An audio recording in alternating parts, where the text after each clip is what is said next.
Hey, you. Hey. Oh, man.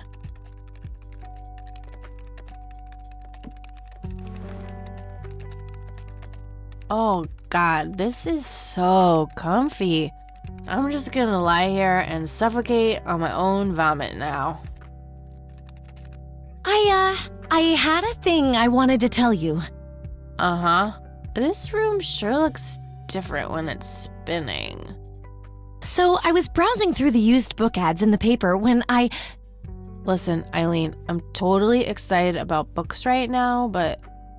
Wait, hear me out. So, I noticed this article about a war veteran from Conwell Springs who just died. I remembered that you used to live there and everything, and... Oh, how I wish for joyful, blissful sleep. And get this! His name was Joseph. Joseph Rain. What did you just say? You knew him, right? I knew it! I knew you'd know him.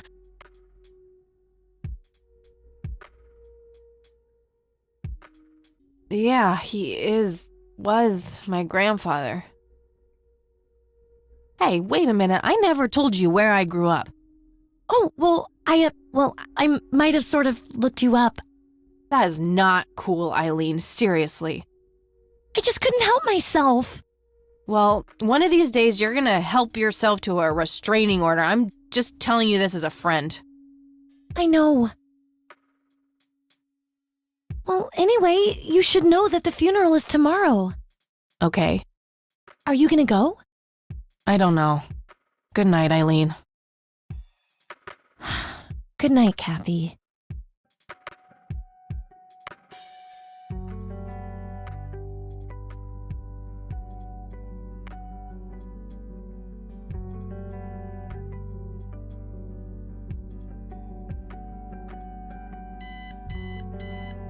Oh, God, make it stop.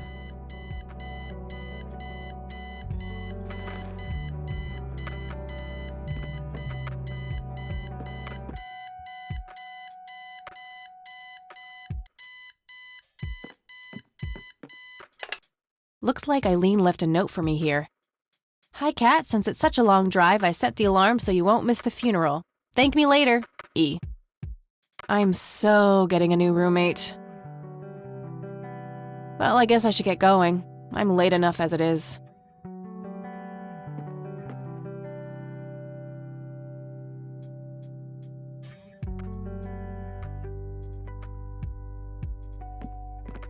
Eileen's girly suitcase. There's a sticker on it with her full name, Eileen Mildred Summers. Mildred! Oh my God, I'm gonna get her for that. I wish I could wrap up that fact and save it for Christmas.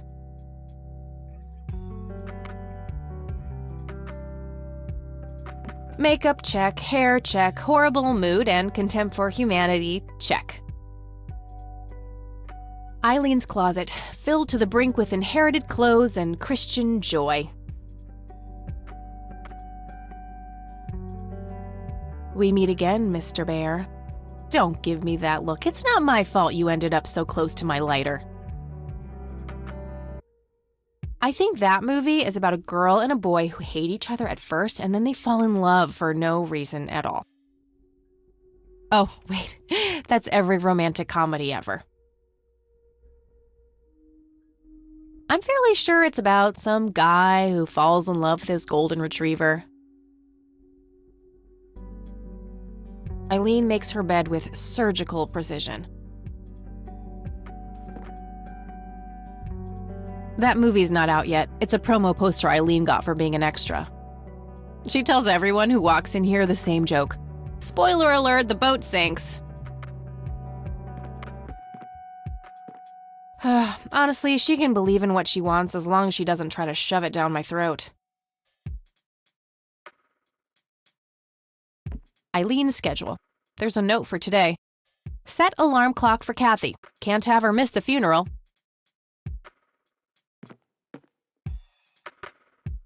Eileen borrowed it from school. She takes a bunch of computer classes. I'm no geek, but I know how to use one. A computer, that is, not a geek. color printer. Super fancy, apparently. A fact which Eileen loves to remind me of. It's some advanced scanner thingy. Our room phone. It's got an external line. I don't need to make any calls right now. The Thing. One of my favorite horror movies. My electric guitar. Got it cheap from a lesbian I met at a concert. Helped me get rid of my last 2 roommates. Pulp Fiction. Love that flick. Messy. Just the way I like it. My smoke's about a half a pack. Started when I was 12 and never looked back. Pretty much the only thing keeping me sane. My trusty Zippo. The only thing my deadbeat dad left me. There's a crude inscription, BH, which is a mystery to me. NZ 500 self-defense stun gun. I'll write down clues in this as I find them.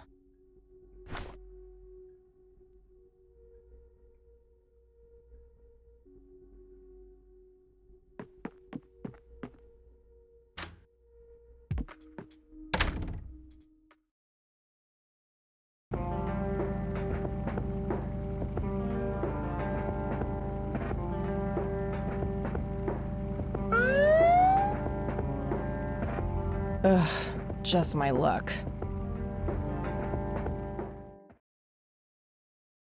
Do you know why I pulled you over, ma'am?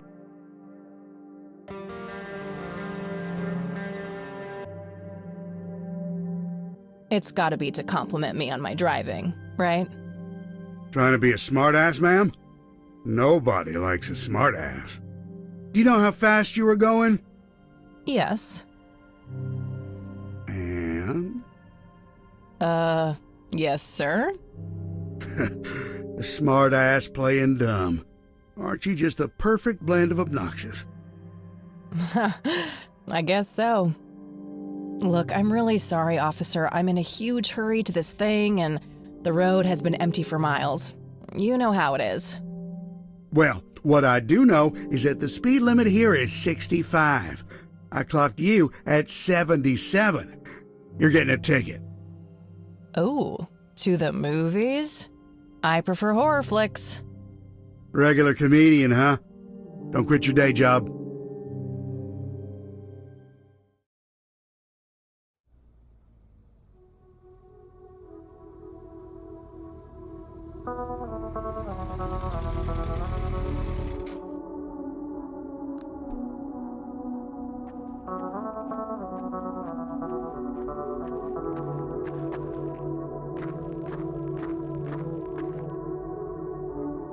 Well, here we are after a 40-minute drive and a harebrained speeding ticket. God, I really need a smoke. Does anyone object? Guess not. Dead people rule.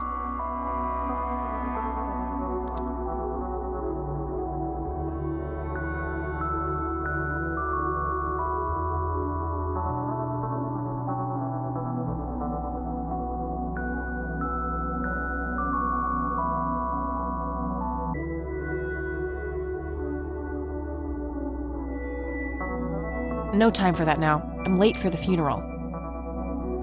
No time for that now. I'm late for the funeral.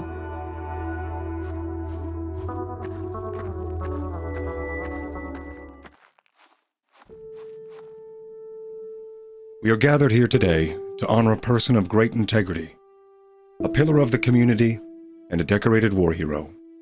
His name was Joseph Irving Rain. We all remember his warm heart, his compassion, and his eagerness to help others. His passing, while our loss, is surely heaven's gain. Now we entrust our brother Joseph to God's mercy. We commit his body to the ground, earth to earth, ashes to ashes, dust to dust. In sure and certain hope of the resurrection to eternal life through our Lord Jesus Christ. who will transform our frail bodies so that they may be conformed to his glorious body, who died, was buried, and rose again for us. To him be glory forever. Amen.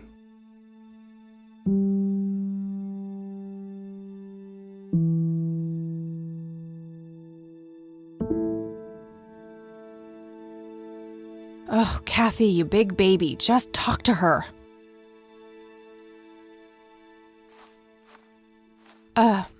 Excuse me, Mrs. Rain? Have we met, Anna? You look strangely familiar. It's me. It's Catherine. Catherine? Who? You don't recognize me? I guess it's been a while. I might be a bit taller than you remember me. Kathy? Bless my soul. Look at you, all grown up. Oh, how I wish Joseph could see you now, finally coming home. Let's hope he can. Wherever he is. A comforting thought, dear. Lord, how long has it been? 10 years? 15? 15 sounds about right. I was 6 when Mom took me away. Goodness, we have some catching up to do then. I want to know everything. Listen, I'm not quite ready to leave yet, but why don't you join me at the house in half an hour? Sure, I'd love to. I passed it on my way here. It shouldn't be too hard to find. I'll see you soon then. I'm so glad you found your way back home. I can't wait for us to have a chance to talk. Same here. See you in a bit. Nah, we can talk more later at the house.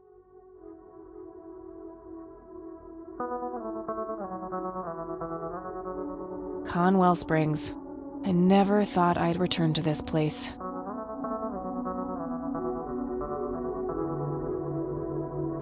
Rest in peace, Grandpa. I wish things could have been different.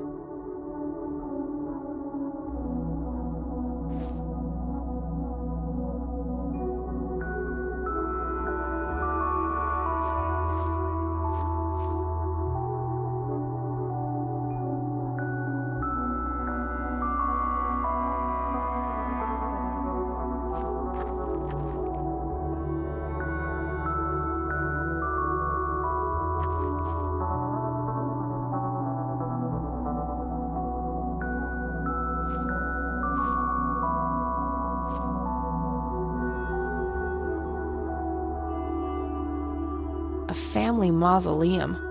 It says price. The family must have been fairly rich. Those things don't come cheap.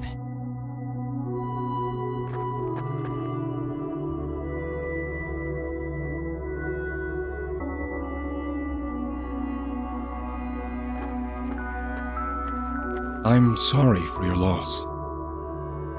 Thanks. If you wish to find God, the Church of the Holy Trinity is always open to you. Is that so?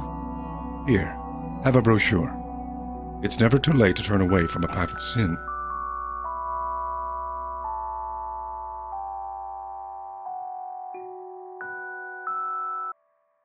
You're not familiar with the concept of a lost cause, are you?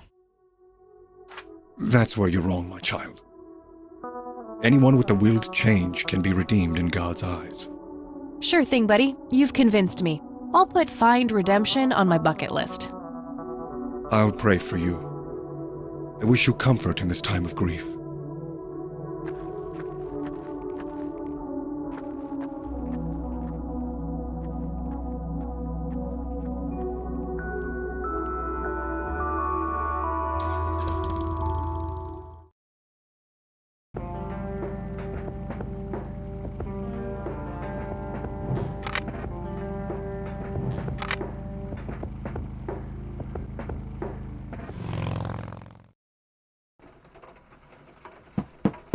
Grandma, anybody home?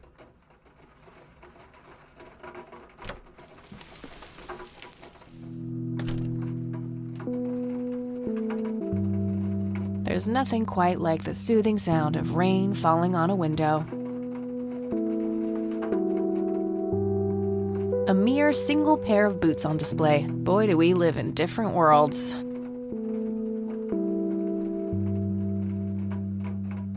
Nice black leather coat, right up my alley.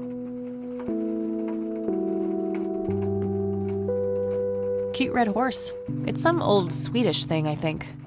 This paint looks fresh. Grandma must have had this restored recently.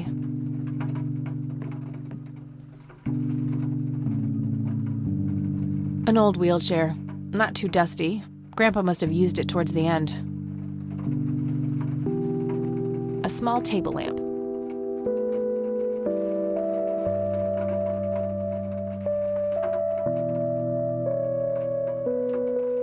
I don't have anything to search for yet. I don't have anything to talk about with E right now.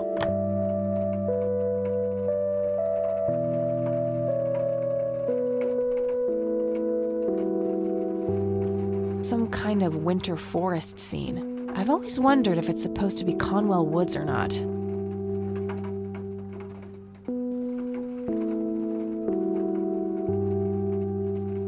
A wedding photo from when my grandparents married. They look younger than I am now. Things have sure changed. It's a photo of this very farm from way back. It says June 12, 1910 in the corner.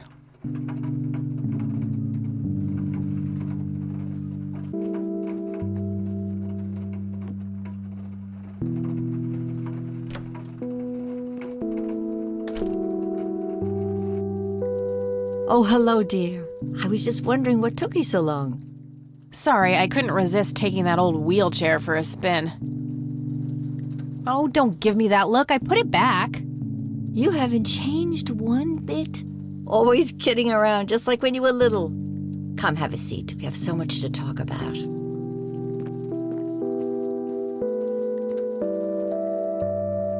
So, now, tell me about your life in the city. Oh, there's not much to tell. I'm going to school for journalism. It's my second year.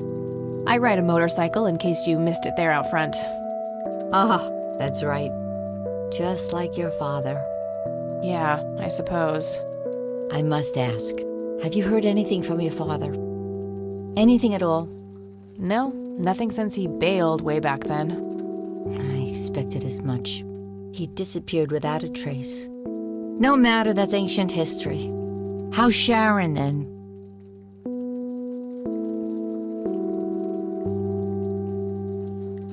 Mom is... I had her committed to a place where she could get some real help. I just couldn't take it anymore. I'm sorry to hear that. In spite of everything that happened when she took you away. Yeah, about that. I'm sorry I didn't visit sooner, Grandma. Mom, she told me all these horrible lies about you and Grandpa. When I was old enough to understand what she was doing, I felt like it was much too late. It wasn't your fault, dear. You were a child. I'm just happy that you're here now. Me too. So, what about you? How have you been doing all these years? I've been lonely ever since the accident. There's no denying that. What accident? Goodness gracious. Of course you don't know. She took you away before it all happened. Don't know what? I will never forget that dreadful day. August 16th, 1981. It was the middle of the night when Sheriff Truman knocked on our door. He had Joseph with him. I couldn't even recognize Joseph at first, all dirty and wet with an awful blank stare on his face, like his soul had been ripped from his body. Since that day, he never spoke a word, forever confined to that blasted wheelchair. Really? For all this time? I had no idea. It came as a shock to all of us. That's horrible, Grandma. I'm so sorry. Thank you, dear. Why do you think Grandpa suddenly left that night in 81? I haven't the faintest idea. He acted very peculiar not long before it happened, disappearing for hours at a time. At first, I even suspected he was having an affair. When I asked him about it, he just said he was chasing old demons. It must have had something to do with the war.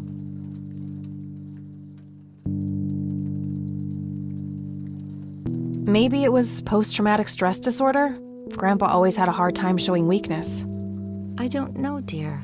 I'm just speculating. I didn't think too much of it at the time. Joseph was a man of few words. I'm sure he just didn't wish to burden me with it, whatever it was.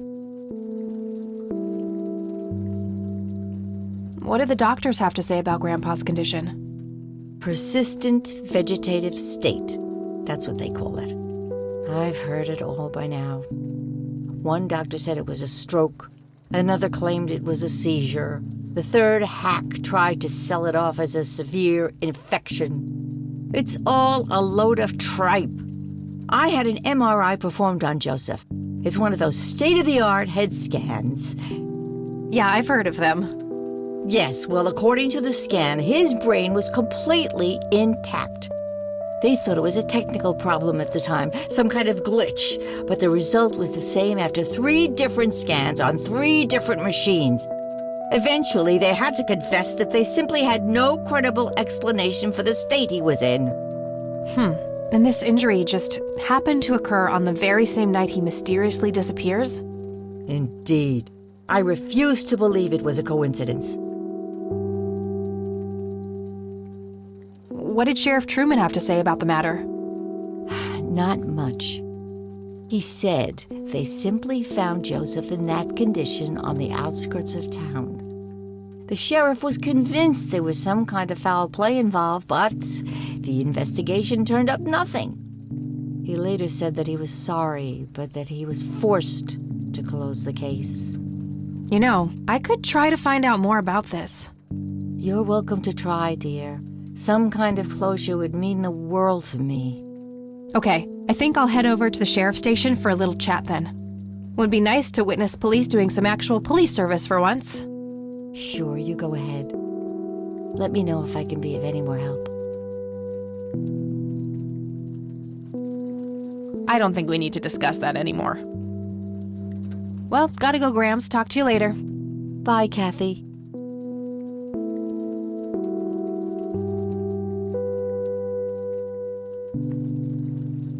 Grandma has prepared some tea for us.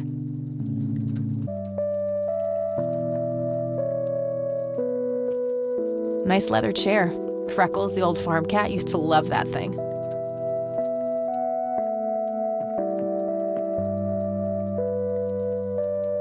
I used to love digging through those drawers when I was a kid, looking for coins, buttons, and trinkets.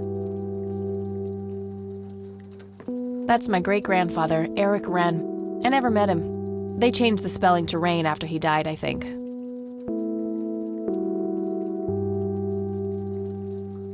Some woman dressed fancy. I'm not sure how I'm related to her, but she has my hair. Expensive-looking scotch. That thing has been standing there forever.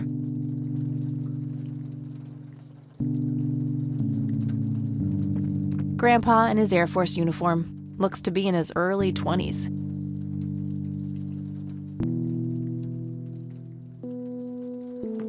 Planes, planes, and more planes.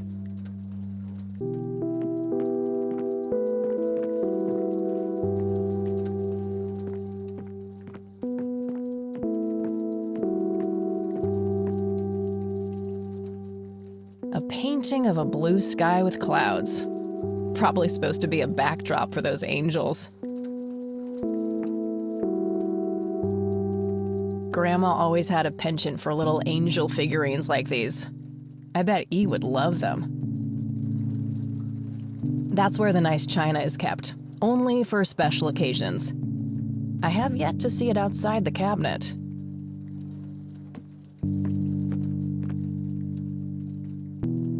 A decent-sized book collection. Most of them science or history related from the looks of it.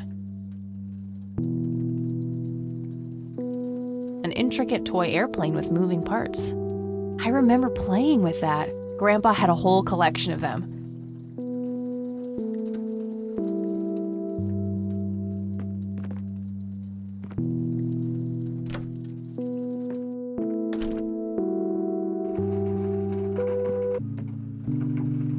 I shouldn't overstay my welcome.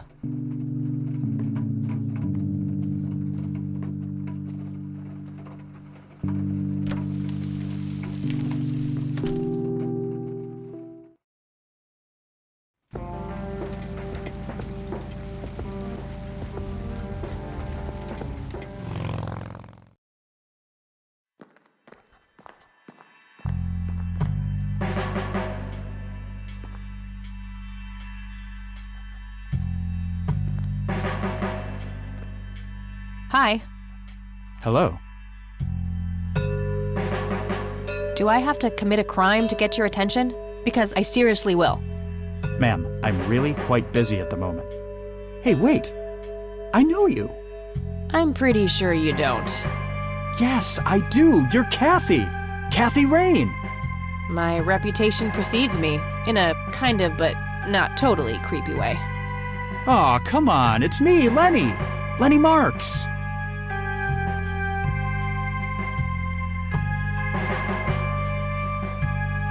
I'm drawing a blank. Really? You don't remember us playing when we were little kids? Not really. Sorry, buddy. Darn. Well, that's a bummer. Anyway, what can I do for you today? I wanted to ask if you know anything about my grandfather's accident. I really don't know much beyond the rumors. The sheriff may have more information, but even he probably doesn't know anything that isn't in the report. It happened before either of us worked here. Okay, I think I'll have a chat with the sheriff then. Sure thing. His office is to your right. Well, gotta go. Good luck! Oh, and have a complimentary cup of joe if you want. Maybe later. Thanks. Sure thing. See ya.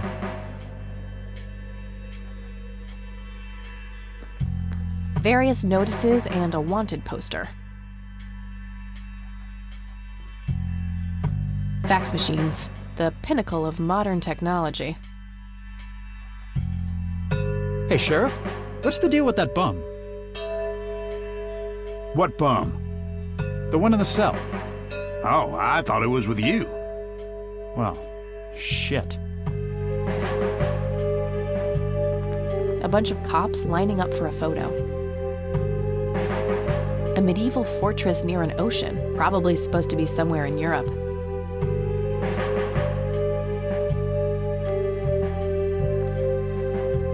Hey, that's a restricted area. Oh, okay. Sorry. Not their peak hours, it seems. Land of the free.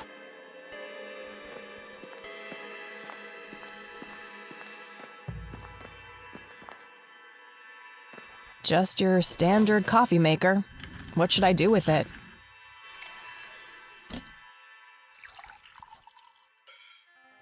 A medieval fortress near an ocean, probably supposed to be somewhere in Europe.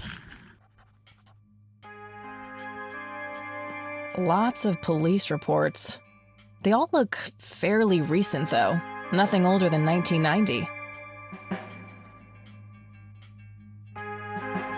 Coffee cups, both used and unused. How's paperwork coming along, Lenny?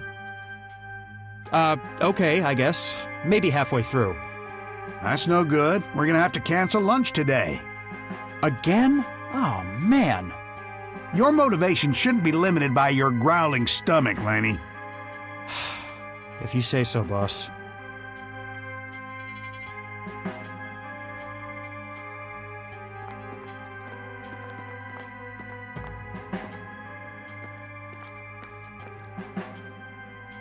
Oh crap, it's you again. The smartass returns. You have some more crimes to confess? Oh, maybe a felony or two. Wouldn't be surprised. Look, I'm busy here. What do you want? I just have a few questions, that's all. Fine. Go ahead. Do you know what happened to Joseph Rain in '81? He had a stroke in the woods. That's what happened. If that's all there is, why would Sheriff Truman open an investigation? It was just standard procedure. A general occurrence report always has to be filed. I see. Did you know him at all? No, I haven't been in town for long. Man sure has one hell of a reputation, though. It's been over a decade since he was put in that wheelchair, and people still talk about the man he used to be.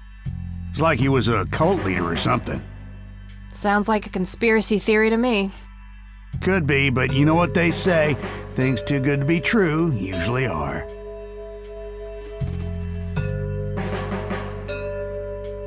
Could I have a look at that report?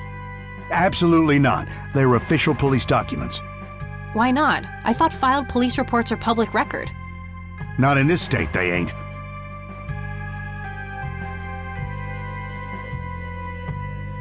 Aw, come on, Sheriff. What's the big deal? It was a long time ago. It would make this girl very, very happy. Are you trying to use flirtation on an officer of the law? Oh, that shit may work on numbnuts like Lenny, but I got work to do. But I'm family. Doesn't that count for something? You consider yourself family? I've never even seen you before in this town. It's complicated. Guess what's complicated? Not to mention illegal, handing out evidence to anyone who asks for it. Lenny, a little help here? Don't you agree that he's taking by the book too far? Well, boss, she is his granddaughter, really. I don't think it's any... Don't you think I know that? There are rules. Am I the only one in here who cares about the law? Too much coffee? Try not to pop a vein. Do you want to see the inside of a cell? Oh, cuff me, officer. Spare me the torment of your rhetorical questions and veiled threats. Just follow the rules like everyone else. I've had enough of this nonsense. Fine.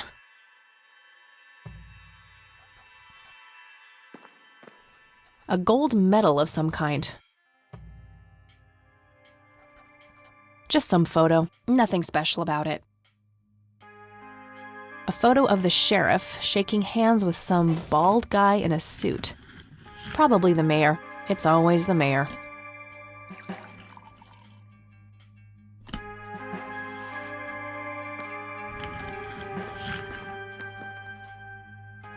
I guess somebody's a winner.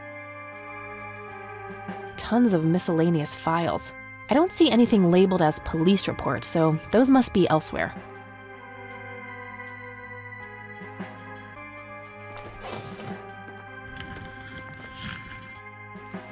A potted plant.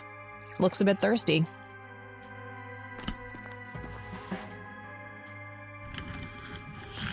Hey, do you mind if I use this phone here? Sorry, that's not allowed. Hey, Lenny. Hello, Kathy. What's up? Hey, I need to see the police report from '81 when my grandfather was found by the old sheriff. We only keep reports filed after 1990 in here, so I'd have to go check the archives in the other room. If it was up to me, I'd be happy to go take a look, but you heard the sheriff before. I'm sorry, but I can't help you unless he approves it. Ugh, fine. Well, gotta go. See ya.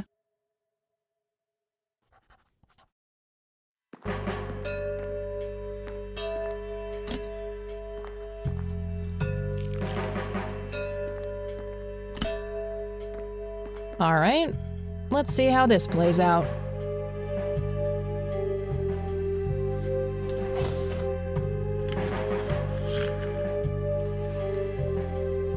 Lenny, quit loitering and make some goddamn coffee.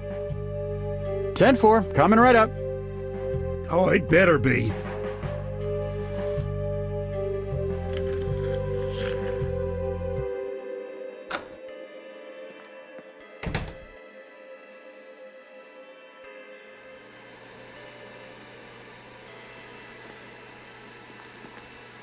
A jail cell. Looks cramped. If I ever feel the urge to clean, I'll know where to go. Hey. What? I can't hear you.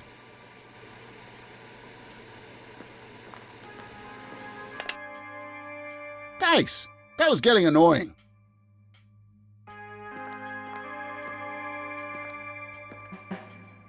Hey. Hi there.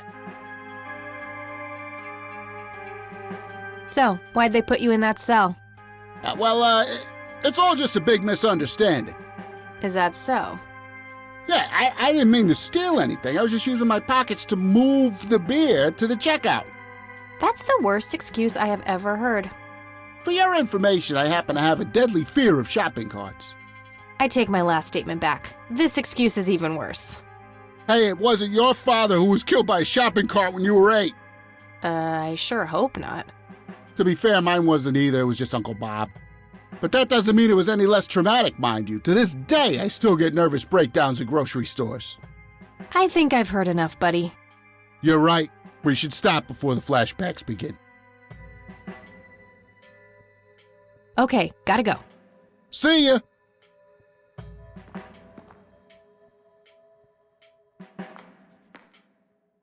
Lenny, for the last goddamn time, stop leaving the locker keys on this table. Always put them back in your desk when you're done. This phone is not here for your personal calls either. The county shouldn't have to pay for your giggly shenanigans. Sheriff.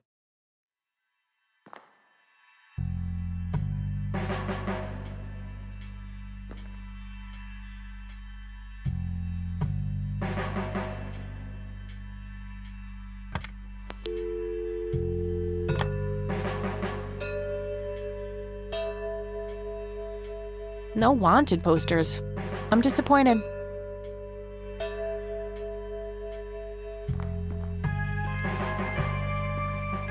Okay, these must be the archived police reports that Lenny was talking about. Time to start digging.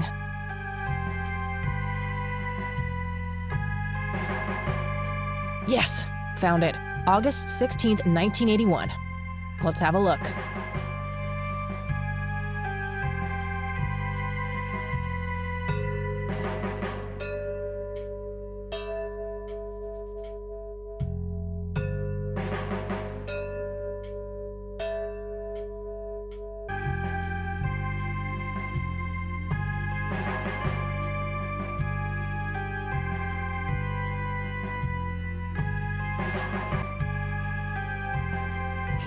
I'm gonna have to get my hands on that recorder.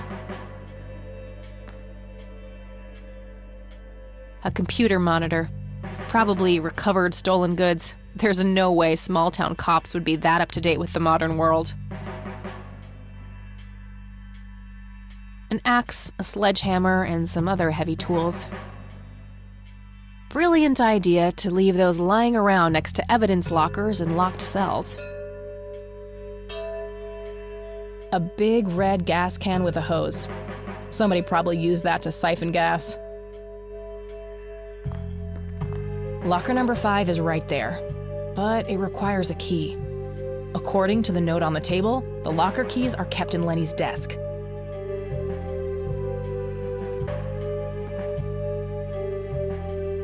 A large evidence locker, probably for securing some of the bulkier things.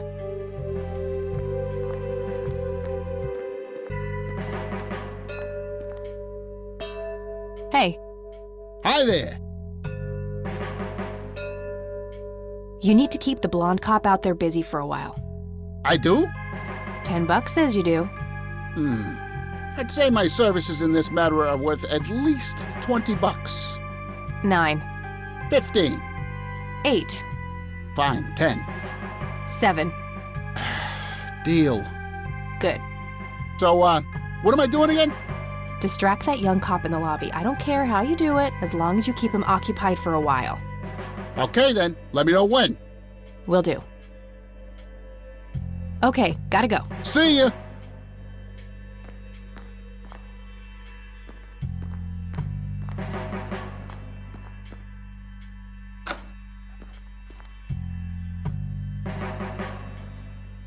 Hey, the jail is off limits. You shouldn't be in there. Oh, sorry. I just heard someone yelling. I think that guy in the cell needs some help. What now?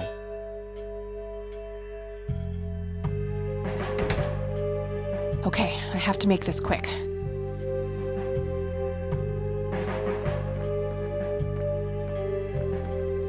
Okay, let's find the key to locker number 5. Got it.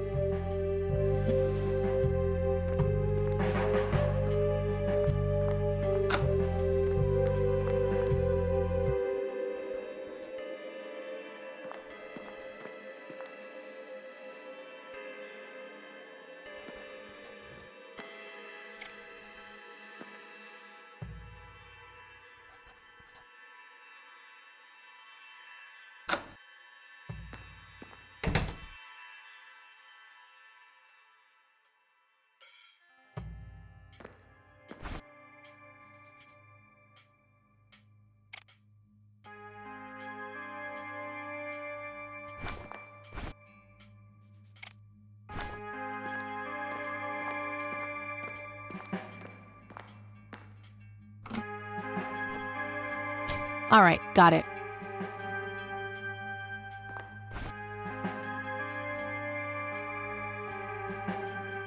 Note to self. Remember, the perfect bouquet consists of 3 red roses, a blue violet, and 2 yellow tulips. I've been working on my research in the attic at night. I just don't want her to worry. She has enough to think about with everything that's been going on lately. With Sharon and Kathy. Anyway, I'm getting close to finding the source. I have a promising new theory. It should be ready for a test soon.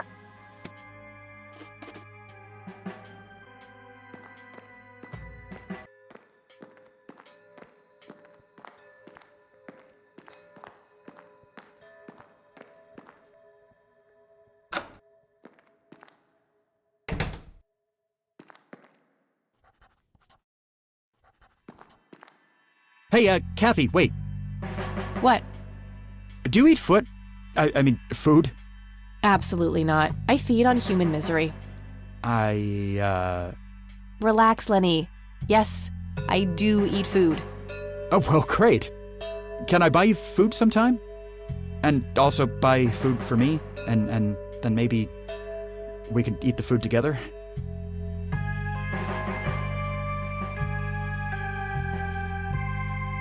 I'm really busy right now. Maybe later. Oh, okay. See ya.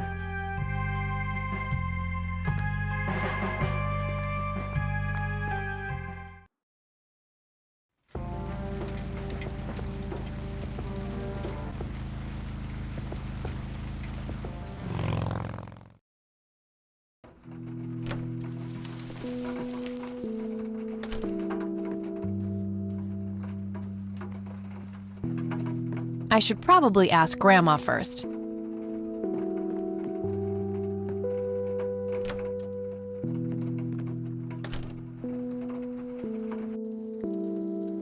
Oh, hello, dear.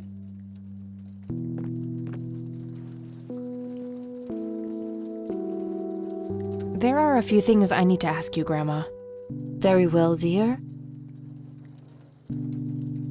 Would you mind if I took a look in the attic? I suppose it would do no harm. Come with me.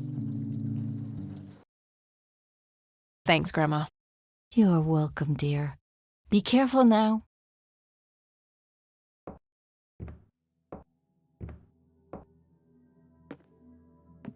The bulb looks burned out. I'll have to replace it. Nothing. The bulb must be burned out.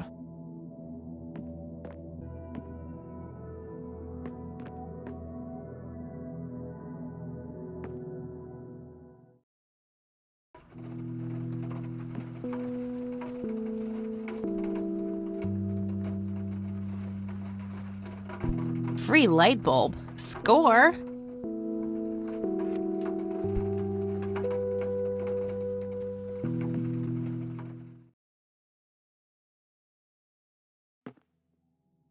The bulb looks burned out.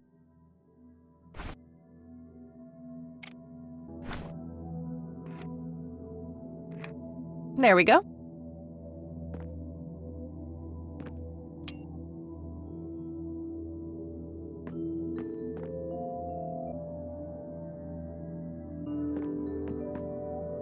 Various books and office supplies. Nothing in particular catches the eye. An industrial-sized jug of detergent. An electronic metal detector. Kinda clunky for a person to lug around without a specific use for it.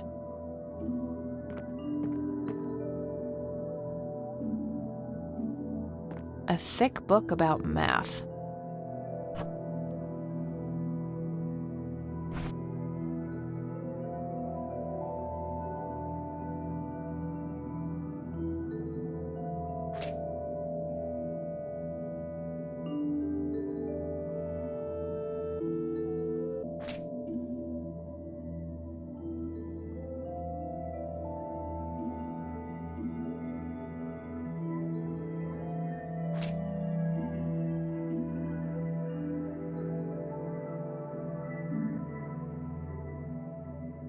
It looks like someone was doing geometry. I can't make much sense of it. decades-old coffee. Lovely.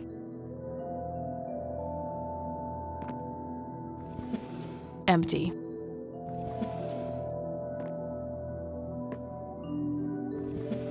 Empty.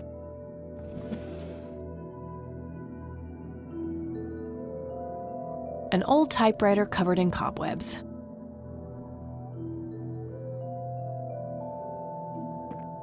Just some old bills. Nothing interesting. A worn office chair on wheels. I'm feeling a sudden urge to do a race.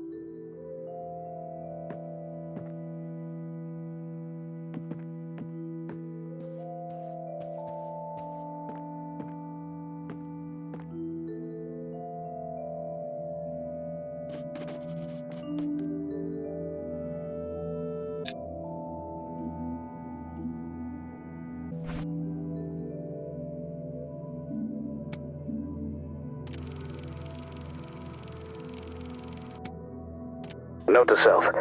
Remember, the perfect bouquet consists of 3 red roses, a blue violet, and 2 yellow tulips. I've been working on my research. Anyway, I have...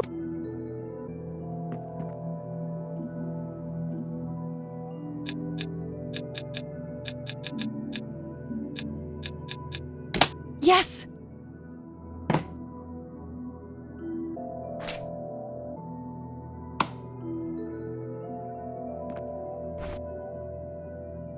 Let's see what's in here. There were 2 pictures, a newspaper clipping, a key, and a tape inside. Oh, and a single copper penny too, for some reason.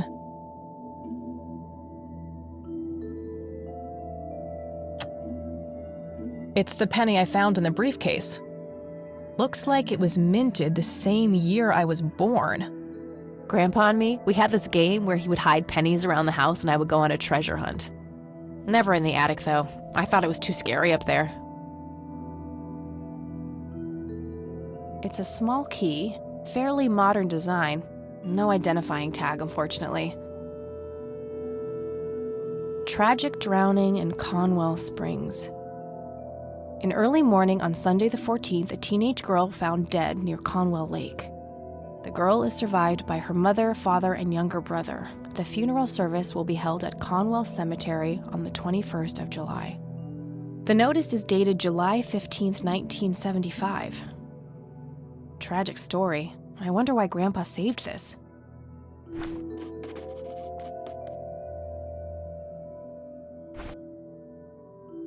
Grandpa in uniform with 2 other men. Something is handwritten on the back. Flight training. McConnell Air Force Base, 1941.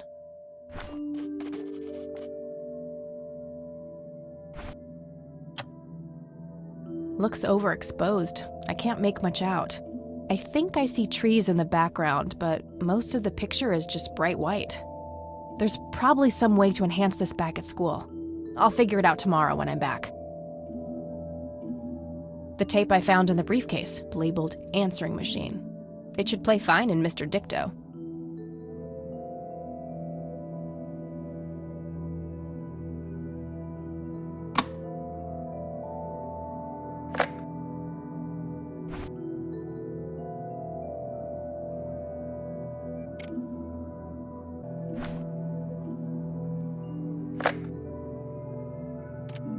You've reached the Rain residence. Leave a message after the beep. Hello, Joseph, Mrs. Rain. It's me, Charles. I thought I'd give you a call. Erica just had her firstborn. It's a boy. Thankfully, he looks nothing like his father. Listen, I was thinking maybe you'd like to come and visit. And what about your little Kathy? Maybe she wants to see the baby. Well, anyways, I hope to see you soon. All the best. Bye. You people make me sick. We're never coming back. Don't call, don't write. If you ever try to contact us, I will call the police.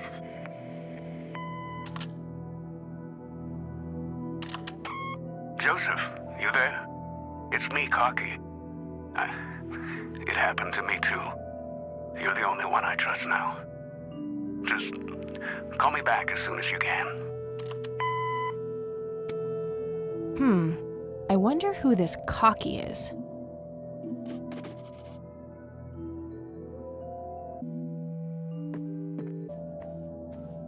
Mr. Bear! How did you get all the way up there? Good idea. You just keep watch. I'll do the searching.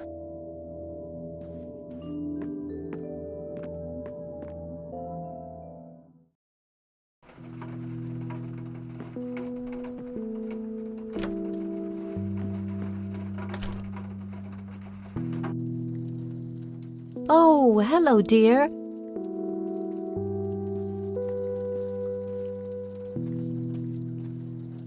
There are a few things I need to ask you, Grandma. Very well, dear. Do you know anything about a young girl drowning around here? Oh, yes. It was the saddest thing. She was only 16. We never really knew the family. They preferred to keep to themselves. Do you remember the name of the girl or her family? I'm awfully sorry, dear. I just can't recall. That's okay, Grandma. I was just wondering why Grandpa would have wanted to save this. Joseph was always affected by the tragedy of others. Perhaps he wanted to do something for the family. In any case, he didn't speak to me about it. Can you tell me anything about McConnell Air Force Base? It's not very far from Conwell Springs. Joseph was stationed there for some time during the war. I believe they're still training young pilots there today. So, when did Grandpa enlist in the Air Force? Oh, it was barely past the honeymoon when Joseph left to fight in that terrible war, together with his best friend Charles and my brother Andrew. Those were nerve-wracking years. I was so worried I thought I would burst. Every short visit from Joseph was a joy, but he kept going back to the front, to my great dismay. When I told Joseph about being pregnant with your father, he finally realized that enough was enough. He had done his duty. Shortly thereafter, he returned to a quiet farmer's life in this very house, helping your great-grandfather with the crops, until he passed. Does the nickname Cocky mean anything to you? Sounds vaguely familiar. It reminds me of the aviator call signs Joseph and his friends gave one another. Joseph was vigilante. I can't count the number of times he got into trouble for breaking the rules. To this day, I have no idea how he always managed to land on his feet. Must be hereditary, given the things I've gotten away with. Every time I wake up, I am genuinely surprised that I'm not in jail. I'm sure it's not that bad, dear. But to get back to the subject, you don't have any idea of who this Cocky is? I'm afraid not, but the Air Force might be a good place to start.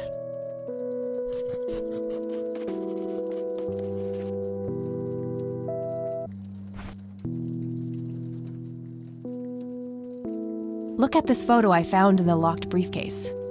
Goodness, I haven't seen that picture in years. This was taken when Joseph was stationed at McConnell Air Force Base. That's him right there on the left. What about the other two? I don't remember the name of the smiling man in the back. The gentleman on the right was Joseph's best friend, Charles Wade.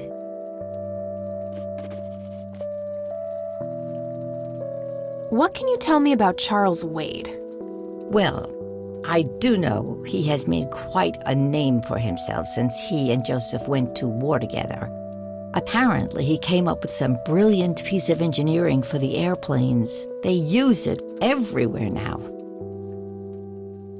Any idea how to get in touch with him? I'm afraid not, dear.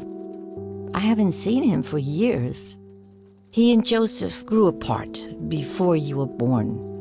Any particular reason for that? Oh, not that I know of.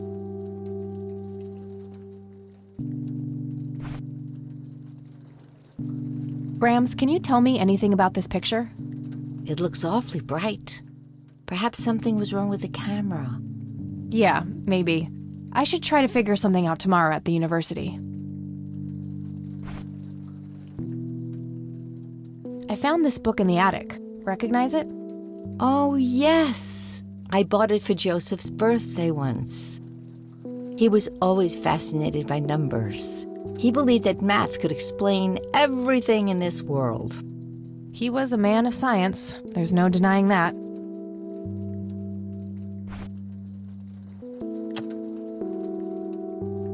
Do you know anything about this story, Grandma? Not much, dear. It was the saddest thing. The girl was only 16 years old. We never really knew the family. They preferred to keep to themselves. Do you remember their names? Let me think. I'm awfully sorry, dear. I just can't recall. That's quite all right, Grandma. I was just wondering why Grandpa would have wanted to save this. Joseph was always deeply affected by the tragedy of others. Perhaps he wanted to do something for the family to ease their pain. In any case, he didn't speak to me about it. Okay.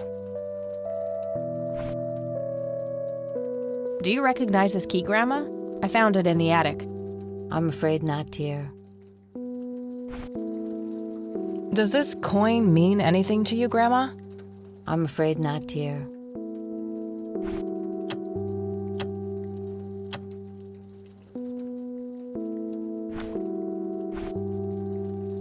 What do you think about this church, Grandma? They seem harmless to me, but they can be a bit pushy at times. Huh, you could say that. Handing out pamphlets at funerals is in pretty bad taste. Awfully strange behavior for a priest, I'll give you that. Hey, Grandma, do you recognize this tape recorder? Oh, yes, Mr. Dicto. Joseph used to carry that thing with him everywhere. He could be absent-minded at times. It helped him remember things. Well, gotta go, Grams. Talk to you later. Bye, Kathy.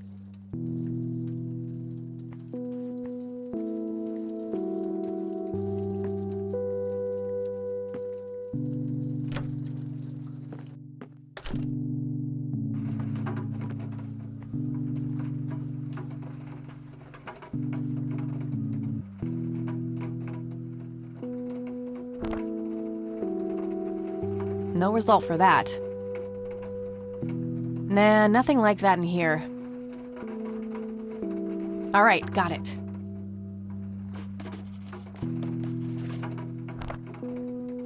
Nope, couldn't find it. Damn, no Charles Wade in here. Was worth a shot, but being rich and famous and all, I guess he's got a hidden number. No hit for Wade Industries either, but it was kind of a long shot for them to have an office in this small county anyway. I should try to get a hold of him some other way.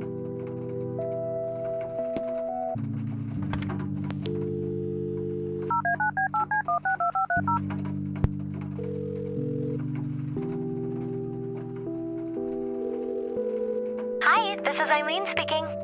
Hey, it's me, Kat. Oh, hi, what's up? Too complicated to explain over the phone. I'll fill her in about it later. I'm trying to track down this young girl who drowned in the lake here. Okay. How hard can a dead person be to track down? They tend to stay in one place, you know. Ha, very funny, E. I don't even know her name, just when she died. Oh, well, there must be some way to connect a name to that date. Yeah, maybe. I don't need to ask her about that. I'm trying to find this guy, but all I have is his nickname, Cocky. Well, what do you know about the guy? Not much. I think he was in the Air Force and served with Grandpa. Maybe you could try to find somebody in the Air Force who knew him then? Yeah, that might be worth a shot. I'm trying to contact Charles Wade. You know, the industrialist? Wow, really? Why? It's complicated, but he knew Grandpa back in the day. They went to war together. Huh. Must be super hard to get in touch with a person like that. Yeah, I'm finding that out. Maybe you could ask someone in the Air Force. If he used to serve with your granddad, I mean. Yeah, could be worth a shot. Okay, gotta go. Talk to you later. Bye, Kathy.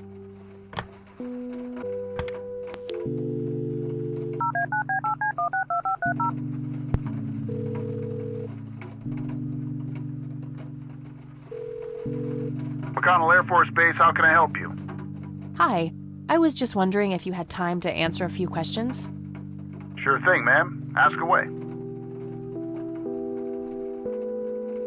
Do you know anything about what happened to Joseph Rain in '81? I know that he was no longer stationed here at the base at that time. He'd left the Air Force decades earlier. But as a Conwell Springs citizen, sure, I've heard the rumors just like everybody else. How he was found by the sheriff all messed up, walking out of the woods with some kind of unexplained brain damage. Any theory as to what he was doing out there? I'm afraid not, ma'am. But I'm positive that it had nothing to do with this base or our operations here. Okay, what can you tell me about his service at McConnell? Well, Joseph Rain is a legend around here. His pile of medals weighs more than my car. I was fortunate enough to meet him before he suffered his injury, and I must say, what an inspiring man. I'm positive that he would have made general if he'd stuck around. Any idea of why he quit? He looks so happy in the pictures from the war. Oh, your family, ma'am? Granddaughter. Well, then I'm sorry for your loss. I heard about his recent passing. Appreciate it, buddy. So, about him quitting. I shouldn't speak ill of the dead, but some say the war broke him. PTSD. Me? I don't think so. When I met him, he had this aura about him, like he wasn't afraid of anything. Maybe it was just guilt. He ended a lot of lives, but that's just me speculating. Gotcha. Thanks for the thoughts. I don't see a reason to ask him about that.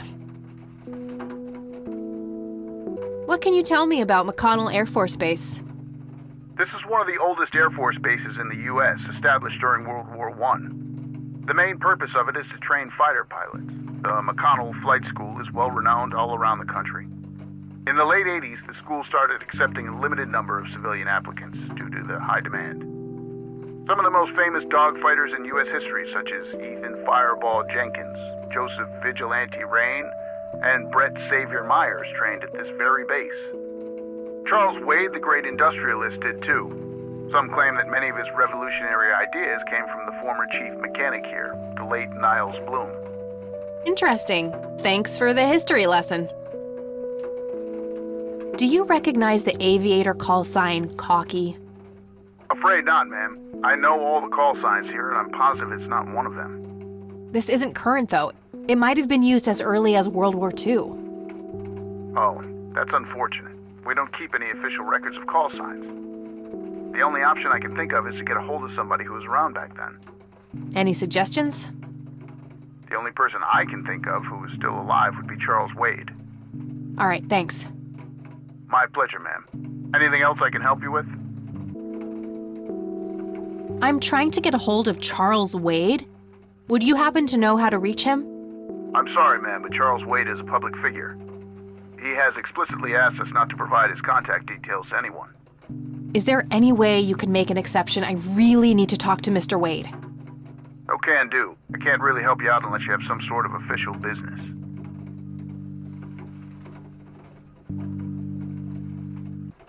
I do have official business. I'm Deputy Reagan. I'm calling from Conwell Springs Sheriff's Department. Nice try. Do you know what caller ID is? You can clearly see that you're not calling from the station. Goodbye. Damn, I can't pull that off if I call from here.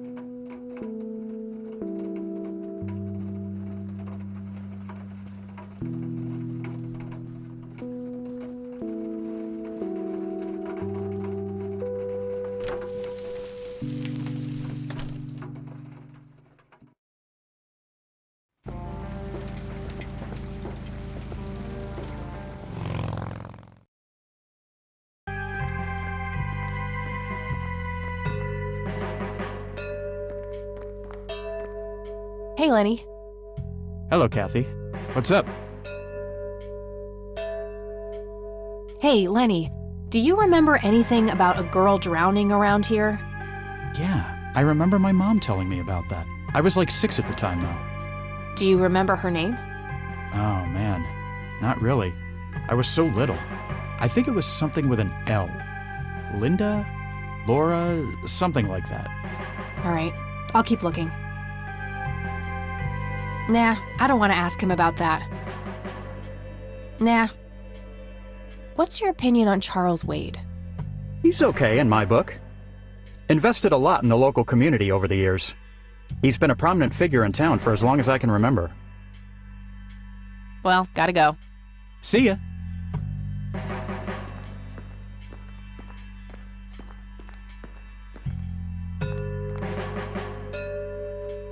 Hello, Sheriff. Mind if I ask you a few more questions? If you must. Do you know anything about the drowning here in 1975? 16-year-old girl? You have a memory problem? I told you I haven't been working here that long. Besides, even if I did, I wouldn't tell you. Juvenile cases are a sensitive matter. I don't need to ask him that.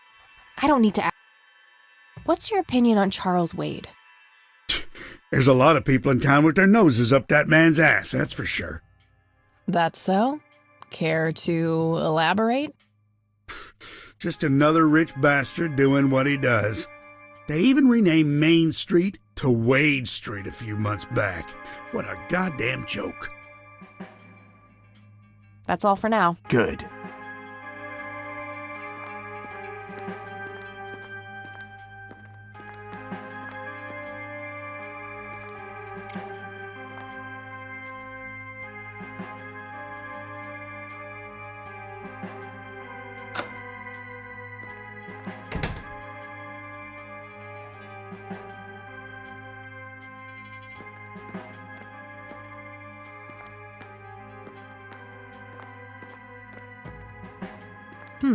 Maybe there's something in here about that drowning.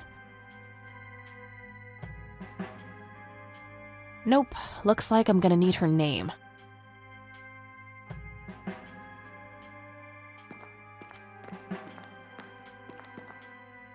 Oh.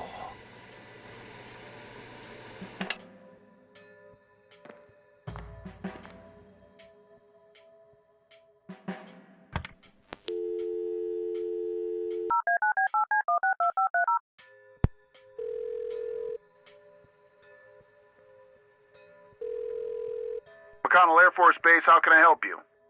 Hi, I was just wondering if you had time to answer a few questions. Sure thing, ma'am. Ask away. I'm trying to get a hold of Charles Wade. Would you happen to know how to reach him? I'm sorry, ma'am, but Charles Wade is a public figure. He has explicitly asked us not to provide his contact details to anyone. Is there any way you could make an exception? I really need to talk to Mr. Wade. No can do. I can't really help you out unless you have some sort of official business. I do have official business. I'm Deputy Reagan. I'm calling from Conwell Springs Sheriff's Department. I can see that you're actually calling from the station. You say you're a cop? You don't sound like a cop.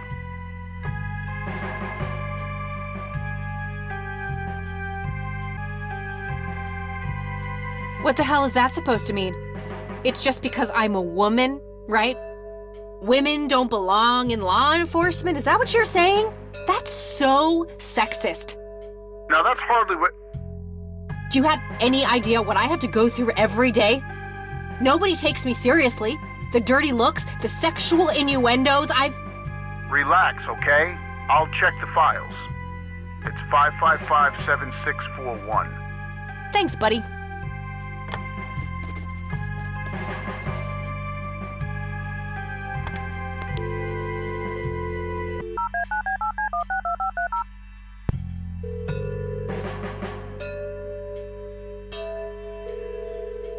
Wade residence? Hi, this is Kathy Rain. I'm calling for Charles Wade. He doesn't live here anymore.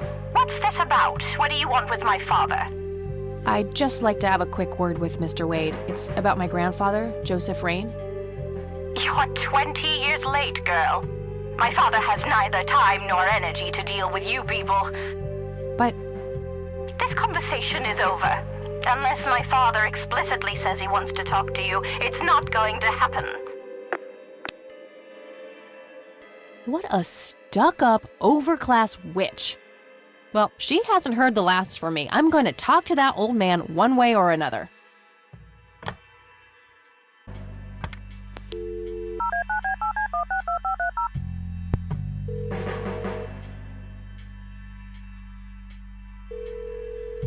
You've reached Erica Wade. Leave a message after the beep. I want to put a message in here, but I'm not sure what. I think I'll sleep on it and try to figure out something tomorrow.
Hey, kid. Hi, yourself. What are you doing? None of your business. Huh. I like you, kid. You're not here alone, right? Where's your mom? Oh, she's around. I don't see her. You must be blind or something. I'll go look for your mom, okay? Don't go anywhere. Whatever.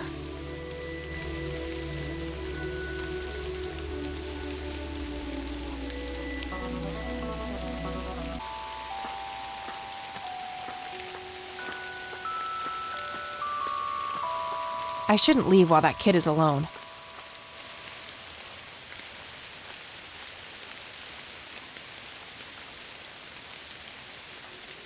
Kid? Guess he found his mom.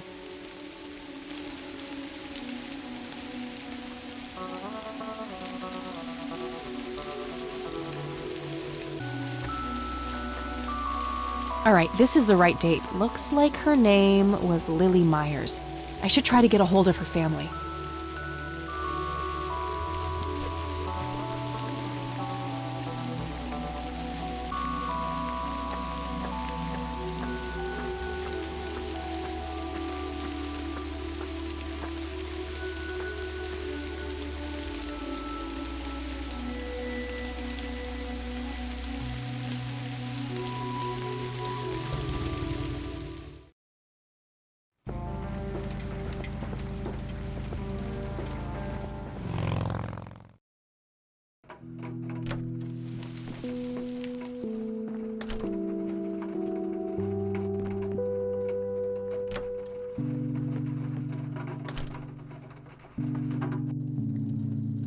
Oh, hello.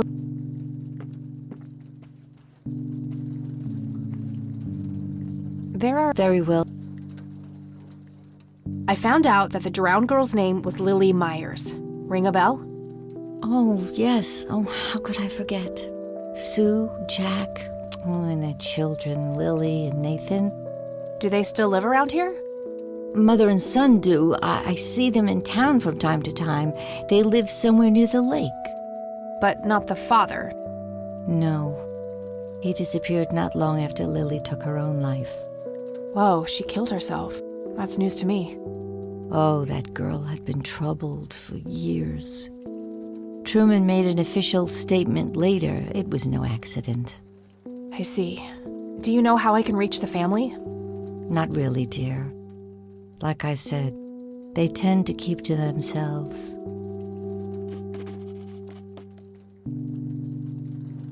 don't see a reason. See you later. Take care, dear.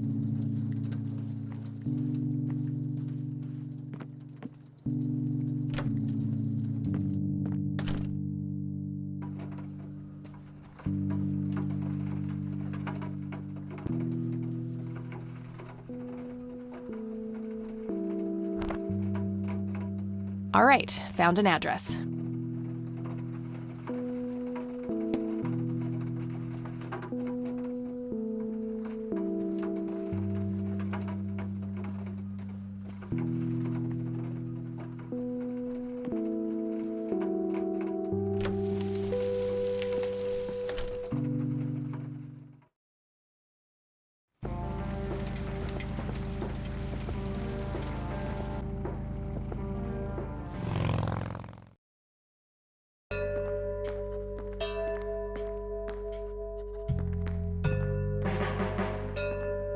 Hey, Lenny. Hello, Kath. Hey, Lenny, could you check the files for a police report? A girl who drowned around here, Lily Myers? I'd love to help, Kathy, but you better check with the sheriff first. Fine, I'll do that. Do you know the Myers family? Supposed to live somewhere near the lake? Aren't they the ones whose daughter drowned a long time ago? Yeah, that's right. Might recognize them if I saw them, but that's about it. Well, gotta go. See ya.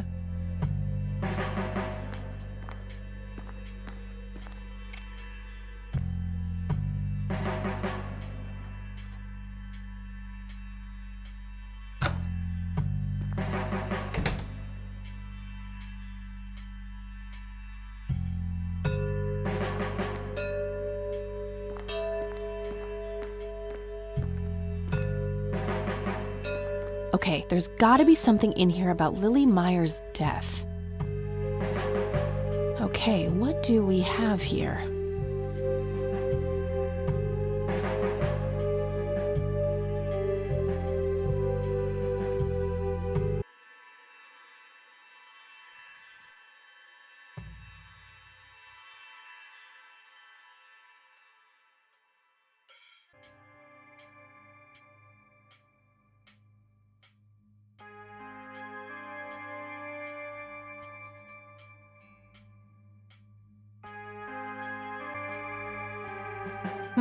Looks like somebody did a Virginia Woolf.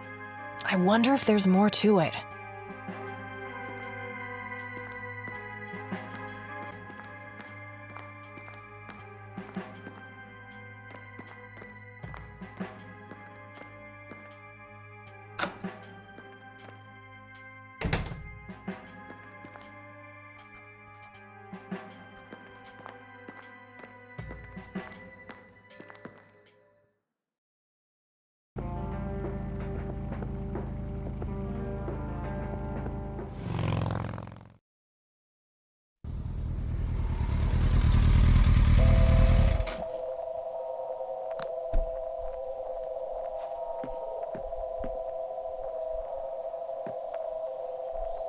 I can see someone moving inside.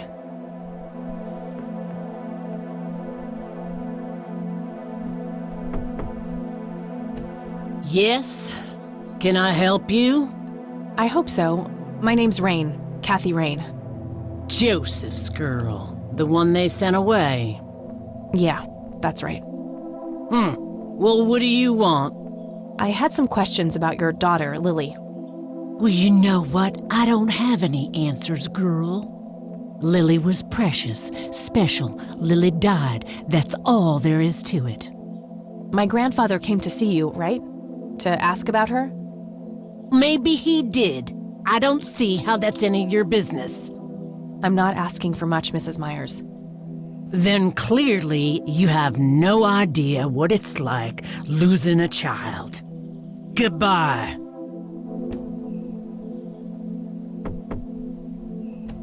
Huh, you again.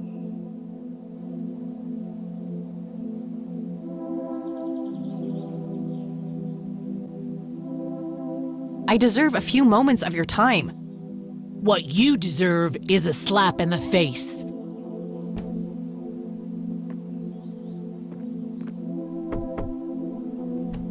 Won't you ever give up? I'm still here and will be until you agree to talk to me. Enjoy a night curled up in the leaves, then.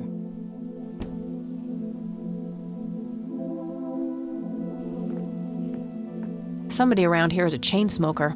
We have something in common. Good to know. 55 degrees. Not too chilly, thankfully. Thick, dense forest. What were you doing out there, Grandpa? Conwell Lake, where Lily Myers met her demise. There's a ton of discarded cigarette butts.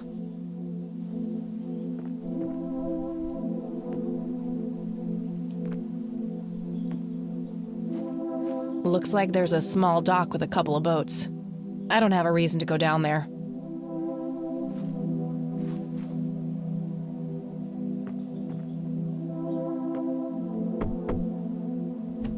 Just go away.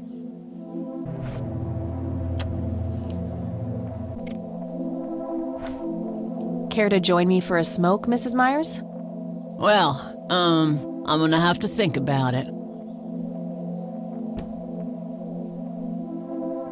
Well, I suppose one smoke can't hurt. And that's when he realized it was his own bong. Oh my, oh, now that was a good one. You know what, Kathy? You're okay. Sorry for being such a cranky old bag before. I get a short fuse when I run out of smokes. Now, that's an understatement. Good thing I had my morning smoke, otherwise we would have had a fist fight on our hands. Oh, it's getting chilly. Why don't we head inside?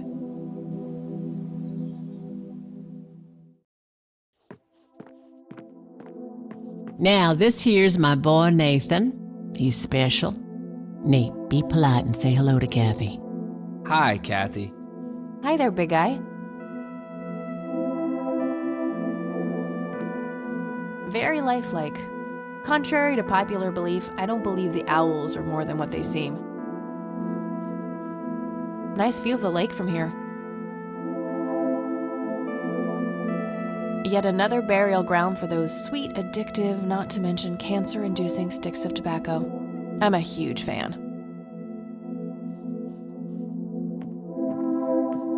What you doing, big fella? Drawing. Oh yeah? What are you drawing? The nice red man. You mean Santa? No, the nice red man. Now, what did I say about raising your voice at strangers? Sorry, Mama. I'll be nice. The red man is nice. Don't mind him. He gets so absorbed in his drawings thanks to that wild imagination of his, just like his sister. Nah, he's stuck in his own little world.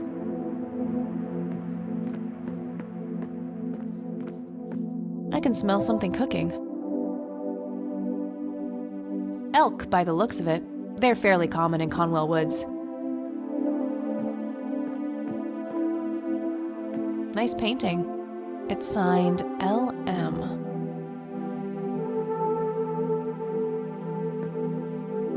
So you wanted to ask me about Lily? Yeah. Do you mind telling me what happened when my grandfather came to see you? Well, he knocked on my door a few years after Lily had passed away. I didn't know Joseph too well myself, but I'd heard of him and the good he'd done for the other people around here. So I let him in. He started asking a bunch of questions about Lily, like if I was absolutely sure that it was suicide. And what did you say? The truth. That she was depressed and had been for a long time. I had no doubts about what happened. All right. Anything else? Well, he was weirdly curious about her paintings. Lily painted? Yep, that's one of hers right there on the wall. I see, it's beautiful. So, in what way was he curious? He asked if Lily had painted anything odd or strange. I didn't really get what he was after, but I let him have a look at her work. He spent some time browsing through them, and then he wrote something down on a piece of paper, thanked me, and left. Huh. Any idea of what he could have seen? Not really. I had the paintings all lined up. Could have been any of them. Would you mind showing them to me? Well, I would if I could, but this is the only one I have left. I sold the rest many years ago to this weirdo art collector.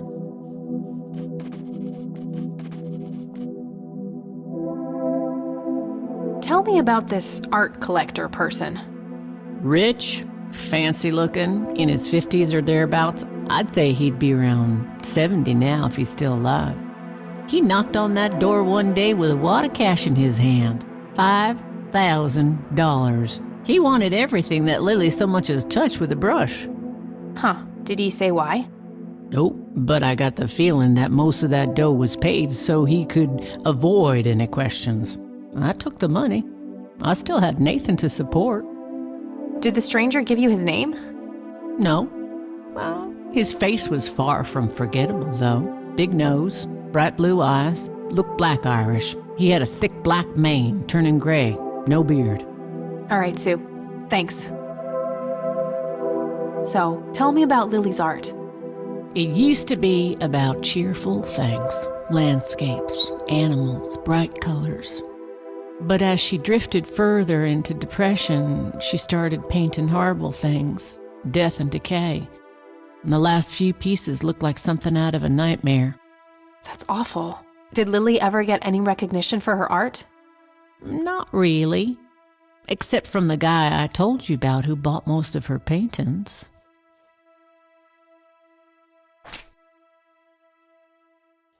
Do you know anything about what happened to my grandfather? How he ended up in a wheelchair? Stroke, wasn't it? At least that's what I heard. Not necessarily. There are some divided opinions about it. Now that I think about it, that whole ordeal happened to him not long after he came here. How long? A week, maybe, at the most. Mind telling me what Lily was like, Sue? I'd be happy to. She was Nathan's older sister by 2 years. Lily was like any girl growing up, normal, happy, talking about school, boys, and whatnot.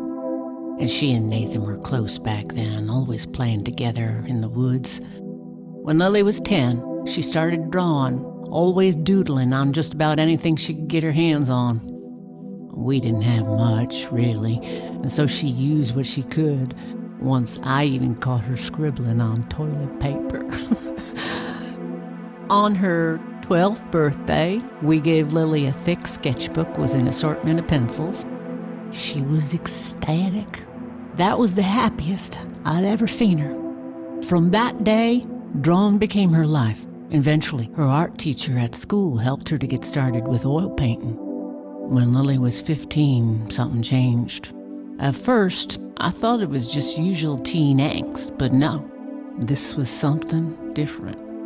She started going out, disappearing for long periods of time. She locked herself in when painting. She never used to do that. I tried everything. Counseling, support groups, antidepressants. Nothing worked. About a year later, she just gave up. And, well, you know the rest. I'm sorry, Sue. That must have been unimaginable. Thanks, darling, but it's been a while now. I've learned to live with it. You know, I've been through something similar. My mom. She never killed herself, but, well, she came close. That's a damn shame. I heard about her problems. Is she doing any better now? Better isn't the word I'd use. I had to put her in a place where she couldn't hurt anyone, including herself. Yeah, life ain't easy for any of us. Flip a few coins along the way, and I could have ended up somewhere like that myself. I'm awfully sorry things went that way for you, Ma. Anyhow. Thanks, Sue. Taking it one step at a time. I don't need to ask her about that. Does the name Charles Wade mean anything to you? Oh, he's some big-time businessman, ain't he? Yeah, he owns a large company. That about sums up what I know about the fella. What do you do to support the two of you? A little bit of this and that. Got me some cash saved up, too. Nathan helps out when he can. What happened to your husband, if you don't mind me asking? You could say he didn't quite cope as well as I did with what happened to Lily. He got himself a death wish after what happened to her, started drinking and getting into all sorts of trouble. 5 years left for him in the joint now. Been there for 15. Man, that must be rough for you. Oh, we're doing just fine without him, aren't we, Nate? Mama takes good care of us. Mama sure does.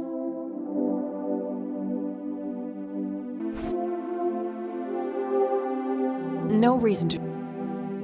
Hey, Sue, do you recognize any of these men? Well, there's Joseph Rain. Always so handsome. I had such a crush on him back in the day. And... no way. That's him. The man who bought the paintings. He's much younger here, but there's no mistaking that hair and nose. Are you sure? I'm positive, little cat. That's the guy who walked into this cabin with $5,000 in cash. That's very helpful, Sue. Thanks. Ugh. Another question for the elusive Mr. Wade.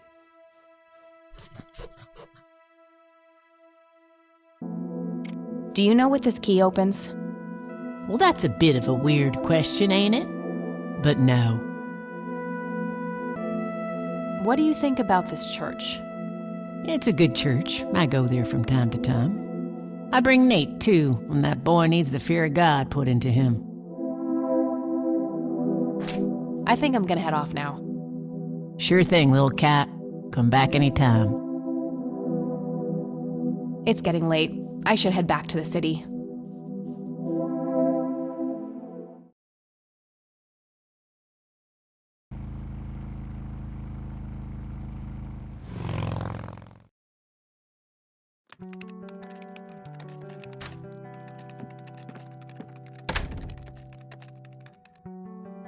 Hey, you're still up. I was wondering when you'd show up. How did it go? Long story. I found out about some stuff that happened when I was a kid. Wow, what a mystery. So what's the plan now?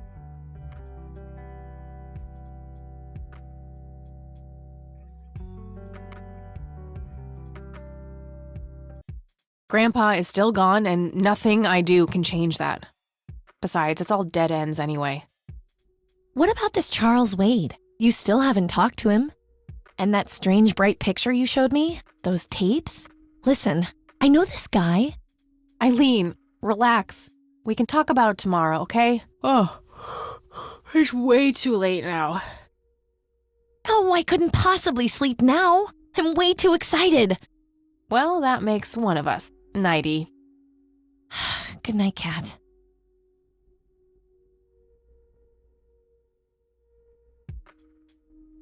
Hey, Kathy, wake up! Ugh, you are so lucky there are no sharp objects near this bed. Guess what? I got an idea. Please tell me it involves you taking a sabbatical. Haha, so you found all this evidence, right? Pictures, tapes, and stuff? I guess. Why? Well, as you know, I have a computer. And I know this hacker guy, Dave, and... Oh, never mind. I'll just write you a note. You go back to sleep. Seriously, Eileen, sometimes I just marvel at how your brain works.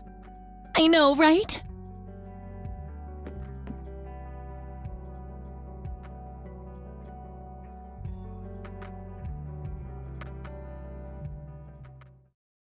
Are you sure you want to do this, Catherine? You still have time, if you think there's any chance you would change your mind. I'm sure, Doctor. Just get it out of me. But please, don't tell my mom. I'm sorry, but we have to do that. It's the law.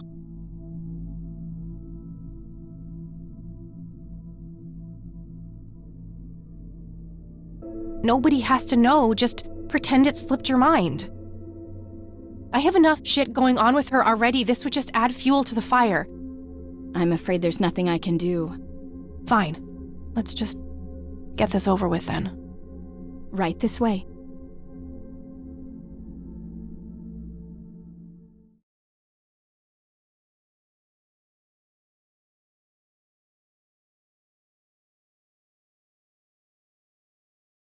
Ugh, I hate that dream.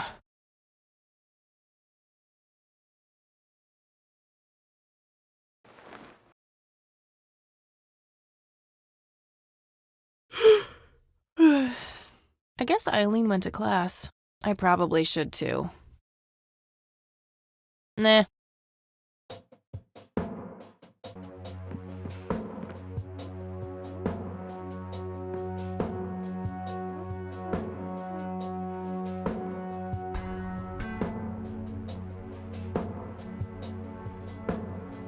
Oh, what's this? Hi, Kat. Feel free to use my computer while I'm away.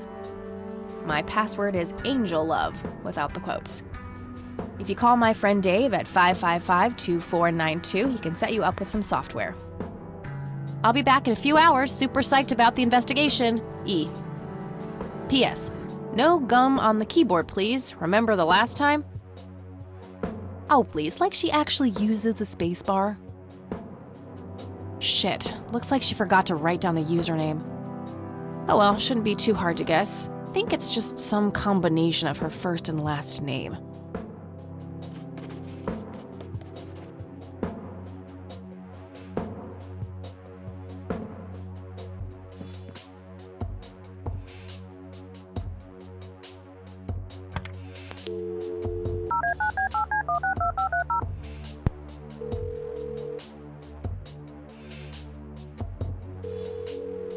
Yeah.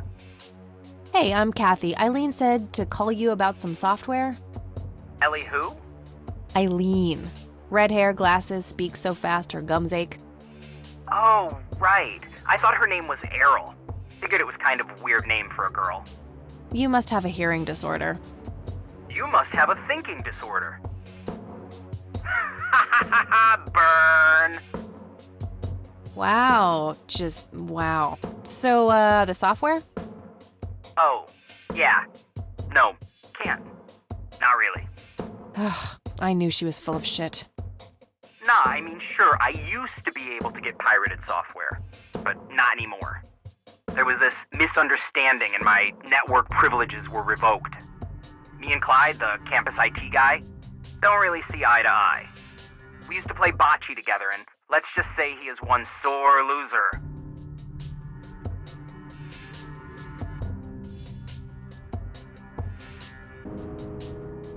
Can't you just hack your way back in somehow? Isn't that what you do? He blocked the Ethernet port in my room. I don't even have physical access. Don't you ever leave your room? Use a computer in the library or something. Aren't they connected to the network? No, there are cameras in there. Clyde is just waiting for me to make a move so he can get me expelled. You call yourself a hacker? Just use your brain, for Christ's sake. Let's figure this out. Wow, you're so sassy, Nancy Drew. Well, okay, only an admin account can change the access ports. The only way to even theoretically crack one would be if Clyde logged onto a machine to which we have unrestricted physical access. And... Ooh, I got an idea. I'm not gonna like this. Well, what you could do is intentionally crash your PC. That sounds especially stupid. Well, not crash it, just crash it a little, then call Clyde. Clyde will come over to fix it. If you're lucky, then he'll log onto the network using his admin account. Afterwards, you can use some of my tools to find and crack the password locally. Worth a shot, I guess. Okay, you can come over and set it up. No way. I have severe IBS, it just wouldn't work. IBS? What the hell is that? You seriously don't want to know. I'll have my buddy drop off everything you need. It's not rocket science. You do what I ask, and I'll get you some juicy software. Quid pro quo, Clarice. Whatever, weirdo. We'll see.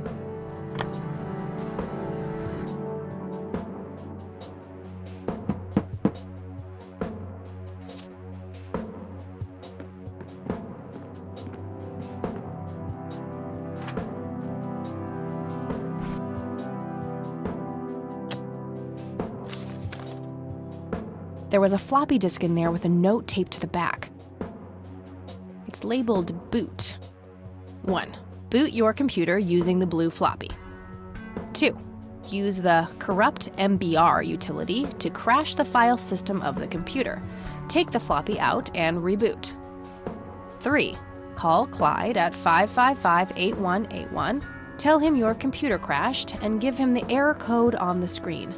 He'll come over and have a look. It shouldn't take too long for him to fix. 4. Now comes the crucial part. You need to somehow make him log on with his admin account. 5. Reboot and retrieve the admin credentials using the blue floppy. 6. Reboot and log on using Clyde's admin account. 7. Look for some kind of tool to remotely open my Ethernet port. Dorm B, room 8. That's it. And remember, if you mess up somewhere, just call Clyde and he'll have to take care of it. It's his job after all.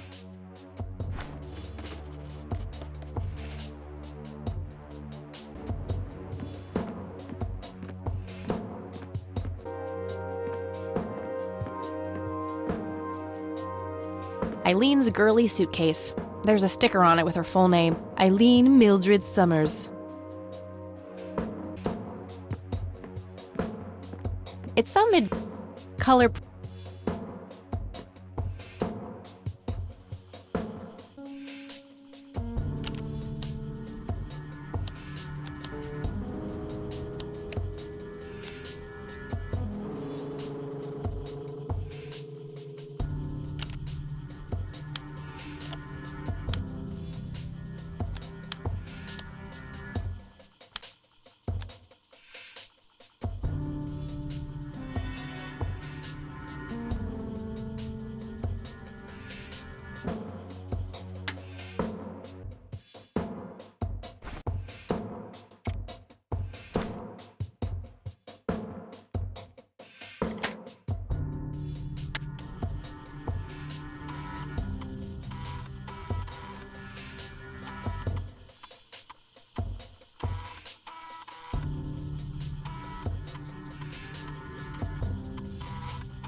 All right, time for some expert help.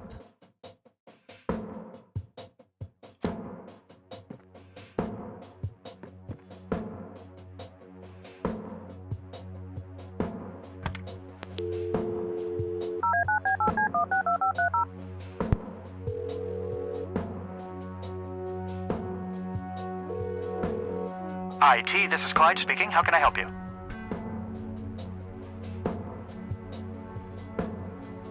Hi, I need you to come and fix my roommate's computer. What seems to be the problem? It won't start up. There's some kind of system failure with an error code on the screen. Probably a hard drive failure. Which room are you in? Dorm A, room 5. I'll be there in a few minutes. Thanks.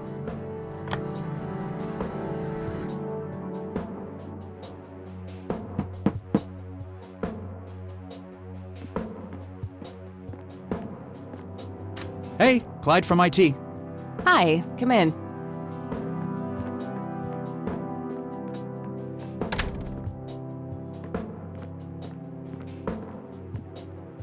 My, oh my, now how did this happen? I have no idea. It was like this when I started it up this morning. Let's have a look.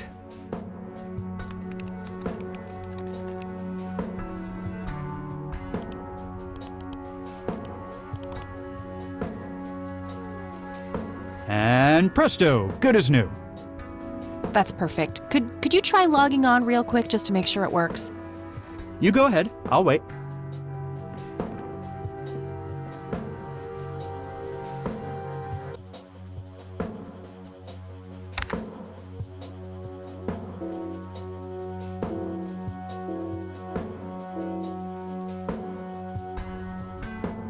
Oh, now look what I did. For crying out loud. Let me try to log in with my account.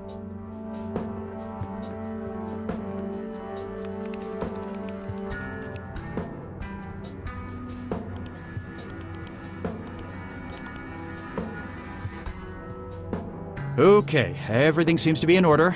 I've unlocked your account. Please, try not to break anything else. Oh, I'll try.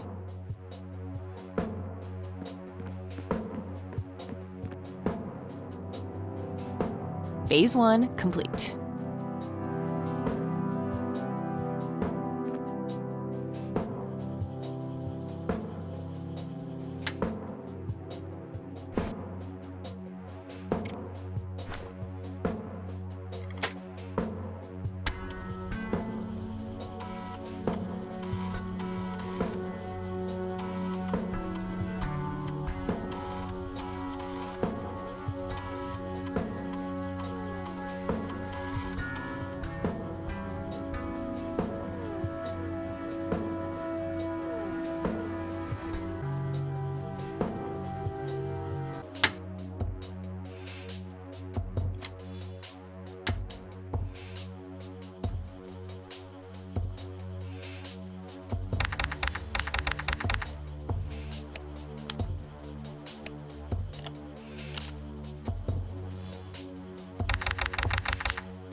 All right, that should do it. Nah, I'll leave it open, unless Dave pisses me off.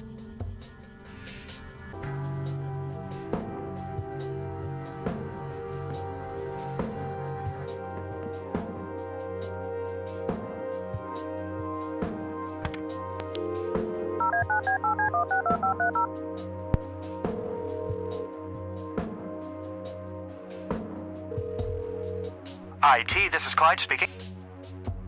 So, I hear you and Dave had some kind of fight? That's really none of your business. Never mind. Suit yourself.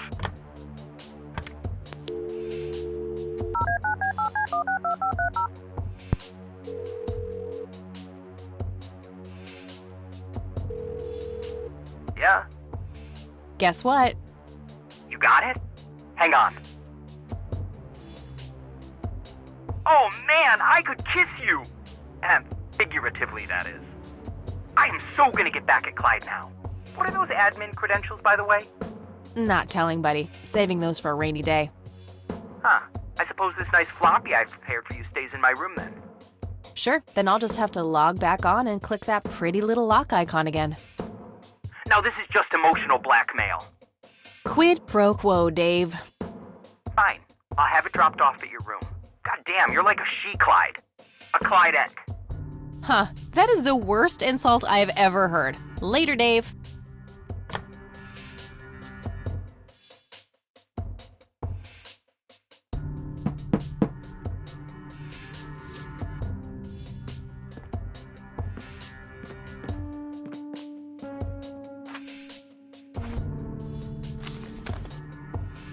There was a floppy disk inside.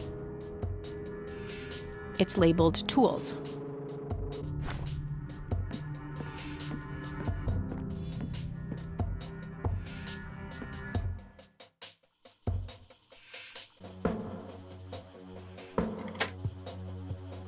Not a bad idea, but I should probably switch back to Eileen's account first.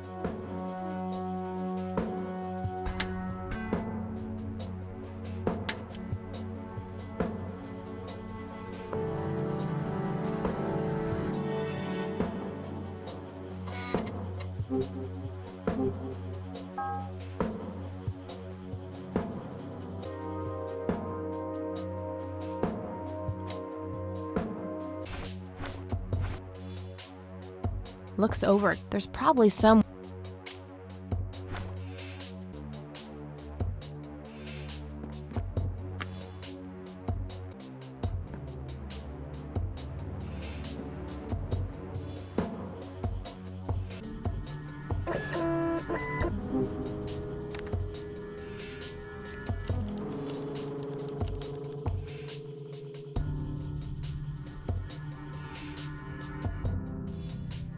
No point. I already have the original.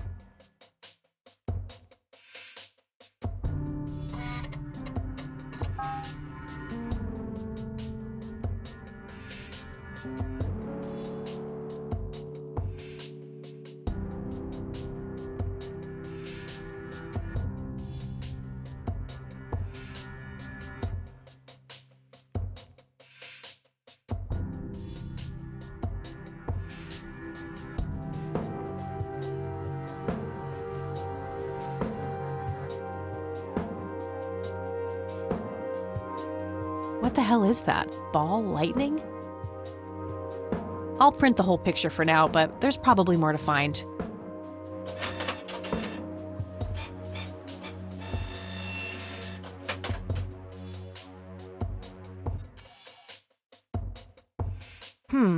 Interesting.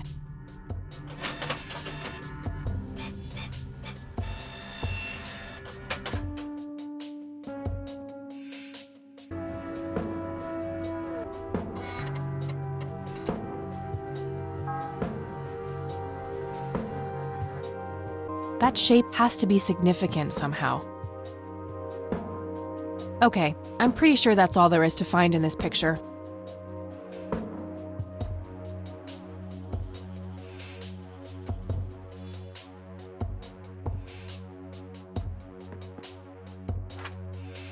I'll just get rid of the original picture now, since I have the restored version anyway. Strange. Now that I look at them, the lights remind me of something I picked up yesterday. It's a bright red flower of some kind. Could be a long shot, but I've never seen a flower like that. Maybe finding out more about where it grows could narrow down where the picture was taken. A printed picture of the strange smoky lights. It appears to have been taken somewhere in Conwell Woods. Now that I look at them, they remind me of something I picked up yesterday.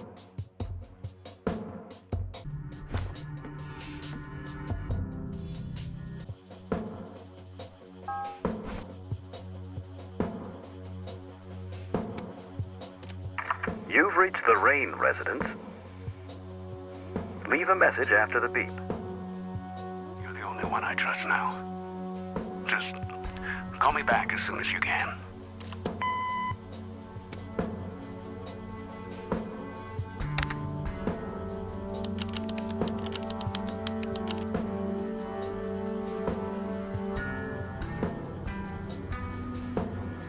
Okay, Erica Wade, let's see if we can't motivate you to hear me out.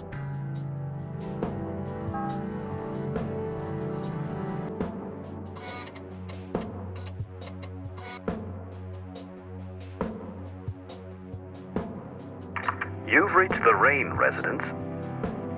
Leave a message after the beep.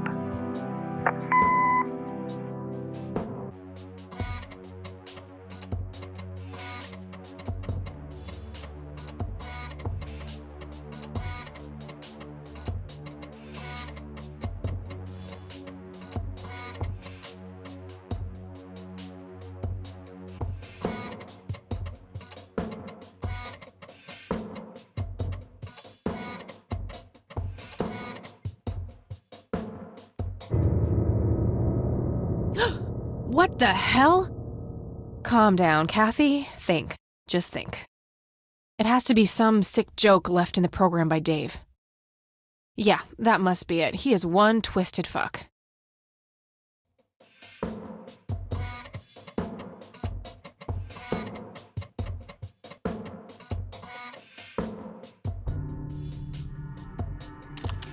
You people make me sick.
Almost. Just a few more tweaks.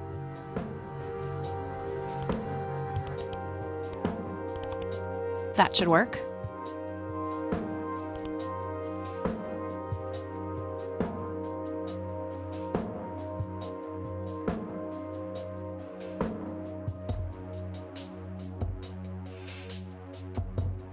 I'll just reuse the same tape and place the modified message at the end. Hello, Erica. It's your father. Call Kathy Rain and give her what she wants. Bye. All right, the forged message should now be at the end of the original tape.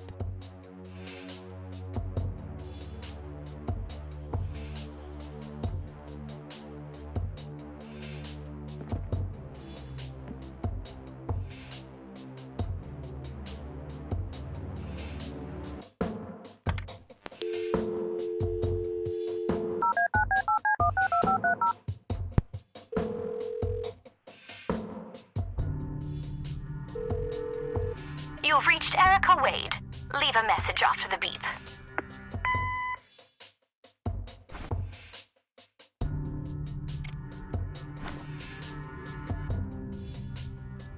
Hello, Erica. It's your father. Call Kathy Rain and give her what she wants. Bye.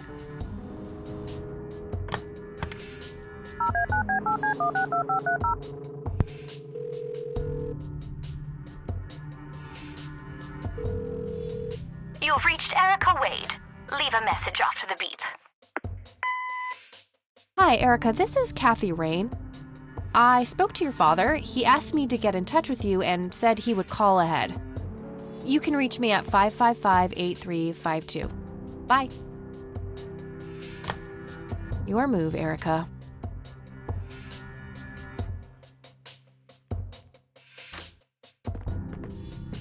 Oh, hello there, Mildred. Hi yourself, Agatha. What? How'd you... Oh, never mind. I know your social security number, too.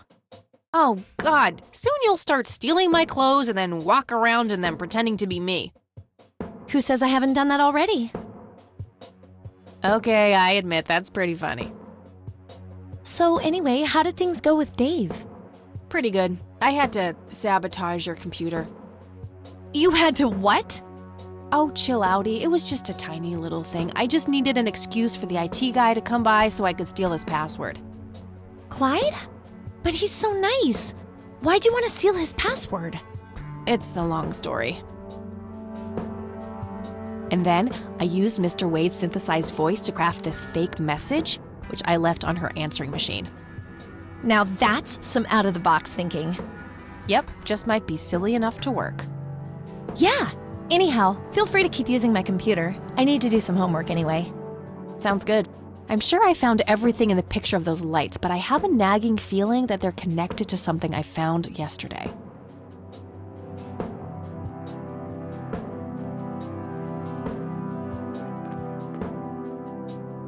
Hey, E, got a sec? Sure thing, Kathy. What's up? Any ideas about what happened to my grandfather in '81? Beats me. Maybe he found what he was looking for. Or it found him. Did you just quote a tagline from one of those cheesy horror novels? Maybe. I wonder what was so special about Lily Myers. Well, besides her being a talented artist who drowned herself in a lake. I bet there's some secret about her art. Let's hope Charles Wade has some answers. What do you think of this cocky person? Well, the nickname makes me think of, you know, boy parts. And you call yourself a Christian. So, what's your take on this Charles Wade? I'm not sure. He sounded like a super nice guy on that tape, but media says that he's a ruthless businessman. The tape is over 2 decades old. Maybe he's changed. Either that or he is very different in his private life. Hard to know without actually seeing him. What do you think of Lily Myers' art? I actually looked her up this morning, and I couldn't find any records of her being recognized as an artist. Yeah, I doubt there was ever a chance for that to happen. Wade bought everything shortly after she died. I only got a chance to see this one picture. Wasn't all that bad, but nothing breathtaking. Well, maybe there's more to her art than meets the eye. Something Wade knew and we're missing. Yeah, maybe.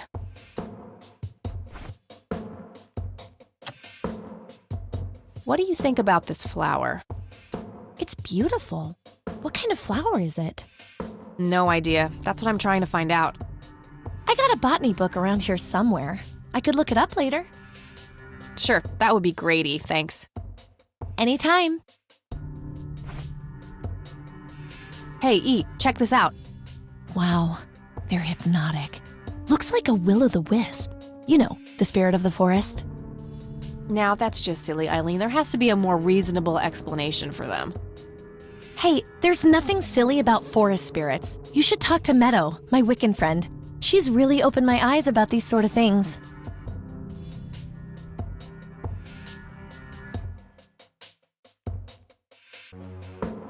Isn't that the same Meadow who had an intimate relationship with a tree outside her dorm? Oh, come on. That was just a phase. Trust me, I've been through every phase in the book. That definitely isn't one of them.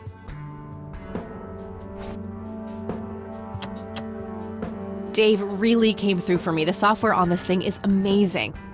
Yeah, he's a real whiz. I found this at my grandparents' place. Oh, wait. You stole money from your grandma? Jesus, no, it's a sentimental thing. Me and Grandpa had this game with pennies when I was a kid. Oh, so you kept the coin to remember the times? That's adorable. Oh, shut up. I found this old picture of Grandpa at my grandparents' place. That's nice. He looks really happy there. Yep, I wonder what made him leave the Air Force. He was in a war, you know. That kind of thing tends to scar people for life. I suppose. Have a look at this brochure, eh? Yeah, what about it? Notice anything out of the ordinary? Yeah. The logo looks a bit unusual with the 3 orb thingies. Normally, the Holy Trinity is symbolized by 3 overlapping circles or a triangle-shaped knot. This is different from that. Huh. Interesting. Look what I got last week, E. Wow, is that thing even, legal? I have no idea. Sometimes I really worry about you, Kathy. Well, your days of worrying are over.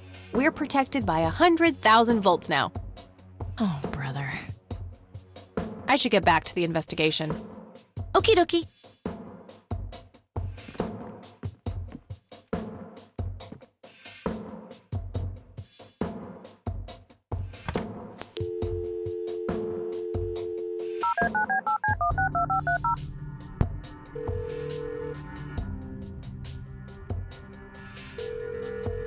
Yeah?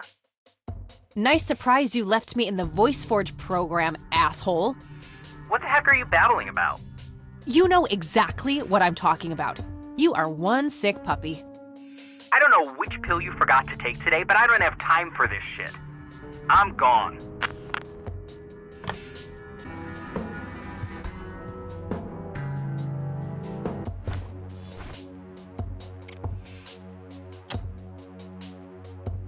Wow, the church logo looks pretty similar to the smoky lights. I might have to visit them after all.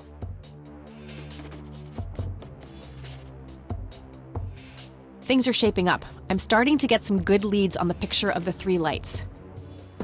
Cool. Is there anything I can help with? Well, my side of the room is starting to get a bit messy. There's always that. Haha, I meant with the investigation, silly. I guess you could try to find out more about these lights. Maybe figure out where that picture was taken. I know exactly where to start. Good. I'm gonna get some food now before I pass out. Okie dokie. I'll grab my books and get cracking. All right, see you in a bit.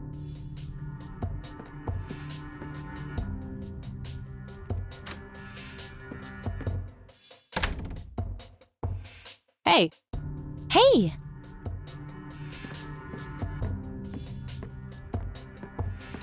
So, any progress with the search? Yeah, I was able to identify that flower. It's called the red scythe, or Rosea falcus. I discovered that there was a small nature reserve near Conwell Springs, which was established in '89. The red scythe is on their list of endangered plants. I made a photocopy of the botany book page in case you want it later. That's something. I should go check it out. Maybe I can narrow down the place where that picture was taken. My thoughts exactly. Here you go.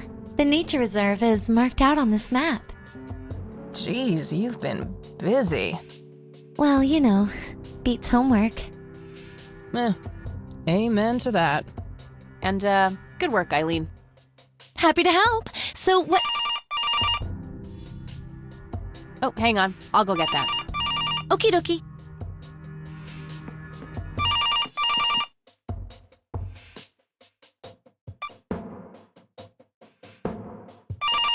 Hello? This is Erica Wade calling for Kathy Rain. Speaking.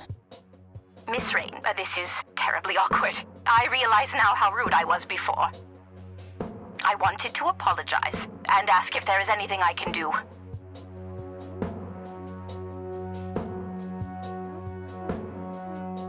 Not being obnoxious to people on the phone would be a good start, Erica. I suppose I deserve that. Now, clearly you wanted to speak to me, so now's your chance. Do you know anything about what happened to my grandfather that night in '81? Not really, no. But what I do know is how it destroyed Father. It did? Oh, yes. The two of them were great friends once, and when Joseph was hurt, they hadn't been talking for some time. Father always hoped they would be able to reconnect one day. He kept putting it off, believing they had time. But in the end, it never happened. So, what were things like back when they were still good friends?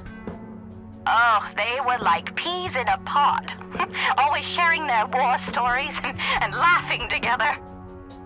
In a way, Joseph became the uncle I never had.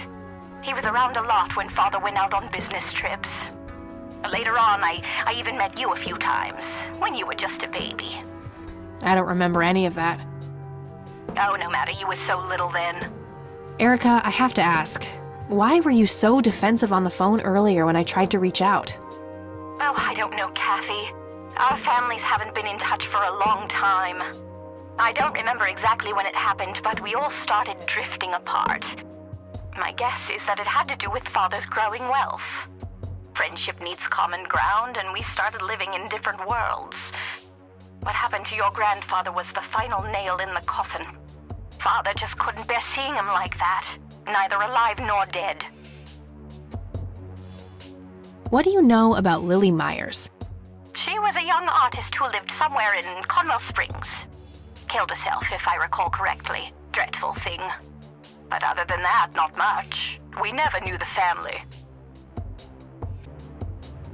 Do you recognize the nickname Cocky? It may be an Air Force call sign. I can't say that I do. Father had many friends in the Air Force, but no one I can recall by that name. What can you tell me about Mr. Wade? My father is a great man. He has so many ideas, so much left to realize, which makes it hurt so much more to see him like this. See him like what? The illness and everything, of course. Right. Yeah, it must be hard. Oh, yes, indeed. I wish he wouldn't be so stubborn with his treatment. He could go to any state-of-the-art hospital, but insists on being treated in that backwater clinic in Conwell Springs. The community clinic in the middle of town? Yes. It's like he's given up and is just waiting for the inevitable to happen. What do you know about Lily Myers' art? Oh, that little girl had a twisted mind, let me tell you that. Oh, my father used to have a few pieces of hers in his collection. Horrible things. I couldn't understand why he ever decided to procure them in the first place. You say used to have. Did he get rid of the paintings? Oh, either that or he put them in storage somewhere. I haven't seen them for years. I never bothered to ask him why. Glad to be rid of them, quite frankly. Do you know anything about the Church of the Holy Trinity? It's the one and only church in Conwell Springs. I was baptized there, and I married my husband there. Anything out of the ordinary about them? Oh, not really. They seem like a typical church to me. Okay, that's all I needed. Very well. Feel free to call back if you have any more questions. All right. Wade is in Conwell Springs. He's being treated in the clinic.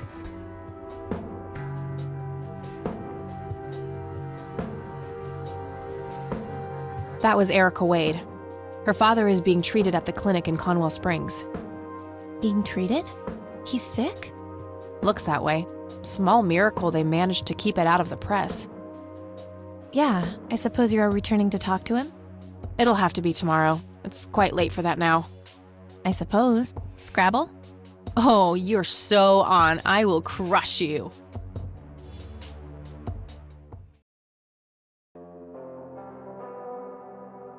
You're off your game today. Is everything all right? Oh, shut up. I didn't get a lot of sleep last night. Oh, up late, thinking about your grandpa and everything? Not just that, I keep having this bad dream. Well, it's not exactly a dream, it's something that actually happened. Oh? What is it?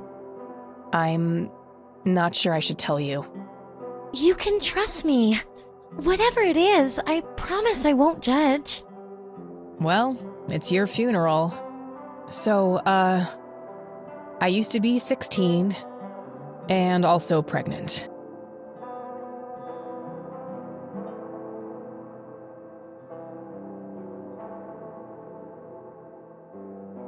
Did you have an aneurysm just now, E? Please go on. Well, seeing as how I don't actually have a 5-year-old, you can probably put 2 and 2 together. You had an abortion. Sure did. Major pain in the ass too, but hey, couldn't let that pregnancy go untreated. I'm glad you're telling me, but I really wish you hadn't done that, Kathy. Who was the,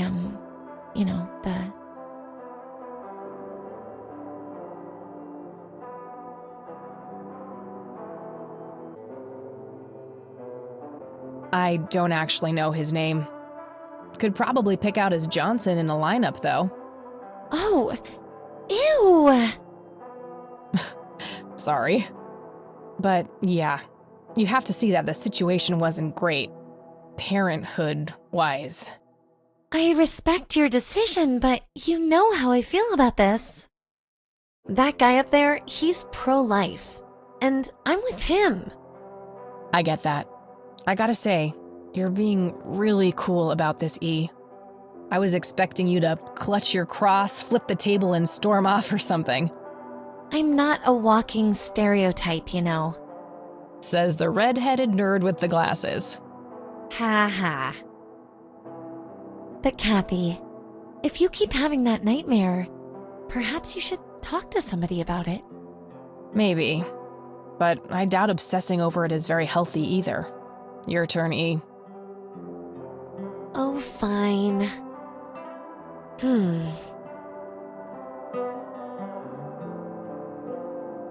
Oh, I play apricot, orange. Yay, bingo. 67 points. Well, ain't that fucking peachy. At least it's not sour grapes. Touché.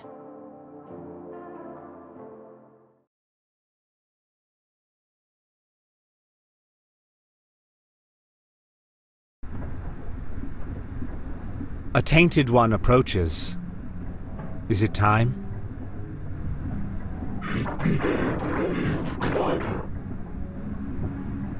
Yes, a fire that burns so bright. It is almost unbearable to see.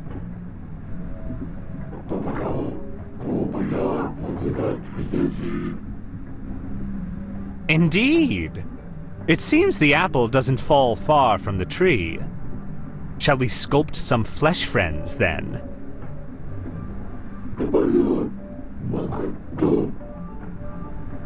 Very well. I will attend to the threshold.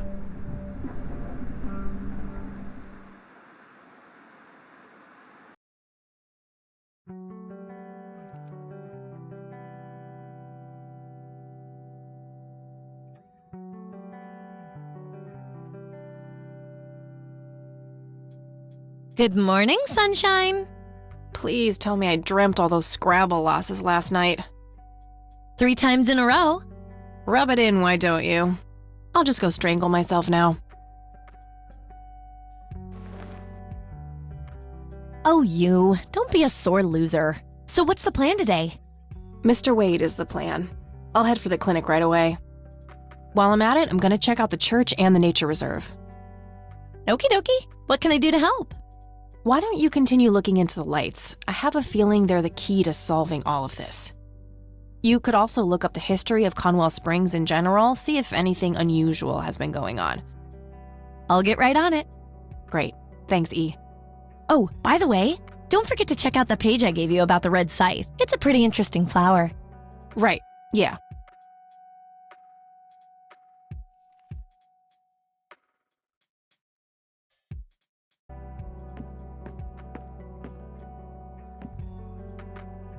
Hey, E, Sure thing. What's your opinion on the Church of the Holy Trinity? They seem like an okay bunch to me. Just your regular old Christians, my kind of crowd. That's just it. They seem a bit too normal. And there's that logo, too. It could just be a coincidence, Kathy. The Holy Trinity is typically portrayed as a triangle. I don't believe in coincidences, E. I believe in action and reaction. Gee, you sound like a starship captain. Captain Rain of the USS Dignity, here to save the galaxy. Oh, please, kill me now. I should get back to the investigation. Okie dokie.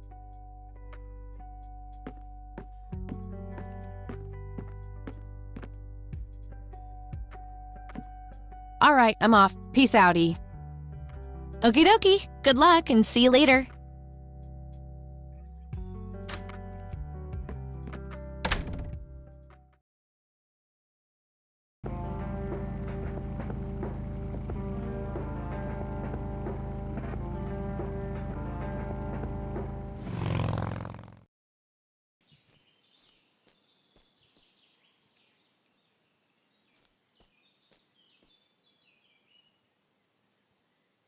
Well, this is it. This is where the picture was taken. I'm not sure what I expected to find here. I need to clear my head.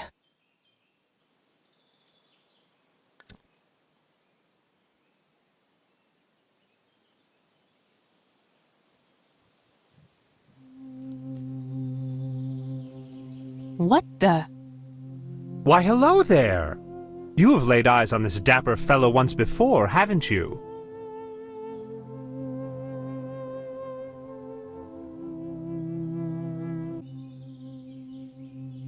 I don't think so, Mr. Clean. Unless seeing your face on a bottle of detergent counts.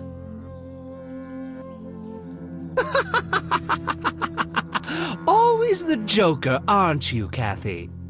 Who are you? How do you know my name? It is my calling to know people like you, those shackled by their past, yet yearning for change. I feel strange. Am I dreaming? It's the mending. I will try to facilitate. You're not real. I'm lying asleep in my bed right now. Focus, Kathy. Listen to the drowned girl. You mean Lily? What about her? She's the one who slipped away, filled with secrets. While she may be free in death, her cold, wet hands still trap many in painful ignorance. What is this, Woodstock Poetry Slam? Mind speaking like a normal person? I knew you wouldn't disappoint. I'm glad, given how much trouble I went through to be here. You see, my name was taken from me, so I claimed a color in its stead. The next time we meet, you'll know the exact hue of red. You're on the right path, Kathy. Follow your grandfather, and everything will work out in the end.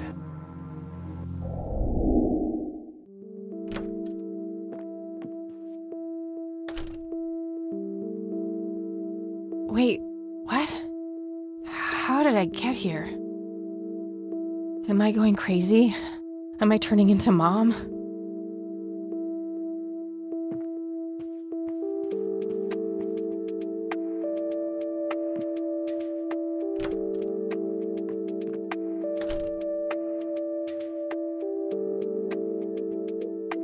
Oh, hello, dear. Glad to see you again so soon. Hi, Grandma. I just thought I'd drop by. Sure, hon. Stay as long as you'd like.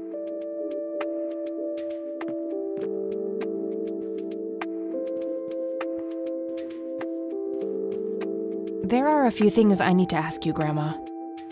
Very well, dear. I don't see a reason to ask her about that.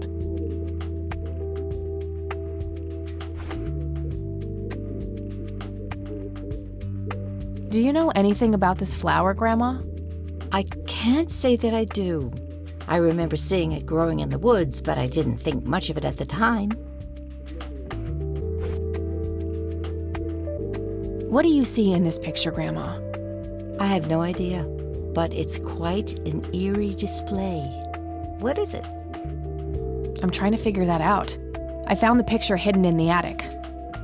Oh? Come to think of it, the trees do look similar to the ones in Conwell Woods. Yeah, it was taken somewhere in that area. I found out that the flower in the picture matches a rare local species. Aren't you clever? Do let me know if you come across anything else. Well, gotta go, Grams. Talk to you later. Bye, Kathy.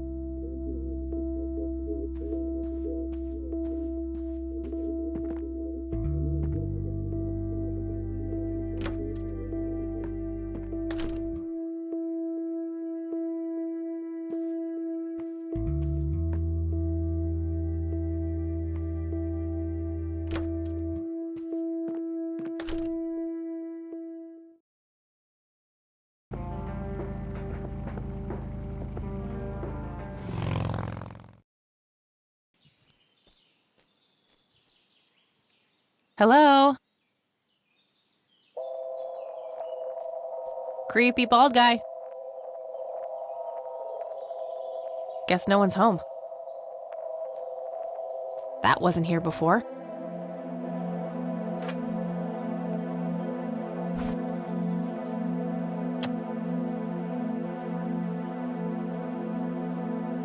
A bald man dressed in red. Oh, creepy.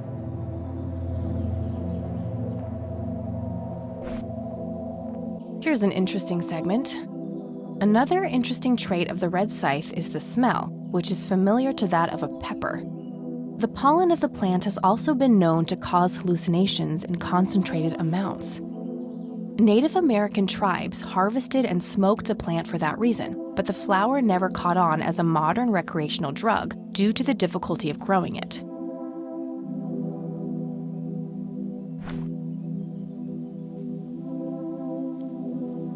Looks like a specimen of the red scythe. It's endangered. I'm not going to take it without a really good reason.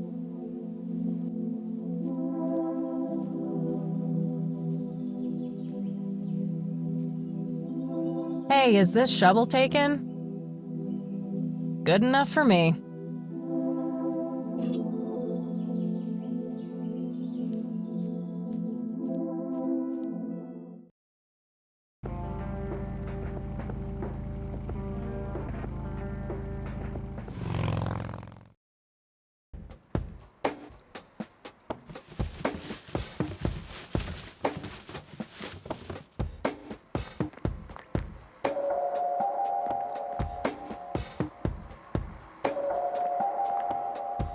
Yep, it's full of trash. Figure that. We meet again, Mr. Homeless Guy. Homeless? That's the worst thing I ever heard of, and totally untrue. So, what's up with the trash can? Digging for treasure? Well, I'm just going through a rough patch. By the way, you owe me $10. Nah, you agreed to 7. You're busting my balls here. Better get those balls checked out in this clinic then. So cold. Like a stake through the heart. What do they call you anyway? Goober. Everyone calls me Goober. All right. I'm Kathy. Pleasure to meet you. So, what's your story anyway? My story? Yeah. Don't all bums have a story? For your information, this is all just a dry streak in my showbiz career. Is that so? I don't recognize you at all. I used to have more hair. That I actually believe. Come on, man. Frankie Gold is my stage name. Surely you must have heard of me. Not really, no. Oh, come on. I have starred in dozens of Hollywood movies.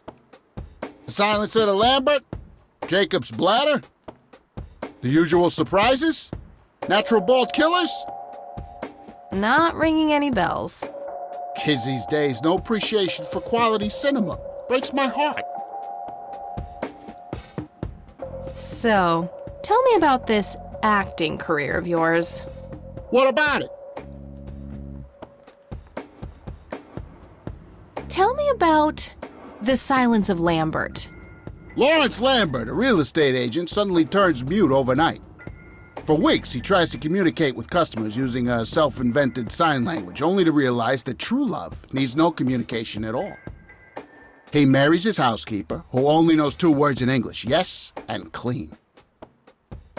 In the end, Lawrence dies of a heart attack in the arms of his lovely wife, Consuelo Lambert Vasquez. Based on a true story.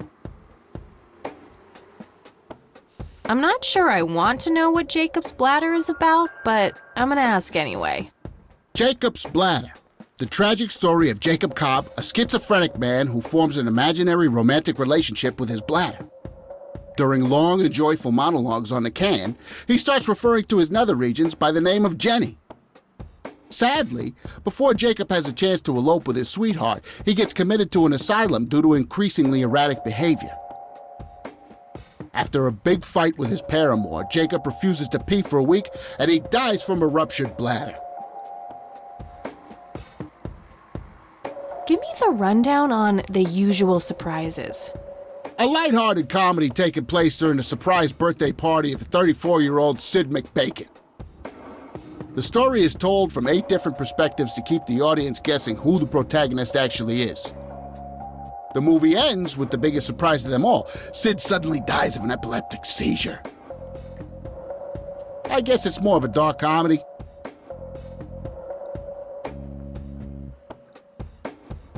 Natural Bald Killers?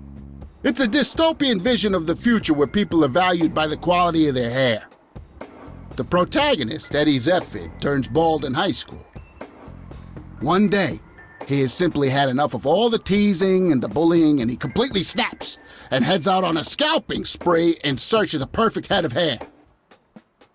Eddie makes his way to Mexico for an illegal hair transplant. However, he has an adverse reaction to the anesthesia and he dies on the operating table. Oh, never mind. Not the cultured type. I understand. I need to ask you a few questions. Sounds serious. Ask away. Do you know what happened to Joseph Rain in '81? I most certainly do. What? Tell me. Are you sure you want to know? Not everyone can handle the truth. Oh, just spit it out. Okay, here we go. Ready? Abducted by aliens. I should have known better. Oh, I saw it, man. A big, huge light. I was a bit drunk at the time, but I had my reasons. My wife had just left me, taking the dog, not to mention I was being conscripted for the war. But I'm telling you, those goddamn aliens took him and they experimented on him. And that's why he was so messed up when they put him back. Yeah, I'm gonna have to stop you there. Open your mind, man. Do you know who Lily Myers was? Yep, my dad was the one who found her floating in the lake. Really? What can you tell me about her? Ah, geez, not a lot. I mean, teenage girls, man, they're like their own species. Impossible to figure out. Not to mention how that entire family ain't, like, people-friendly. Now that's an understatement. Nearly started brawling with Sue the first time I met her. She could sure deal out a mean whooping, that lady. Do you recognize the nickname Cocky? Why, I used to call myself that back in Nam. Oh, how I miss that marvelous youthful ego of mine. Why do I even bother? Do you know who Charles Wade is? Sure, he's been holed up in this clinic for the last couple of weeks. You saw Charles Wade go in there? Well, yeah, I just told you, man. How did he look? Okay, I guess. Still walking, at least. What do you know about Lily Meyer's art? Nothing but hearsay. People say it was pretty deranged. What's your opinion on the Church of the Holy Trinity? I'd say they're good people. Isaac the priest is, anyway. His dad, Father Bill, on the other hand, though, he and the people he had around him were into some weird shit. What kind of weird shit? I don't know, they were like a cult or something, with Billy Praise himself at the top. Really shifty bunch of folks. Isaac turned it all around when his dad kicked the bucket, made it a proper church. Interesting. Do you know anyone else who was involved in the old church? Not really. I tried to stay as far away from those people as possible. Ask Isaac about it. He's a friendly guy. All right. I might do that. Do you know anything about this flower? It's red? Enlightening. I don't need to. Do you know what this is? Chinese fireworks, of course. I grew up in Shanghai. I know what I'm talking about. They used to call me Dong Pai, meaning round-eyed baldy. Those were some rough years. I miss the food, not to mention the women. Got 2 kids down there now, Mei Lin and Little Ping. Time to hit the off switch now, buddy. That'd be one raggedy-ass bribery attempt. Do you know what this key opens? Your heart, mademoiselle? Oh, brother. I could, but only if I had a really good reason. Want to smoke, buddy? Nah, I got stage 2 lung cancer. I'm keeping it under control with a fruitarian diet. Do you recognize these men? That's your granddad, right? Yeah. What about the other 2? No idea. I think my face blindness is acting up again. Okay. Okay, that's enough serious questions for now. Alrighty. Okay, I'm off. Bye.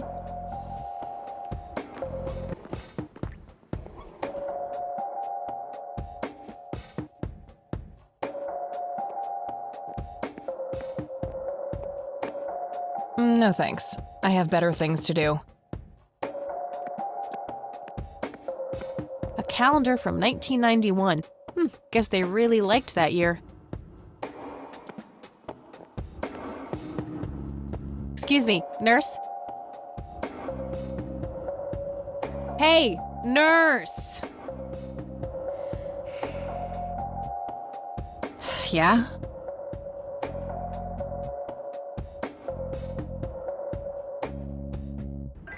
They don't pay you much, huh? No shit. What do you want? I'm here to see Charles Wade. Never heard of him. Anything else? Bullshit. I know he's here. Listen, it's okay. I'm a friend of the family. No, you're not, and I said he's not here. Don't make me call security. I need to get rid of her somehow.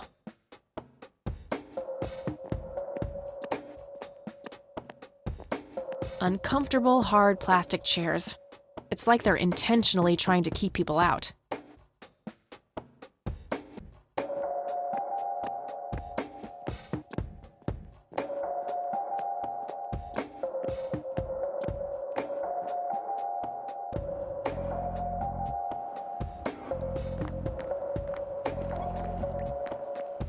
Hey, doofus. Oh, hi! So, how good an actor are you? The best! The very best! You know, that nurse in there, she said she loved you in all those movies, and that she always wished you'd give her a live performance. I knew it! She always gave me these strange looks. I thought it was contempt, but her face must just be cramping up from shyness. Yeah, that's definitely it. She'd love to see you act, I'm sure. I'm gonna have to oblige. Which movie do you think she'd like the best?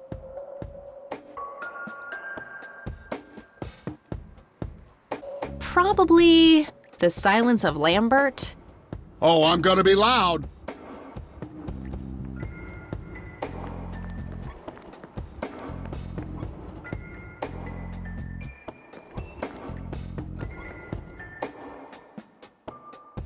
Oh, Consuelo, how I wish I could speak.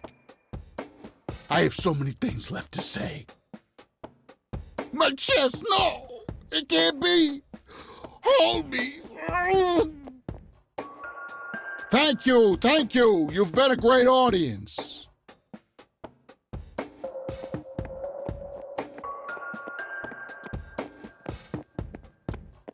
That wasn't really an electrifying performance. I'll have to intervene somehow.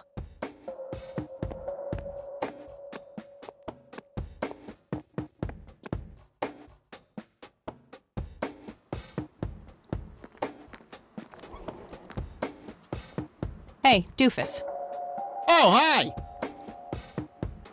Hey. Sure? Any suggestions?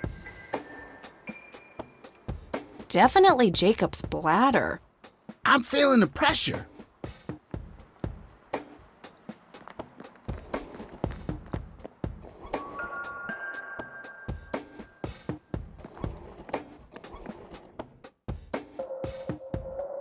Oh, Jenny, everything is forgiven. You and me were like peas and carrots. I'm just so full of your love that I think I'm about to burst. Jenny, where did you go? Oh, I don't feel so good. Thank you, thank you. You've been a great audience.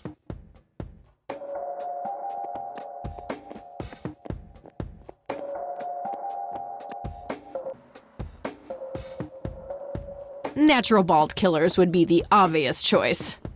Bald move.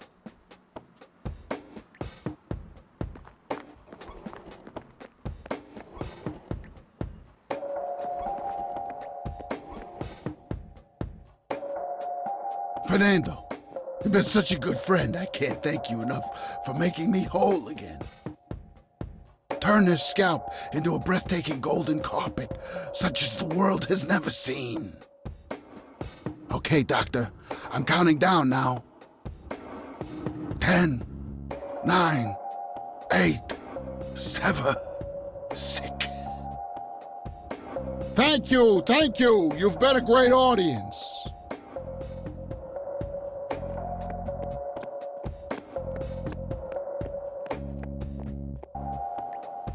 How about the usual surprises? Business as usual.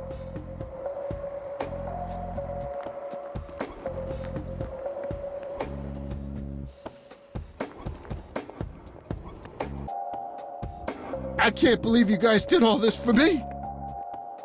You know, what's that smell? Bacon? Oh, Bobby, my head hurts. I'm seizing. Nurse, he's seizing! Oh, shit! Man, I feel like a total jackass. I'll have to make it up to the poor guy later.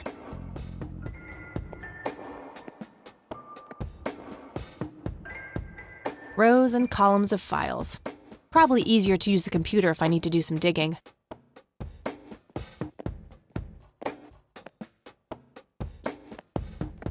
Employee of the Month, Carlita Mendez. Ugh, what a joke. It's that obnoxious nurse.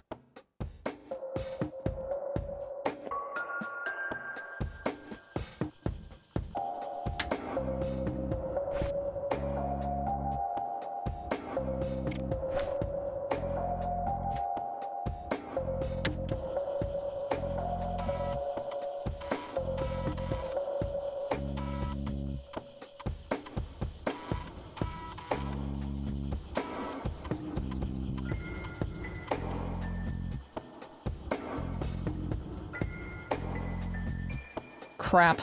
Looks like I have to figure out the username some other way.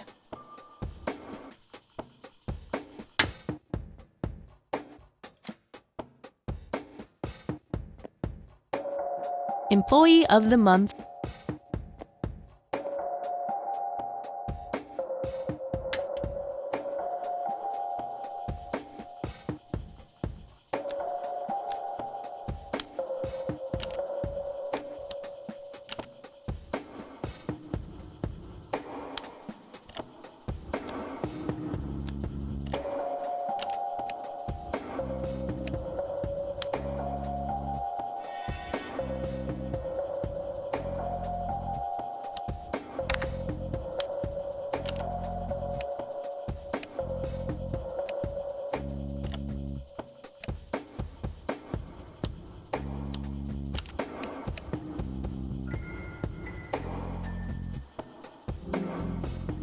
Gotcha.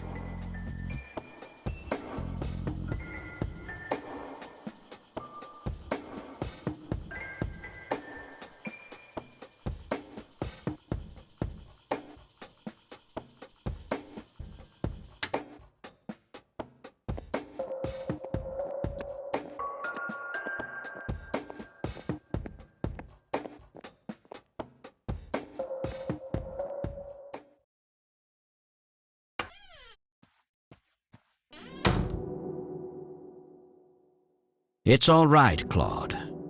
Understood, sir.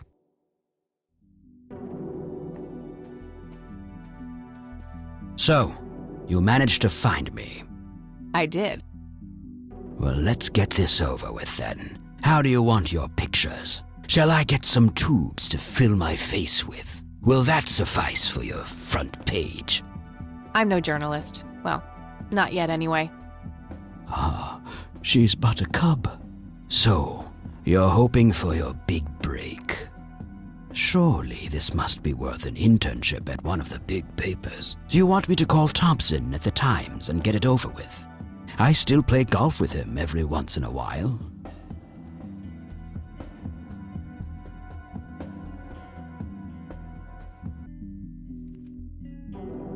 I don't need to piggyback on favors. I make my own way.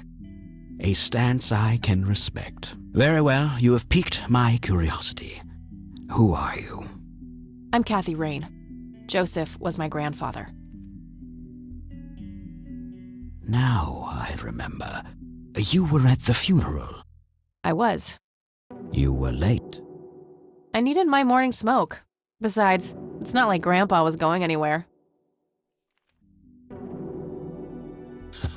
Oh, just look at her, Claude. She's absolutely fearless.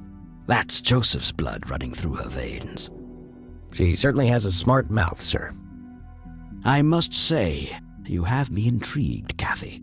What can this old man help you with? Do you know anything about what happened to my grandfather in '81? I wish I did, Kathy. You must know I did everything in my power to help. How do you think Mary Elizabeth could afford all that expensive treatment? MRIs, neurologists, say what you will about Joseph, but he was never rich. Strange. Grandma never mentioned that to me. She's just too proud. At first she refused. She was convinced that I had an agenda, that there were strings attached. And were there? Don't be silly. Despite all that had happened, I still loved Joseph dearly. I wanted to help. People from places like this have a deeply rooted mistrust in the rich, passed on for generations. In her eyes, I had become one of them. So that's all you know about the whole affair? Are you implying that there's more to know? I left the diagnosis to the professionals. Mrs. Rain accepted the health care, but asked me to stay out of everything else. So I did. I see. What can you tell me about your friendship with Grandpa? Joseph was the best friend I ever had. We grew up together, married our high school sweethearts together, went to war together. I can't even begin to count the number of times he's saved my life. I repaid the favor once or twice. But he came up ahead, no doubt. So, when did you two lose touch? I heard that something happened between you and him. What was it? The truth is, Brian Rain happened. Sharon Evans happened. My parents? Yes. They ruined everything with their vile, destructive behavior. I couldn't have that around my daughter or my newborn grandson. Joseph was naive. He believed that anyone could be helped, that anyone could be reasoned with, given a chance. He was just too good, bless him. He should have been harder on Brian, more strict.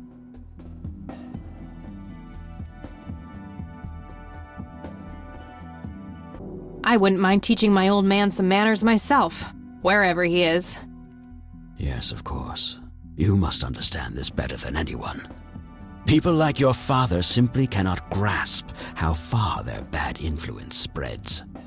So our family started drifting apart.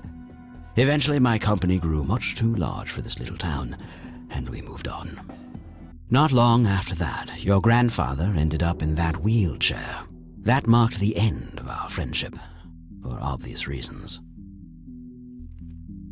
You bought a number of paintings by Lily Myers. Why? I'm known to dabble in art from time to time.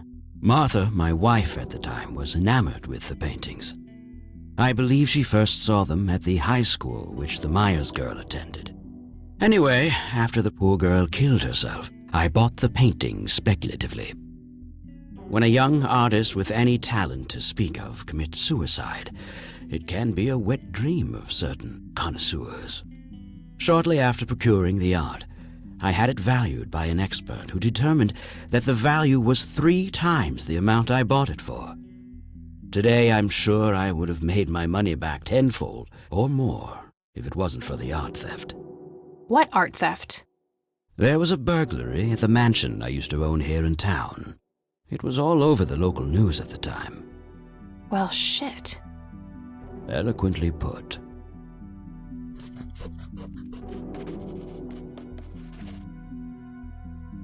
Do you recognize the call sign Cocky? Would be strange if I didn't, since I was the one who coined it. It belongs to a fellow named Jimmy Cochran. He was a coward, really. The nickname is somewhat of a bad joke. Perfect. Thanks.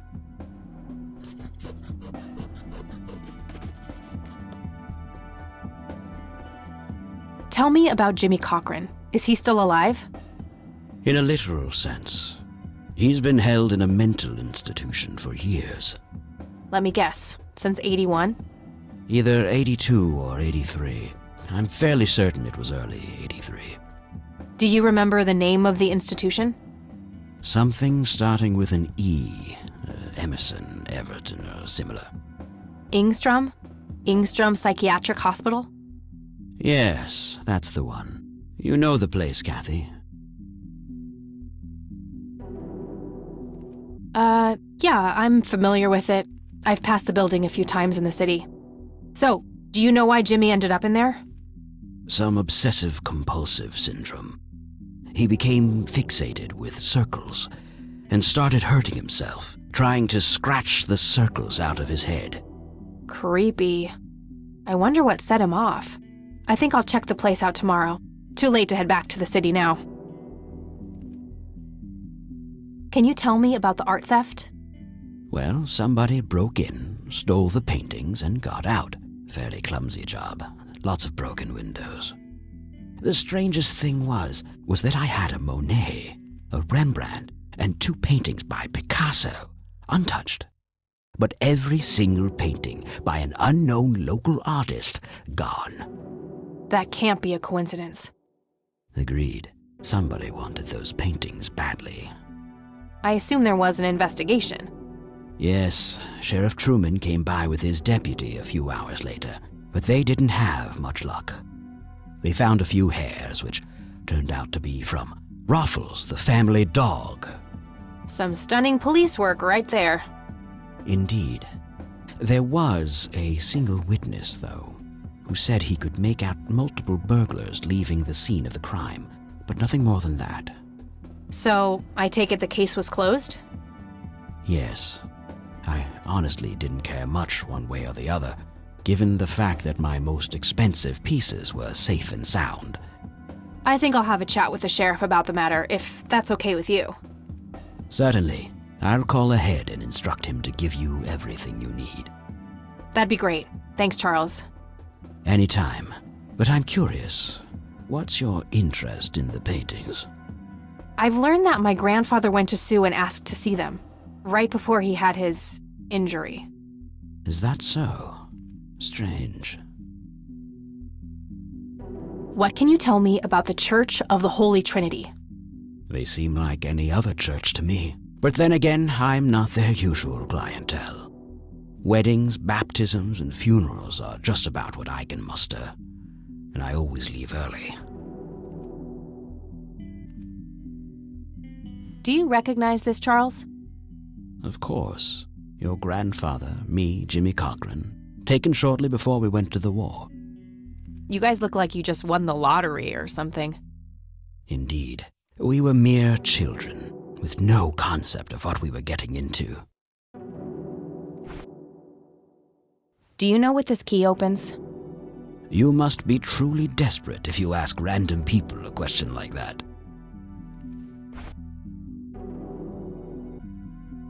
What do you see in this picture, Charles? Fireflies would be my best guess. They can grow terribly large around these parts. Do you know what this is? A flower. Why don't you consult a botanist instead of bothering me with this nonsense? Thanks, Charles. That's all I need for now. You're welcome, Kathy. Come back anytime.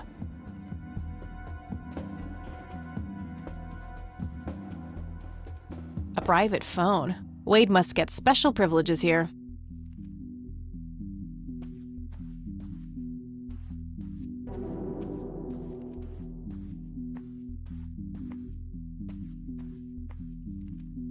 Looks like Wade brought some of his old tunes with him.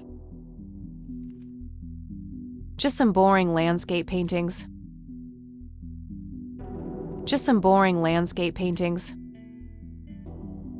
That guy is huge. I wonder how many cows he eats per day.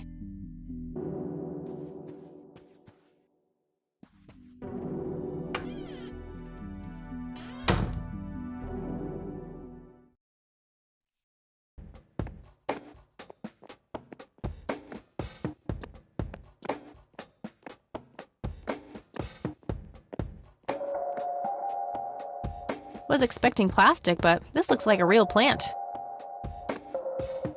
Smoking allowed. Guess this place is a bit behind on healthcare regulations.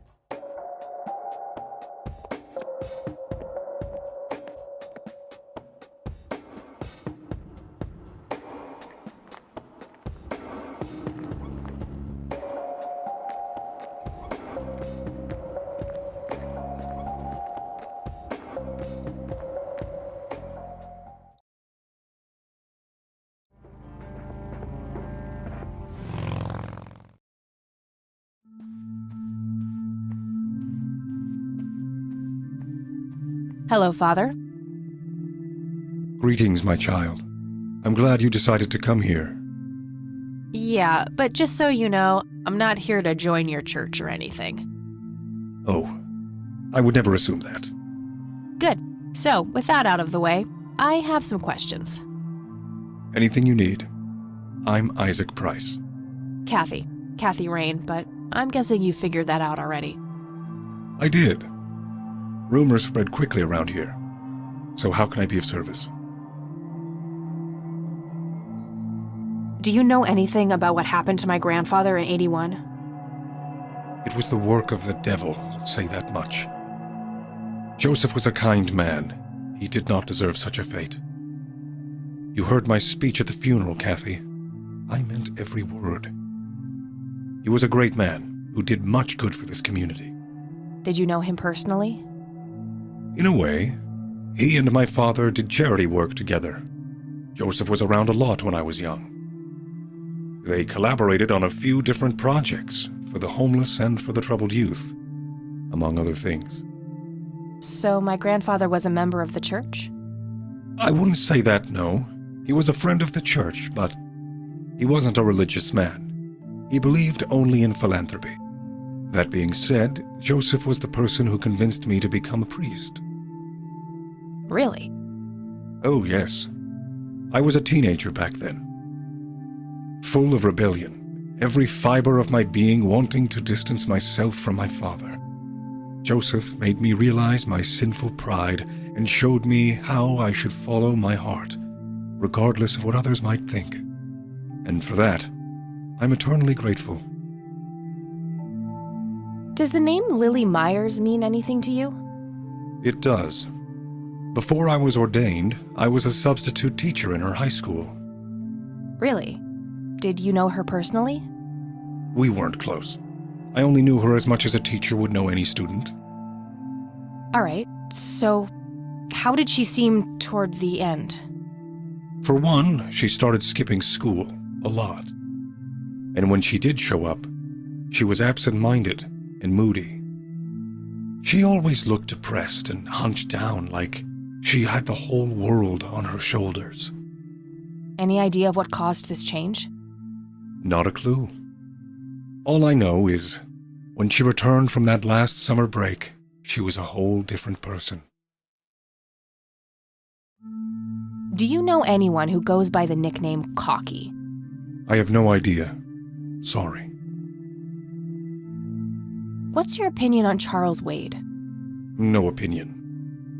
He used to be a prominent figure around here, but he doesn't appear much in town these days. Actually, he's in the community clinic right now, getting medical treatment. Oh, I wonder if it's serious. Perhaps I should go talk to him. Even men like Charles Wade need a priest when they're nearing the end of the line. Do you know anything about Lily Myers' art? I saw a few pieces, gorgeous work, vibrant, surreal landscapes. When was this? Must have been mid-70s. The high school had open days with an art exhibition. So, this was some time before she changed, right? You didn't see any of her later work? No. By then, she started skipping art class completely, from what I heard. Maybe she was afraid of what she might draw. I hear it was pretty twisted. Could be. But alas, I suppose we will never know what was truly haunting her. I'm doing my best to find out. I don't believe the story to be as clear-cut as everyone makes it out to be. An unusual theory. How so? People have taken a particular interest in her art. I think there's more to it. I wouldn't read too much into it, my child. It happens to all dead artists with any talent to speak of. Care to tell me the history of the church? I'd be happy to. The story is a fascinating one. This church was founded by my father, William T. Price, in the 70s. Back then, he made his living as a traveling salesman and was driving through this area as he had done so many times before. However, this day was different. My father held dark thoughts in his mind. He was angry, thinking of evil deeds, even considering swerving off the road into a rock and ending it all. Then suddenly, divine intervention. 3 bright lights appeared. The Father, the Son, and the Holy Ghost. The sign of God. This epiphany was the moment my father had been waiting for. He sold all of his belongings and took me and my brother to live with him here in Conwell Springs. Soon thereafter, he built this church and started gathering followers. They began to refer to him as Father Bill.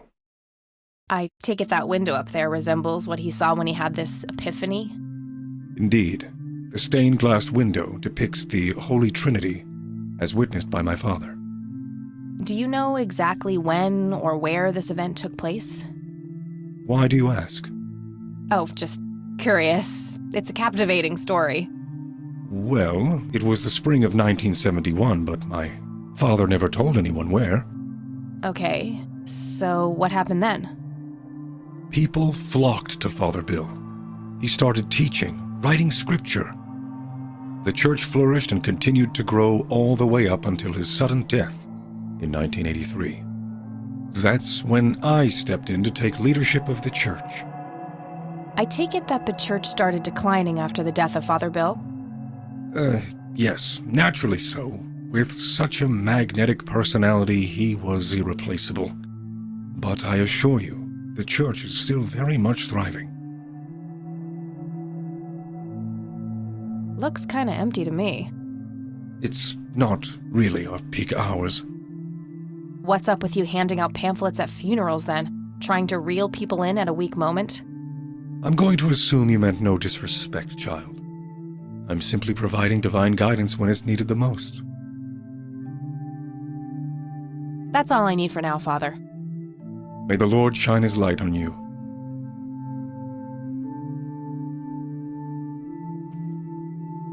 It's an altar. You know, the place where they put the sacrificed goats, kids, and other crap.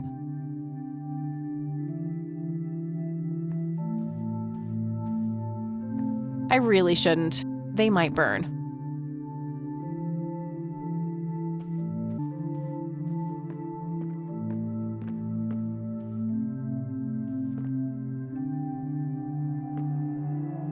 Locked.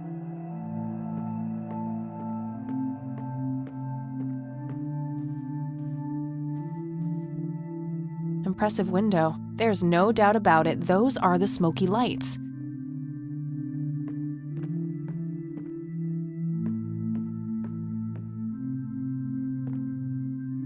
Locked.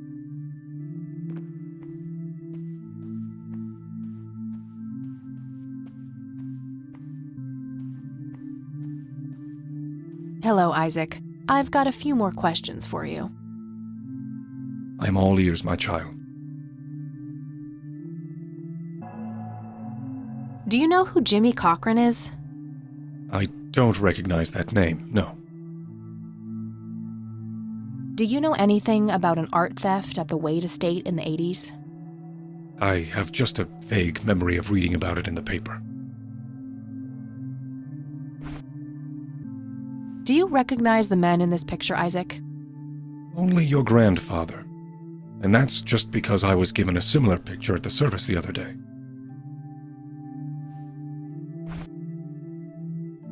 Do you know what this key opens? I'm afraid not, my child. I could, but I think I have more to gain from a subtle strategy. I'll keep it to myself for now, until I know more about this church. Father, do you know anything about this flower? No, my child, nothing at all. That's all I need for now, Father. May the Lord shine his light on you.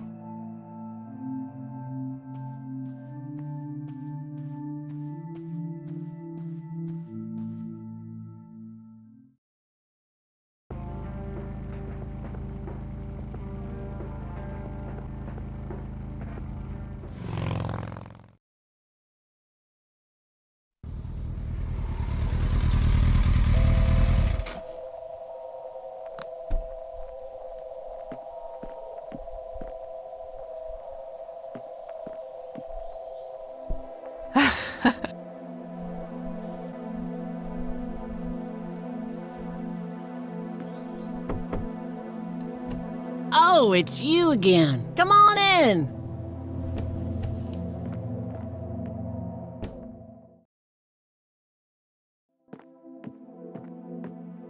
No Nathan today? Nah, haven't seen Nate all day, probably out in the woods.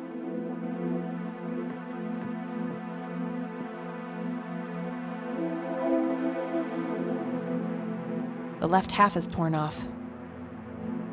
That must be Lily. She seems very happy. Is this how Nathan still sees himself? As a little boy?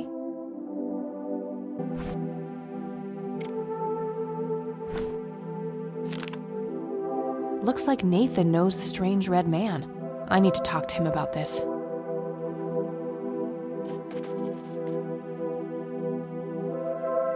A bald man dressed in red. Ugh, creepy. That must be Lily. She seems very happy looking up at the red man.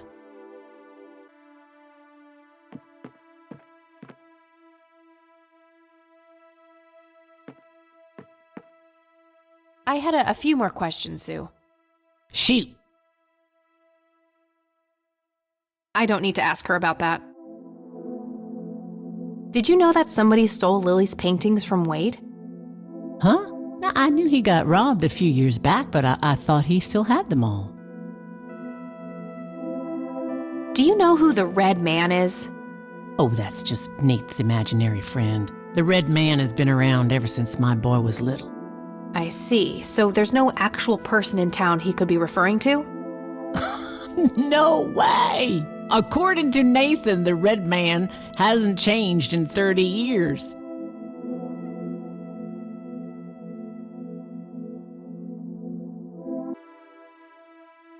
Sounds like he has quite an active imagination then. Oh, you have no idea. He has unique names for each of the kitchen utensils. Nuff said.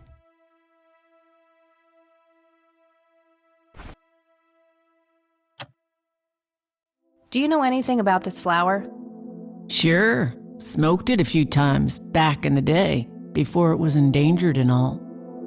Yeah? What was it like? Similar to pot, but stronger and more unpredictable. Never touched this stuff after I got pregnant with Lily. All right.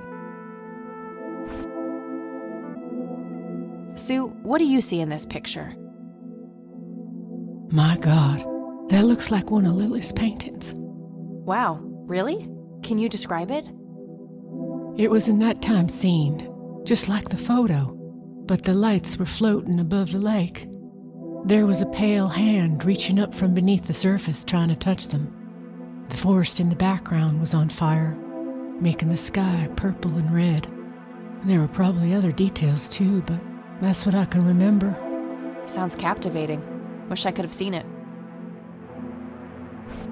I think I'm gonna head off now. Sure thing, little cat. Come back anytime.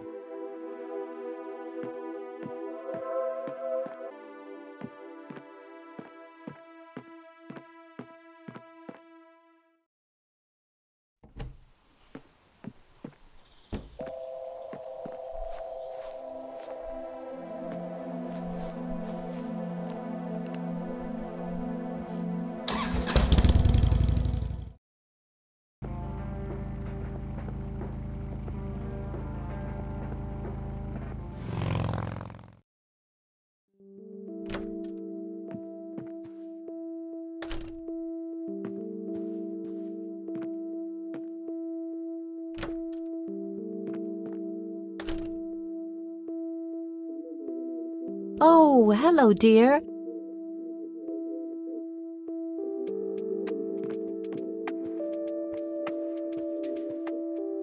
There are a few things I need to ask you, Grandma.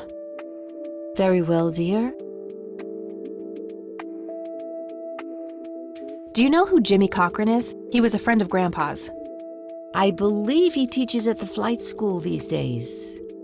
I don't think so, at least not anymore. I was told he was placed in a mental facility. Really? He always struck me as a kind man, maybe a bit nervous and on edge, but not crazy. There's more. I found out that Jimmy asked Grandpa for help not long before Grandpa ended up in that wheelchair. Jimmy sounded really desperate. I'm sure what happened to Grandpa that night had something to do with his cry for help. You should go find the man then. Surely he must know something. That's the plan. I just wondered if there's anything else you think I should know about him. Not really.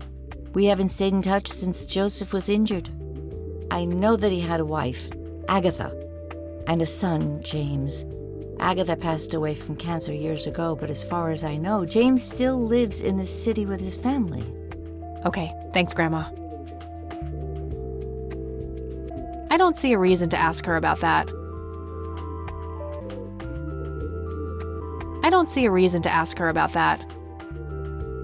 Well, gotta go, Grams. Talk to you later. Bye, Kathy.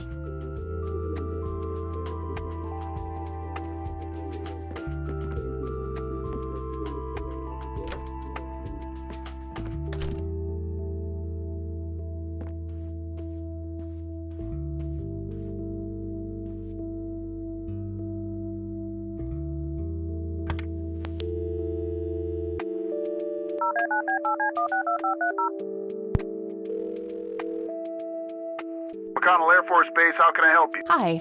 I was just wondering. Sure thing. Do you know anything about a pilot named Jimmy Cochran? He was assigned to your base during World War II. Maybe even longer? Hold on, let me check. Yes, Jimmy Cochran, fighter pilot born 1922, tour of duty in Japan from 41 to 42, honorably discharged for health reasons. Spent some time as a civilian pilot elsewhere in the U.S. until he returned to the flight academy here in the capacity of a teacher. Mr. Cochran was the major proponent of opening up the academy to civilian students. He continued teaching at this base until a sudden resignation in 1983 for unspecified reasons. All right, thanks. All right, that's all. Goodbye, ma'am.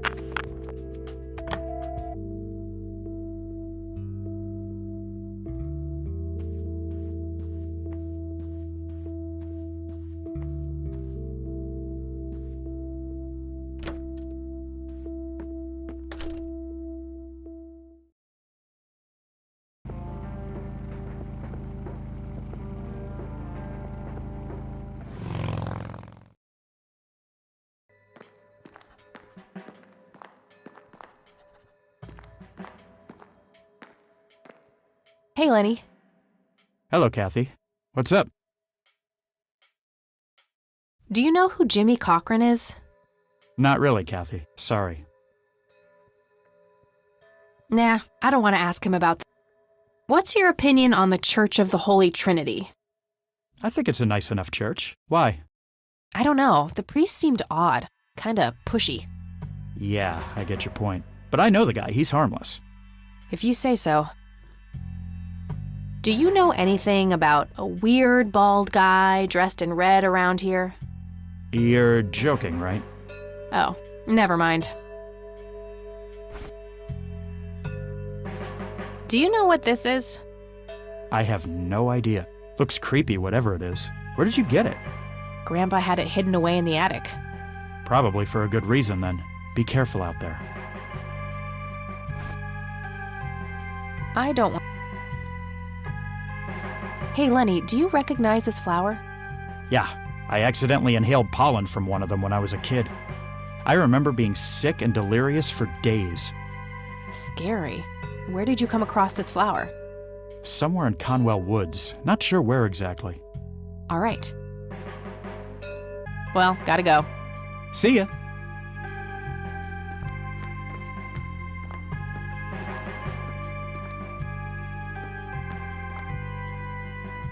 Hello, Sheriff. Mind if I ask you a few more questions? If you must. I don't need to ask him that. Do you know who Jimmy Cochran is? Nope. Do you know anything about the art theft in the Wade estate? Yes, Mr. Wade phoned ahead about that. Lenny!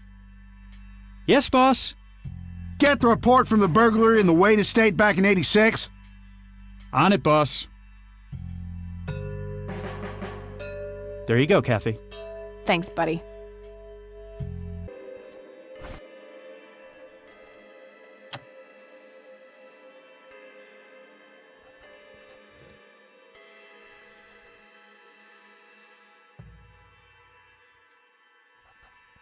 Lenny, any messages for me? Messages? I never play stupid, Sheriff. Guess that settles it then.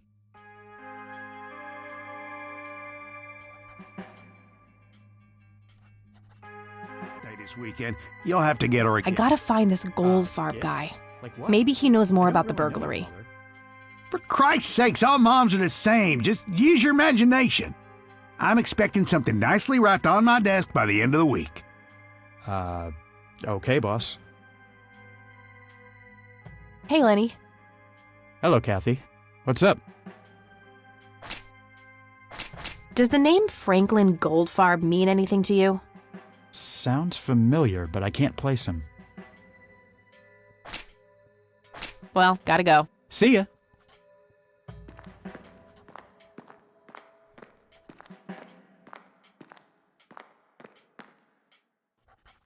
Hello, Sheriff. What's your opinion on the Church of the Holy Trinity? It's a fine church. I go there myself every Sunday. Do you know anything about a weird bald guy dressed in red around here? What the hell are you talking about? Never mind. Does the name Franklin Goldfarb mean anything to you? Never heard of him. Anything else?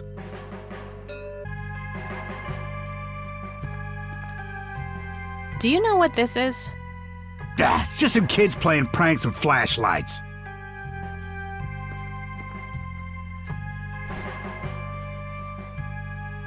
I don't want... Do you recognize this flower? Matter of fact, I do. It's a local endangered plant with mild narcotic properties. Yeah? Have you come across any users in the area? Sure, but it's a bit tricky to do anything about it. Using it as a substance is technically illegal.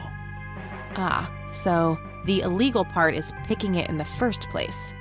Yes, knowingly picking the flower is a crime, according to the Endangered Species Act of 1973. Gotcha, thanks. That's good.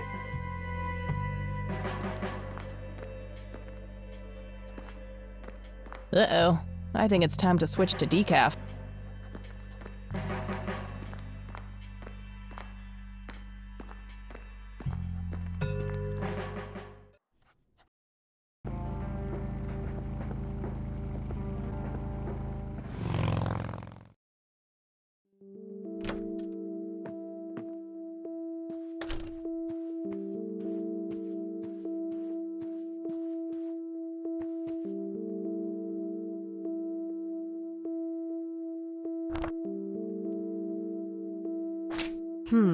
No Goldfarb in here.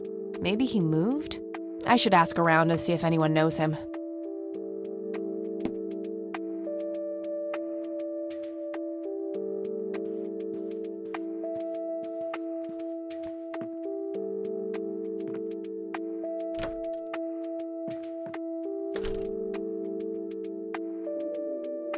Oh!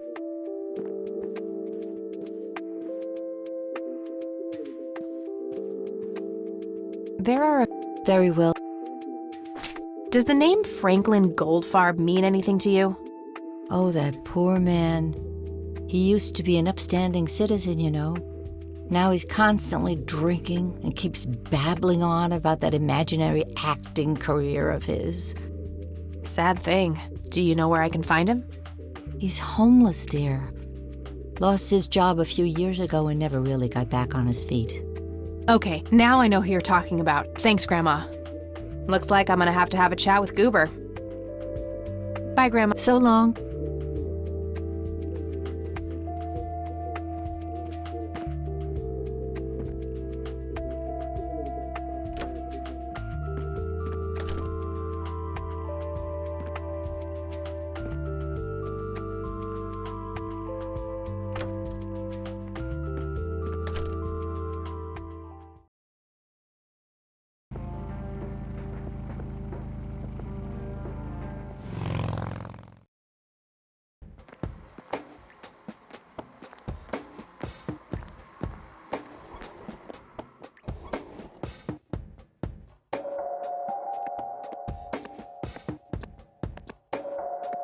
I need a word, Miss Mendez.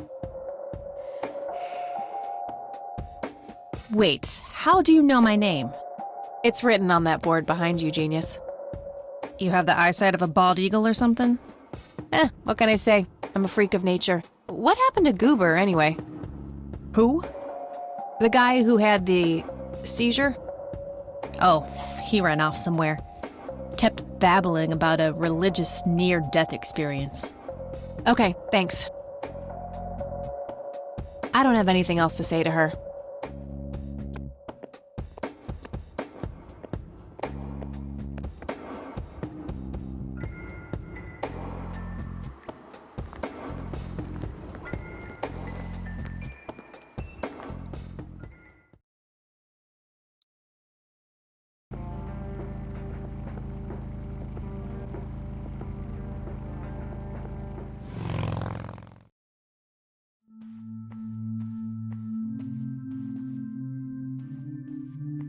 Hello again, Goober. You again? Are you stalking me, girl? You pop up everywhere I go.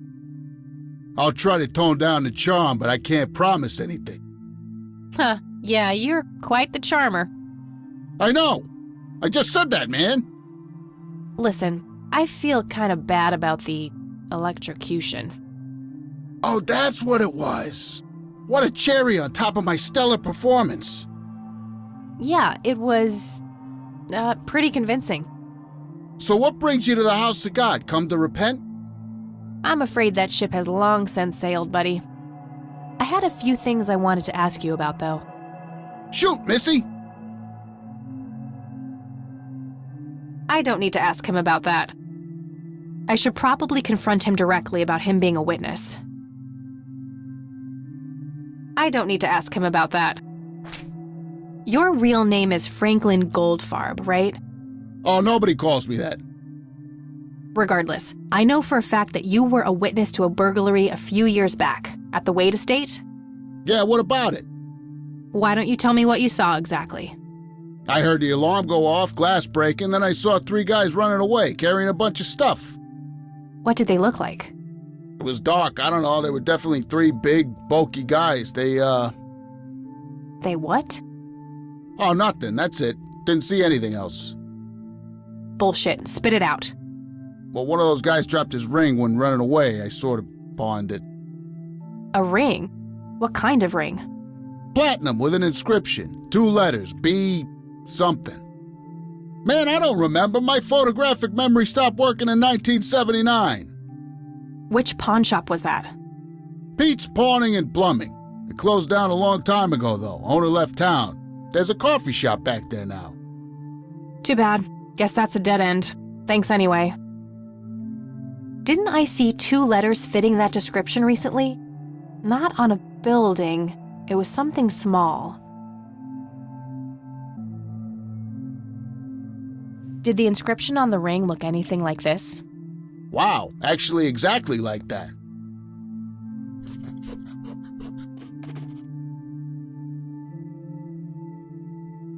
Any idea what BH stands for? Beehive? Bet high? Big head? Okay, that's all for now. See ya! Hello, Isaac. I'm all... This may sound strange, but have you heard of or seen a strange man dressed in red? Only our Lord and Savior Jesus. Surely his rags were drenched in blood as he lay upon the cross. That's not what I meant. I mean someone here, in Conwell Springs. Are you joking? I haven't seen a person like that, no. Do you know what BH means? It's inscribed on this lighter. I'm sorry, but no. That's all I need for now. May the Lord...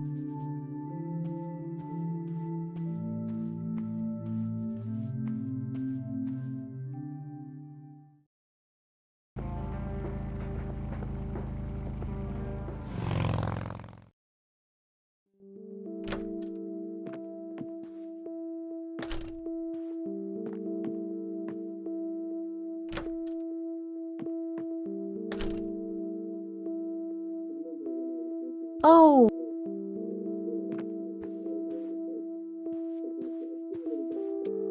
There are a few things Very well. Do you recognize the acronym BH? It's on Dad's lighter. Yes, dear, it means the Black Hats. They're those ruffians on motorcycles whom your father associated with. Oh, his biker gang. That makes sense.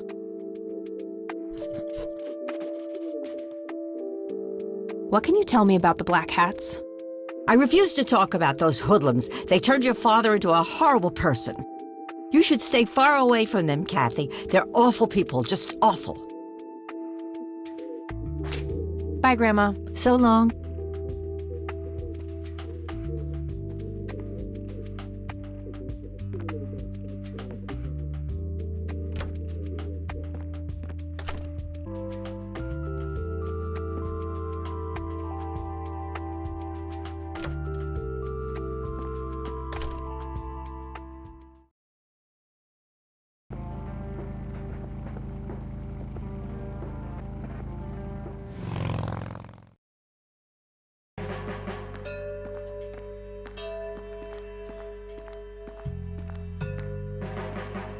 Hey, Lenny. Hello, Kath. What can you tell me about the Black Hats? They've caused us trouble from time to time, but they've been kind of quiet lately. We put a few of their captains in the slammer over the years, but we never managed to find enough dirt on their leader. Bo Brunson. Big Bo. Do you know where I can find them? Yeah, hold on. Let me just find a map. Got it. Thanks. Well, gotta go. See ya.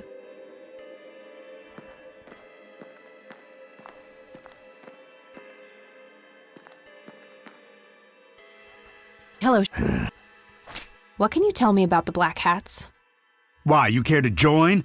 I'm sure they'd be real impressed by your big bike, but that's a man's club.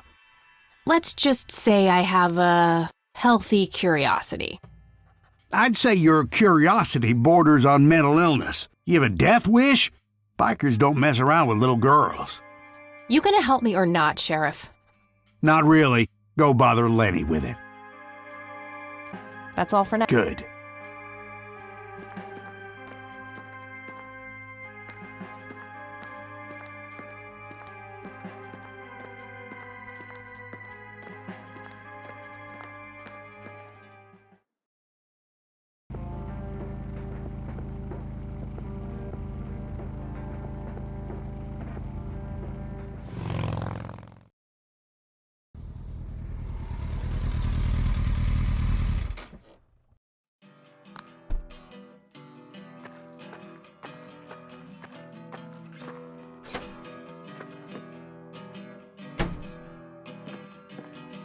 Sweet butt incoming! Like hell I am. I'm nobody's property. You sure? Doesn't she look like a sweet butt? I think she does. Step off, creep. Or what? You tell your daddy on me?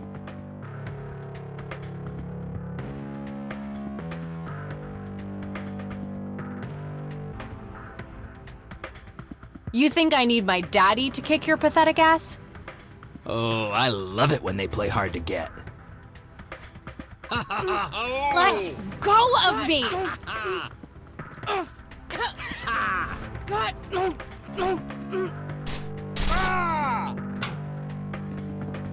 What the hell's going on out here? Nothing, Prez. Just having a bit of fun with this gash here. I suggest you leash that dog of yours. For fuck's sake, Prospect, not again. Get the hell out of here. Sorry, boss, I'll go.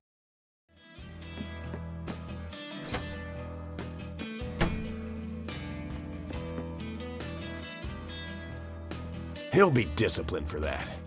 He better be. I take it you're Bo? I am. And who are you, darling? Kathy Rain. Bullshit. She lives in the city with her deranged mother. Who are you, really? Did the Vandals send you? No, they didn't. I am Kathy Rain. Prove it, then. Well, I would, but I left my ID back home. That's convenient. I think I've wasted enough time with you. I need to figure out some proof. A member of this motorcycle club. A member of this motorcycle club.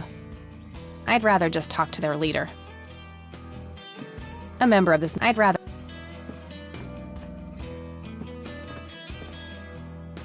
The Black Hats. I suppose the name comes from the old Western trope. 100% country music. Be still, my heart. Whew, out of order. My ears are safe.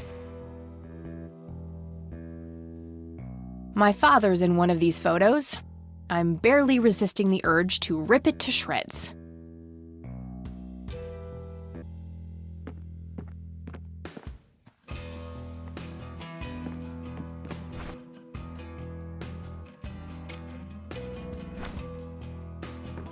This proof enough for you? I'll be damned. That's Brian's lighter, all right. Sorry about the paranoia. We've had some problems with the Vandals lately.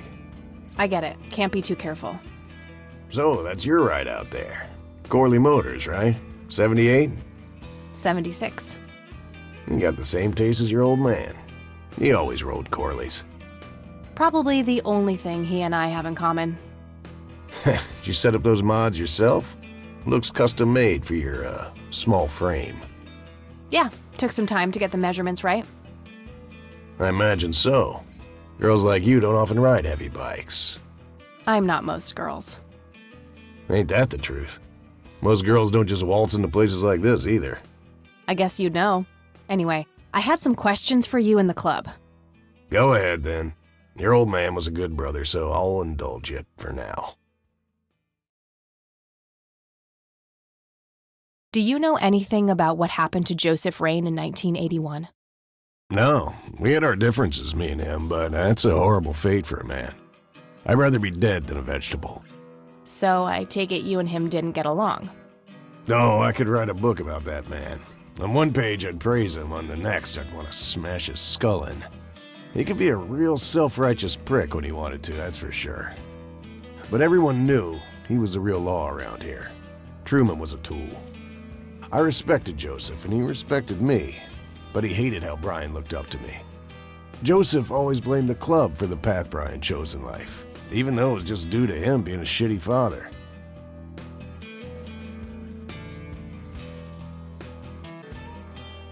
Like hell he was. He gave my dad a million chances, did everything to set him straight.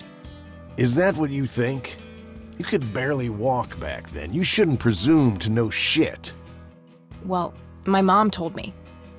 And you consider her to be reliable. I know she's your mom, but let's consider the facts. She's a paranoid delusional.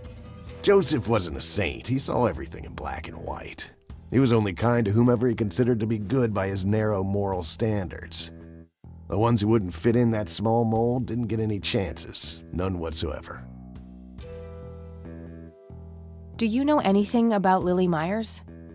Nothing that anyone else around here couldn't tell you. Do you know who Jimmy Cochran is? No. Tell me, how long have you been the president of this club? 15 years now, give or take. VP for 10 before that. Good. Then you can tell me why you stole Lily Myers' paintings from Charles Wade in '86.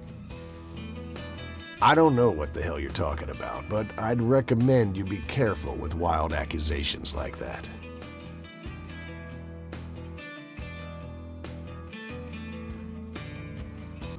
Oh, cut the bullcrap. I know it was you. I did some digging and found evidence pointing to the club. Is that so? Better be a good girl and present it to the sheriff then. I couldn't care less about ratting you out, Bo. I just need to know what you did with the art. I have no intention of discussing your delusions as if they were facts, girl. Don't make me tell you again. What can you tell me about the Church of the Holy Trinity? Do I look like a pious man to you? I've peed on churches. This may be a weird question, but have you ever met a bald man dressed in red? I've made a few bald men red. That count? What can you tell me about the Black Hats? Black Hats MC was founded in the 60s by my old man, my uncle, and 2 other local bikers. Conwell Springs is the mother chapter, and we have support clubs in 6 other locations across 3 states.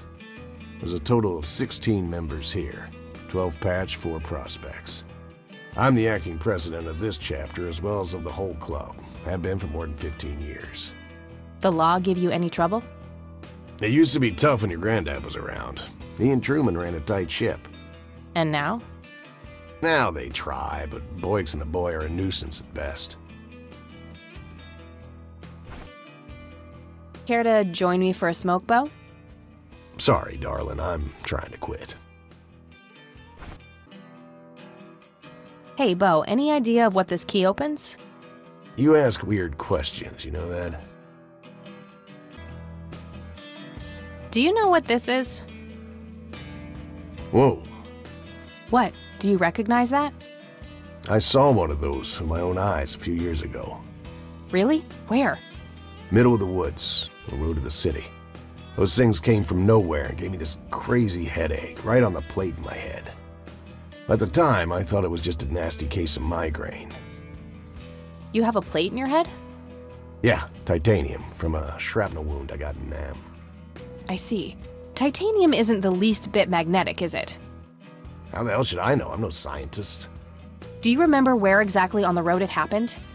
No. Like I said, I dismissed it as a migraine. Didn't pay too much attention as to where I was. Fair enough.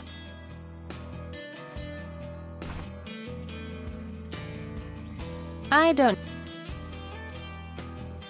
Do you know anything about this flower, Bo? Do I look like a florist to you? Yeah, a little bit. You crack me up, girl. All right, I'm gonna hit the road. Right on. I have some business to take care of, but make yourself at home.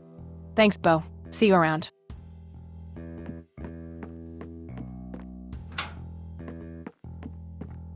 Hey, Brian's girl. Yeah? I overheard you. I'm Emmett. Hey. The boss man isn't usually that grumpy. He's got a lot on his mind. But I think I may know of a way to loosen him up. I'm all ears, buddy. Well, Bo and Brian are the double Bs, as we used to call them. They used to have this drink together. Brian came up with it. He called it a Bloodier Mary. Sounds like my kind of drink. Yeah, it's basically a Bloody Mary, but with pig blood instead of tomato juice. I take that back. Gross. I'm kidding. It's just a Bloody Mary, but with a special ingredient added to it. If you say that special ingredient is blood, I will literally punch you. No, Brian refused to tell anyone what it was. He only made it for special occasions. It's probably something uncommon, like a rare herb or some kind of expensive spice. So let me guess. If I can produce this drink for Bo, you think he would help me out? It'll make him remember Brian, which should go a long way. He hasn't had that drink since your old man disappeared. Brian was like a son to him. The boss would have died for him back in the day. If you could recall the good times with your father, he might change his mind. I guess it could be worth a try. But wait, why are you helping me? You're Brian's kid. That means you're family. We take care of family. Well, how was that drink compared with a regular Bloody Mary? Tasted a bit more like pepper and had a punch to it. It usually gave some pretty nasty hangovers. Oh, if you had a lot of them, you'd hallucinate some crazy shit. Pretty wild. Trippy. Thanks. You're welcome, darling. Various pictures and mugshots of the club members. Some of them look pretty old. This club must have been around for a while. Hey, bartender, do you happen to know how to make a Bloodier Mary?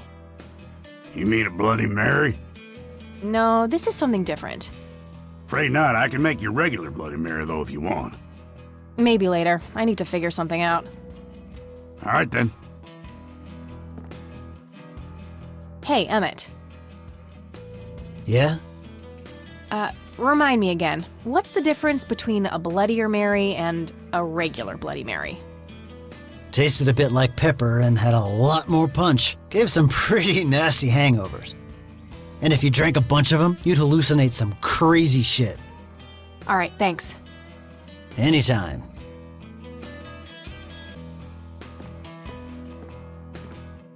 I used to be a bit of a pool shark. Been a while, though. Not sure where that leads, but I don't think I have a reason to go in there.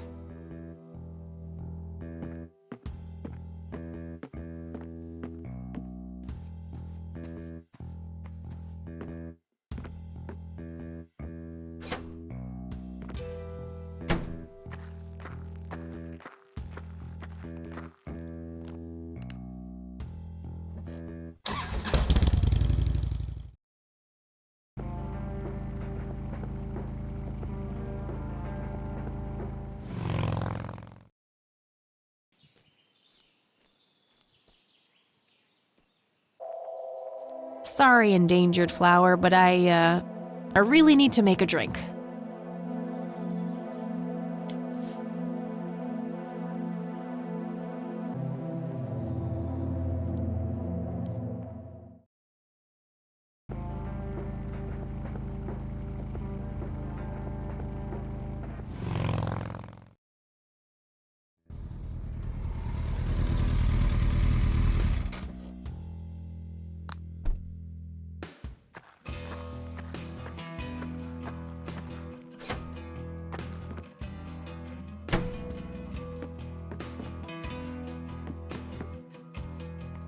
Hey, Bo, I have some more questions. I'm listening. All right. Ride safe.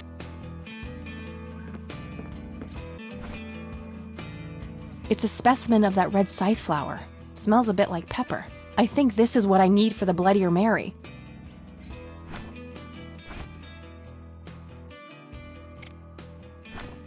I'd like a Bloody Mary. Coming right up. Oh, and add this, will you? Just something I like for flavor. Put it in a blender. Whatever you say.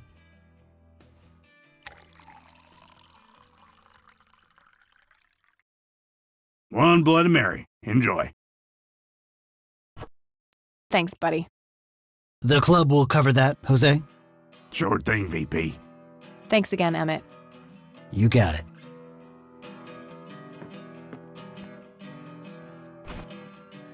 It's a Bloodier Mary, I think. Here's hoping it can make Bo a bit more cooperative. Hey, Bo. I've got something for you. I recognize that smell. You found your dad's recipe. Something like that.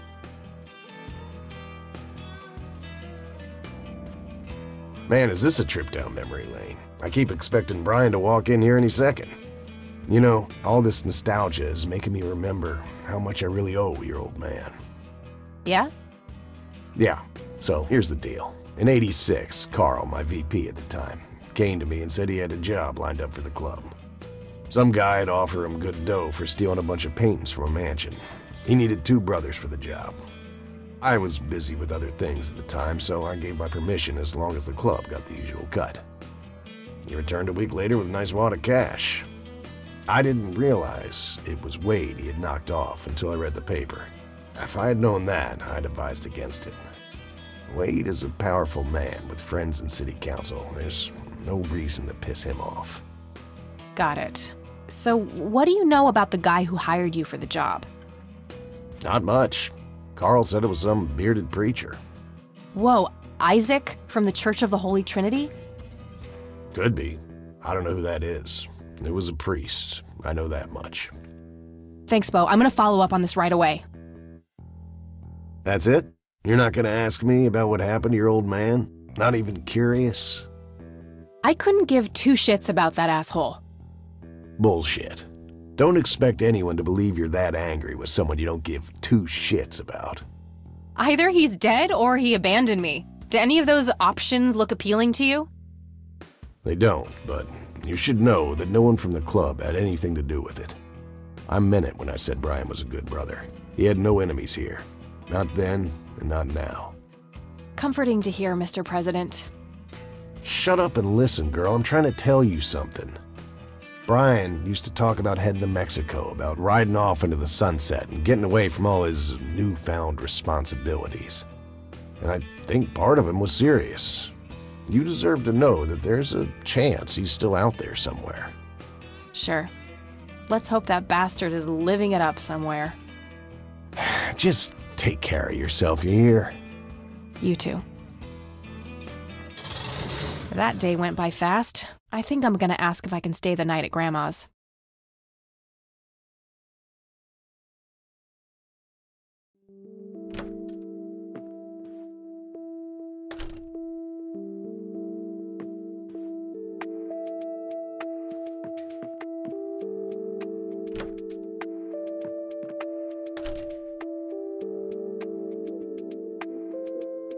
Hello, sweetheart. Hey, Grandma, it got kinda late. Would it be okay if I stayed the night? Of course, dear. Have a seat. I'll make you something to eat. Oh, you're the best. I'm starving.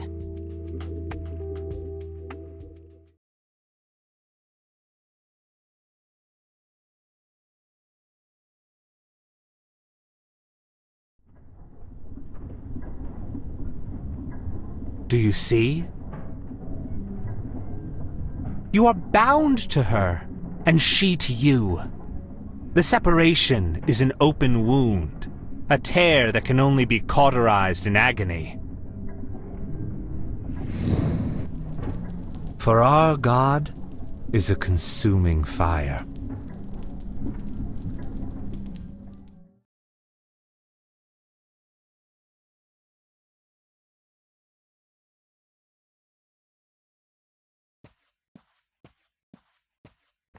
Lily's painting, burning, and the kid from the cemetery. It's gotta mean something.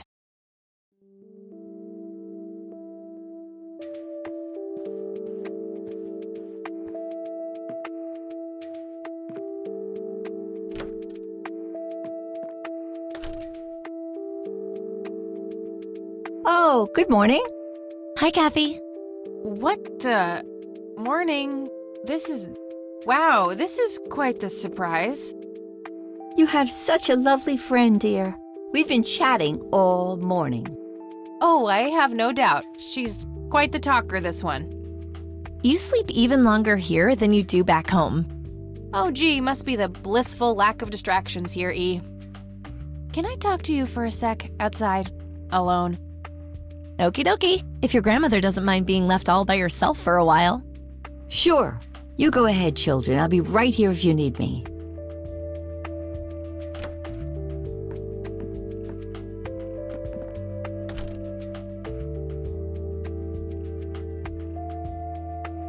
What the hell is wrong with you, E? I don't know. Was a single morning devoid of Eileen too much to ask? I'm frankly surprised that I'm allowed bathroom breaks by myself with you in the same building. I was super bored. Besides, you never got back home last night. I wanted to make sure you were okay. Well, as you can plainly see, I'm not a corpse. You could be a very convincing zombie. Very funny. You can go home now, E. Fine. I won't tell you what I found in my research yesterday then.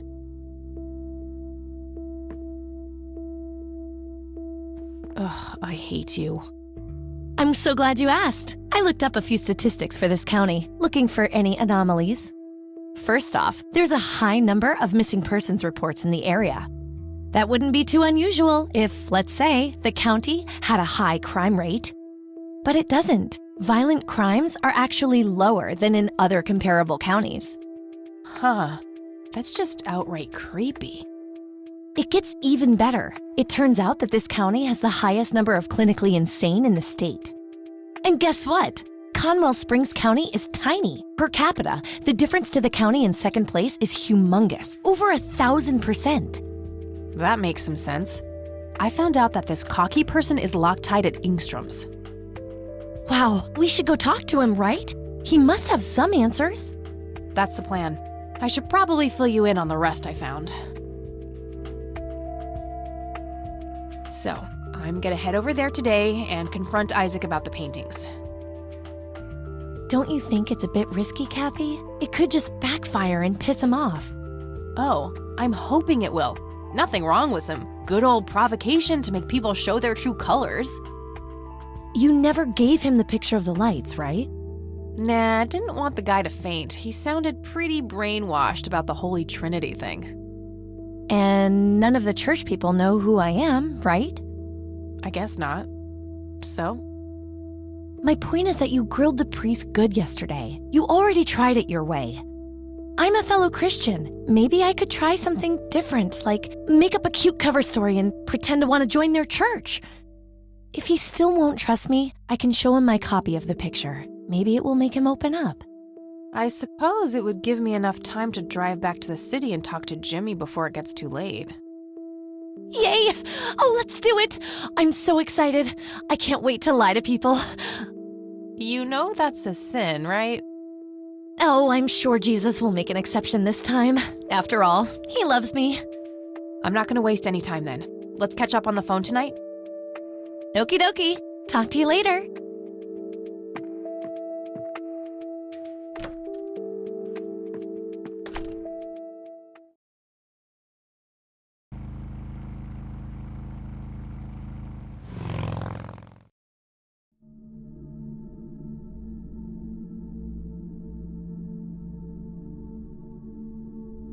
Hello, Jimmy. I've been looking for you. Oh, is it for real this time? Yes, this is all very real. So you're going to ask me about Joseph now? How do you know that? Who told you? You did. Every time you came here. You're not making any sense, Jimmy. We've never met before. I'm making perfect sense. Everyone says so. I'm the sharpest tool in the shed. All bets are off now, Missy. Better buckle up and enjoy the ride. Forget all the rules. No going from top to bottom. No checking off all the items on your list. Start by asking me about the young chronicler. Do you know what happened to my grandfather in 81? No, that's not the chronicler. Was Lily Myers the chronicler? The drowned girl, yes. She saw the loops, the endless possibilities. She found that the branches had all been severed. Nothing but inevitability remained, staring her right in the eye. In the end, she was pulled across the great threshold, just like I was. I was next. Next for what? You're not listening. I'm next. What happened to you, Jimmy? Why are you in this place? I'm not. I'm 6 feet under, looking up, watching reruns without a care in the world. You know, Joseph was a beacon.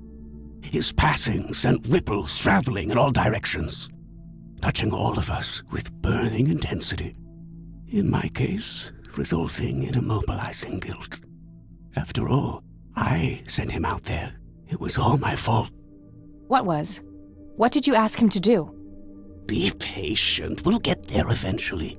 We need to follow the rules. Let's continue, ironically, with the men who break the rules.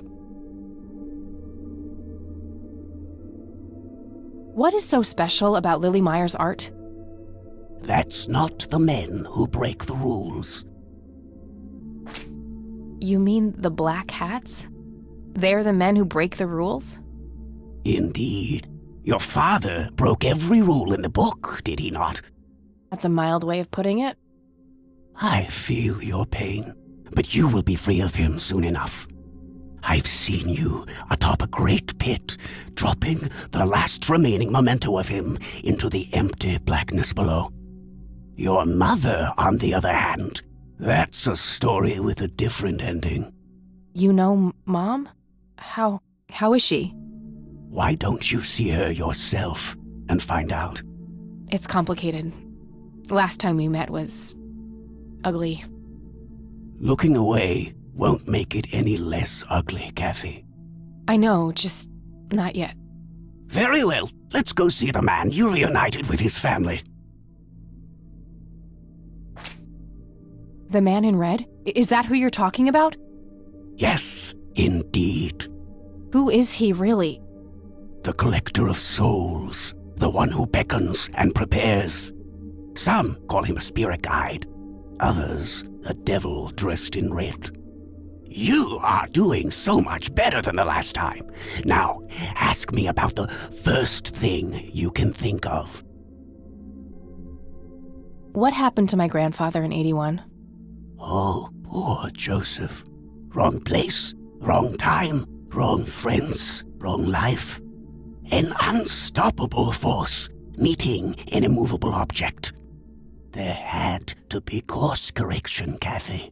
The house always wins. What did you ask him to do? I asked him to find the source and destroy it. For me, for Lily, for all of us. The source of what? Everything. The madness, the betrayals, the limitless suffering. How would he do that? I don't know. Joseph had a plan. I found the message you left for Grandpa. You said, "It happened to you too." What did?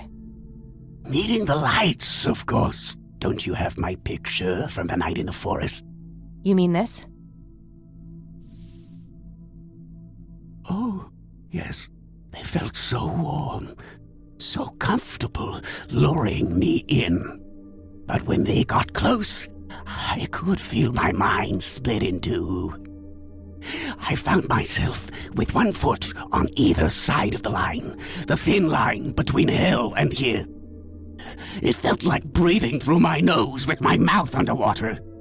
No wonder some sink beneath the surface, never to be heard from again. Was that what happened to Joseph, Jimmy? Did he sink to the bottom? I wish I knew.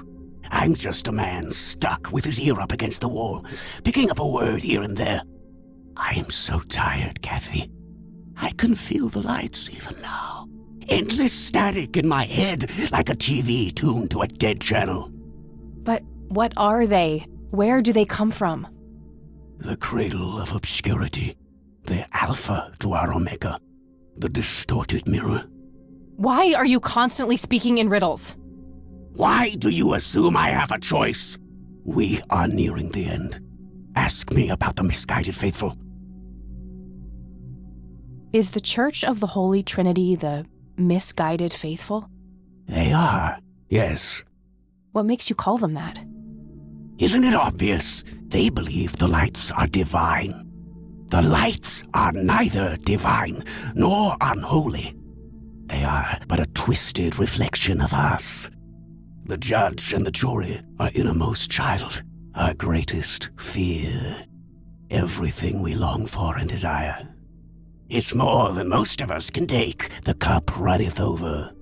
How do I stop them? You must go to their birthplace, their source. You must go to the cradle. It's the only way to save your friend. What? Are you talking about Eileen? Yes, she is being claimed. She's in great danger. You have to go back, Kathy. Nurse! I need more than that, Jimmy. Nurse, help!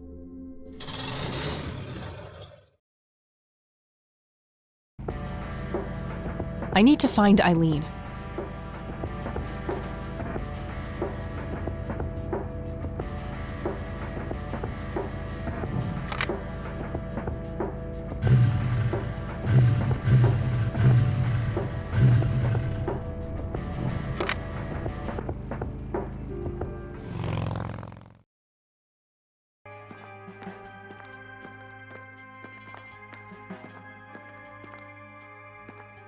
Hey, Lenny. Hello, Cap. Lenny, my friend is missing. Her name is Eileen. She's about the same age as me, red hair, glasses. Okay, when did you last see her? This morning. She was gonna go to this church in town. Oh, sorry, but I can't file a missing persons report until 24 hours have passed. Ugh, why do I even bother coming here? I'm sure she'll turn up. She better. Well, gotta go. See ya.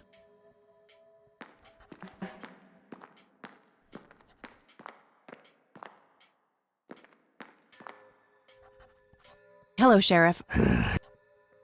Sheriff, my friend is missing. Her name is Eileen. She's about the same age as me. Red hair, glasses. When did you last see her? This morning. She was gonna go to this weird church in town. We can't file a missing persons report till 24 hours have passed. I'll just have to find her myself then. Thanks for nothing.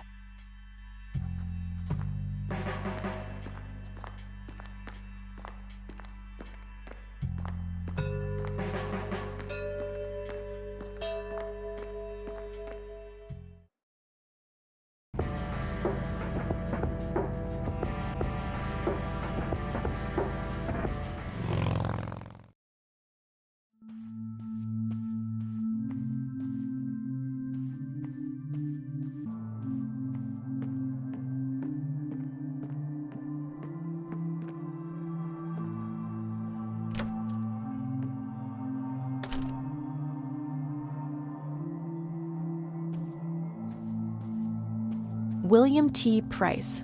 So that's Father Bill. Looks more like a businessman than a cult leader. Nothing unusual, just a schedule of typical church events.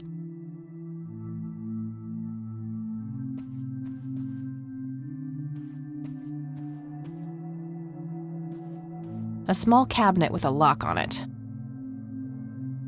Locked. Books on spirituality and theology. Nothing unusual. A photo of a younger Father Bill with 2 boys. Probably Isaac and his brother.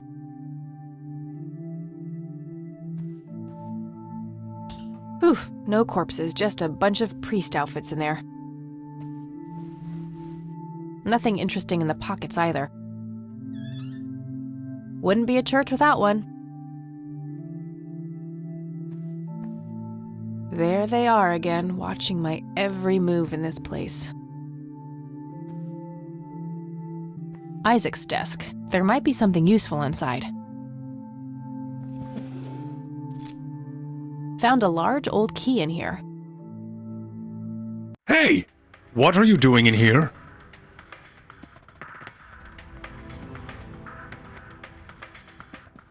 Cut the bullcrap! Where is she? Where's Eileen?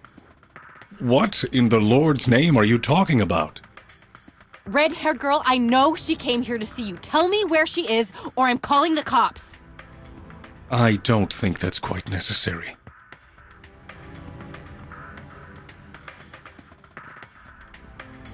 Breaking and entering, are we?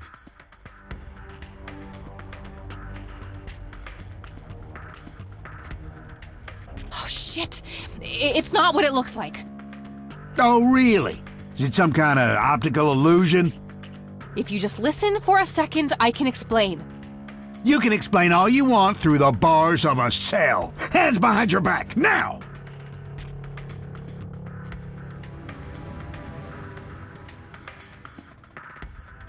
You better hope that Father Price doesn't press charges. I want my phone call. Can't hear you in there. You are such a fucking prick. Enjoy your little vacation. I know I will.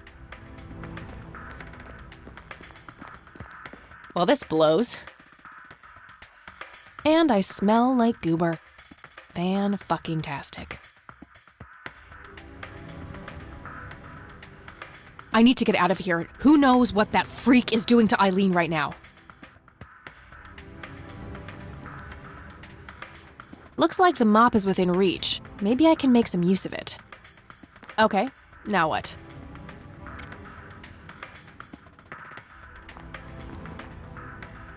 Worth a shot.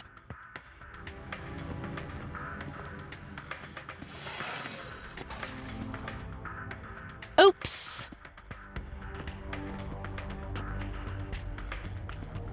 These paper clips might be useful. 2 large paper clips, nice and thick. These are probably robust enough to make a lockpick out of them. Okay, let's see if I still got it. Not perfect, but they should get the job done.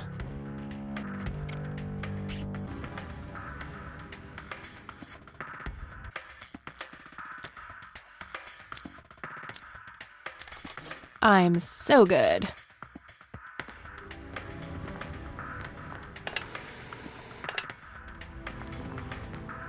Maybe in a bit. I should get my stuff back first.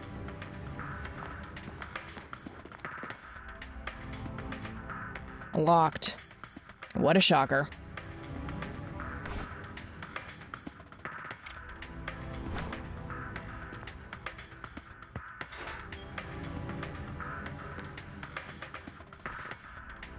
Okay, got all my things back. The key I found in the church, too.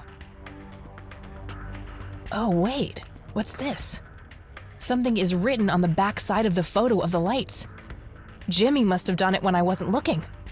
Let's see. Your metal box, Joseph. I'm so sorry.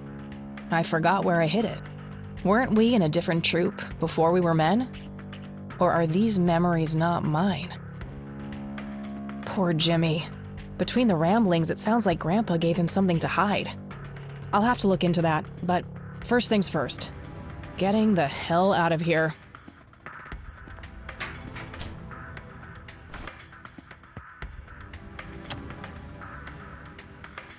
This thing looks ancient. Must lead to some old place. There's something inscribed starting with PR. The rest is unintelligible.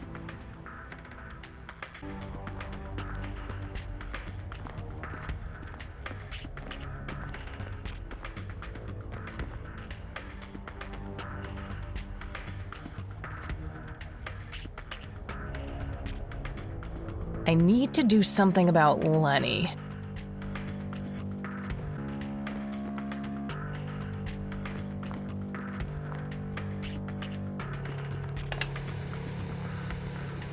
Oh, I must have missed this before. The public phone number to this police station is on a sticker here.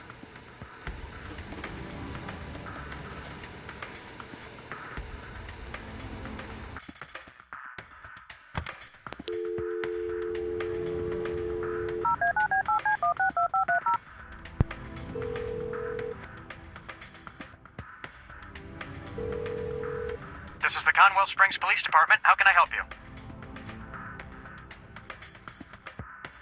I'd like to report a crime. Certainly, ma'am. Is this an emergency? Yes, I need immediate help. One moment. Let me connect you to the emergency dispatch. Crap. That's not what I wanted.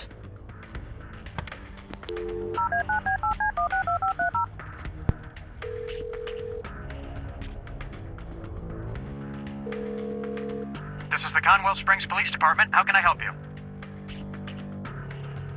Guess what, Lenny? I escaped. What? Is that you, Kathy? In the flesh. You guys really suck at your jobs, you know that? How is this even possible? Where are you?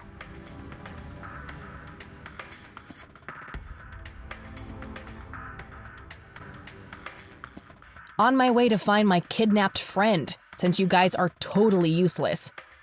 This has got to be some kind of trick. Go check the jail if you don't believe me. Bye now.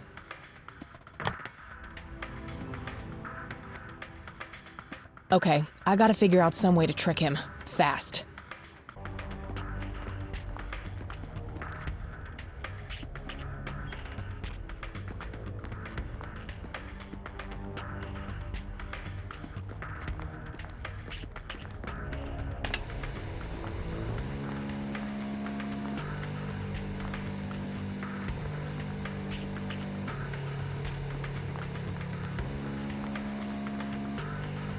Oh shit, oh shit, oh shit.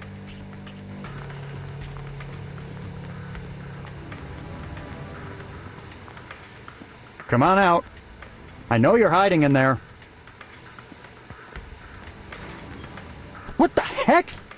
Sorry, Lenny, you're not giving me any choice. I'm going to find my friend. Is anyone out there? Help me! Open up, please! Somebody...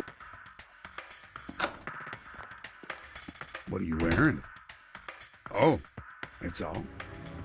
Well, I happen to know a fella who likes letting... Ew.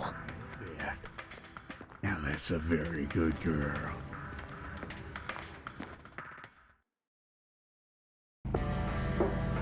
Good thing the bike was still where I left it.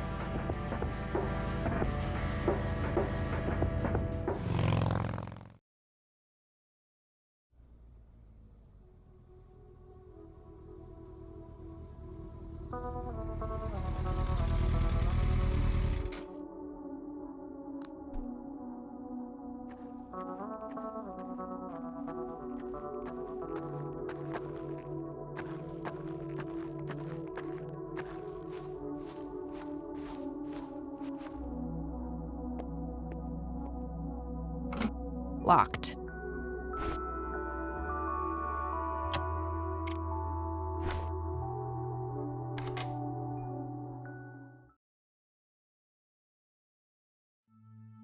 Create in me a clean heart, O God, and renew a steadfast spirit within me.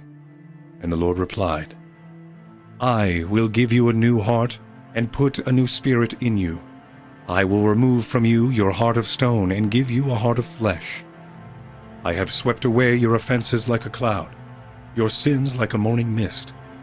Return to me, for I have redeemed you. Arise, shine, for your light has come, and the glory of the Lord rises upon you.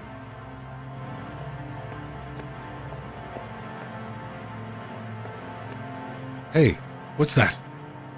Eat this! Eileen? Snap out of it! No, God, it's happening again! Just like it did with Grandpa. What did he do to you?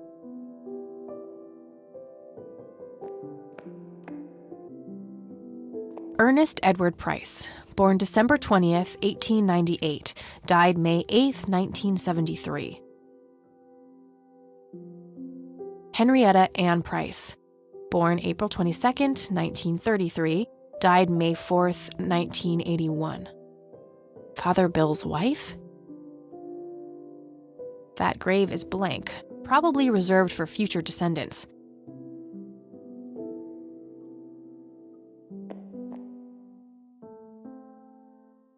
Let's get these ropes off of you.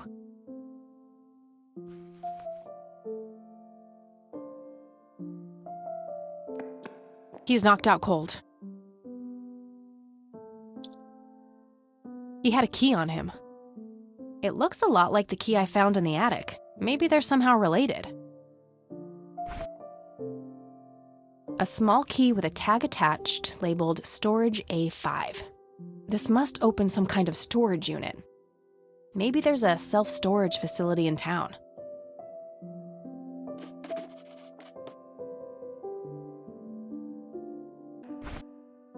A length of strong rope. This should come in handy if I need to restrain someone.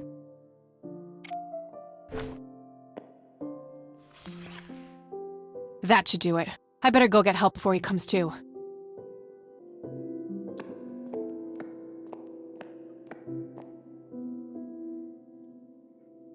All right, we'll take it from here. Should we bring what's-her-name to the clinic? Eileen, and no, she's not physically hurt. It's just shock, that's all. I'll take care of her. Please, just drop us off at Grandma's. All right then, but don't think you're off the hook for that stunt you pulled at the station. Considering the circumstances, I'm gonna refrain from hauling your ass back to that cell. But you better not leave town until we've sorted all this out, or you can look forward to a statewide APB. Got it? That's more than fair, Sheriff. Thanks. Good. Come by the station when you've dropped off your friend. We'll need to take your statement. I will.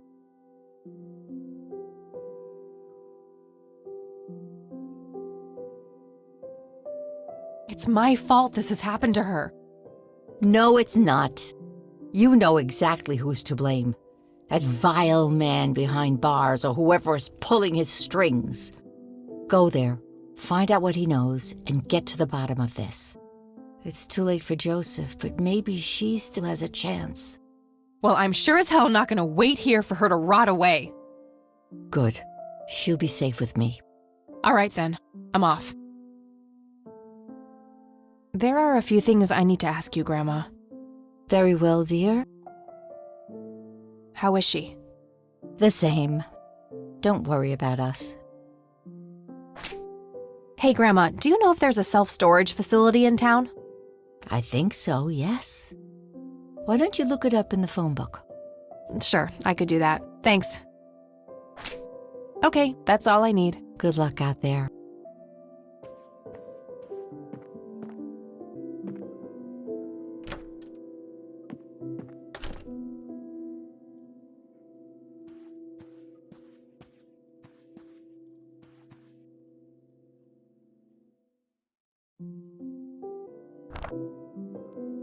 Nah, nothing like that.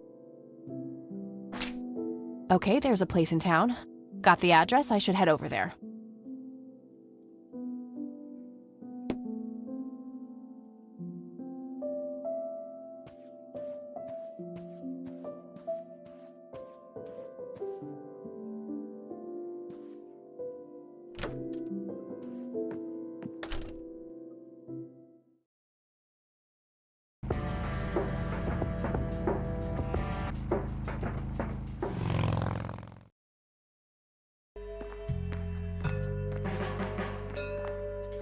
Hey, you're back. I am. You guys want my statement? Yeah, the sheriff is waiting for you.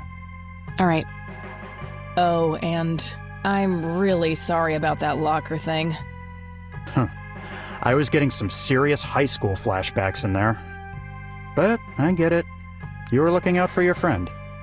I was.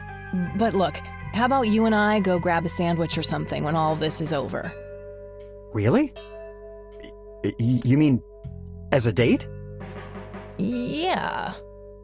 I'd love to. Sounds great.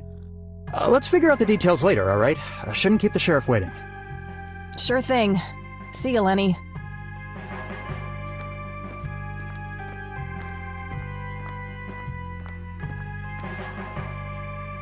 Let's talk, Sheriff. And that's when I found that creep with her tied up in the crypt. Jesus, I had my suspicions about that church, but I never thought it went this deep. Yeah. So, what happens now? I'll call the judge and get a warrant. We find anything else, that bastard won't get away with it. Okay, can I go talk to him? Go ahead. Ask Lenny to go with you if you need him. Will do. Thanks, Sheriff. Think nothing of it.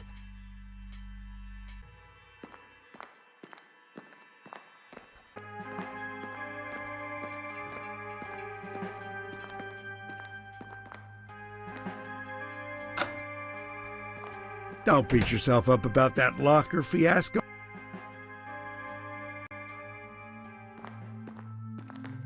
Hello again, my child.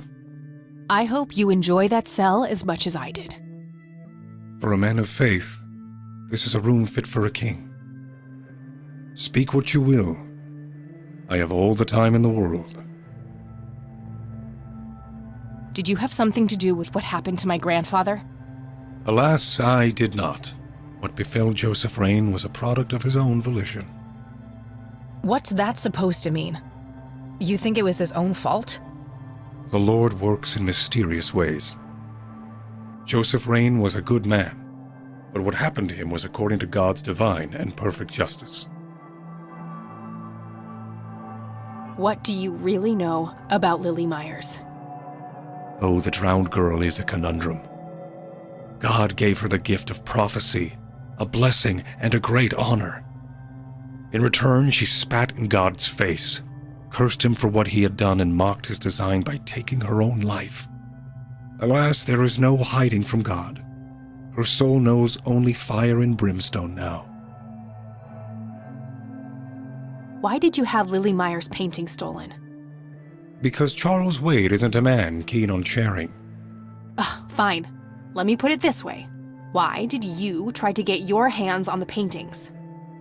Lily was special in God's eyes, a chronicler, a bestower of wisdom. As an emissary of God, it was my duty to unlock the divine knowledge in her work for all of mankind. What is your church really about, Isaac? What are you trying to accomplish? The same as any other church. All we want is the salvation of mankind. By any means necessary? Clearly kidnapping isn't out of the question. Unnecessary evil. I look at the bigger picture, the greater good. One day you'll understand. You are quite obviously brainwashed. I'll stop you, if it's the last thing I do. You can try, child. I have God on my side. Who is the man dressed in red? No one that concerns the likes of you. Wait, so you do know something about him? Certainly, but that knowledge is not to be shared with unbelievers. Tell me what you did to my friend, Isaac. I offered her to God, and the Lord accepted her with open arms. If she is pure of heart, she will rise again, like my father did. Wait, the same thing was done to Father Bill? Oh yes, he was the first, the Alpha. All others followed. So what? You offered up Eileen to this god of yours? She is but one of many. I guided them all to the stairs of judgment.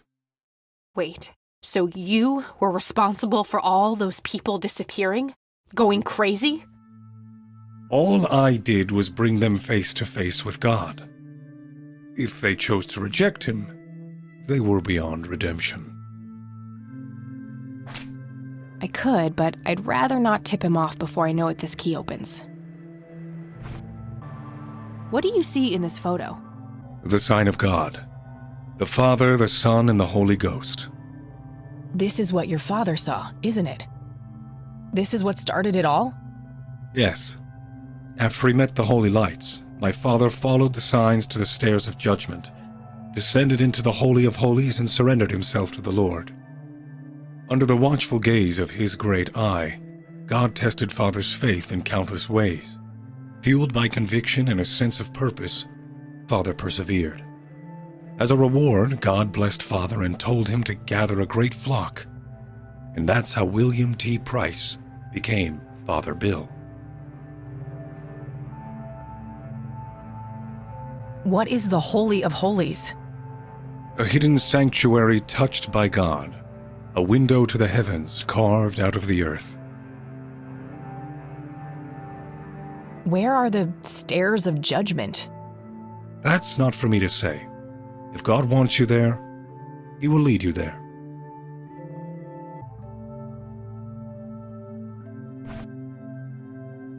I don't need to show.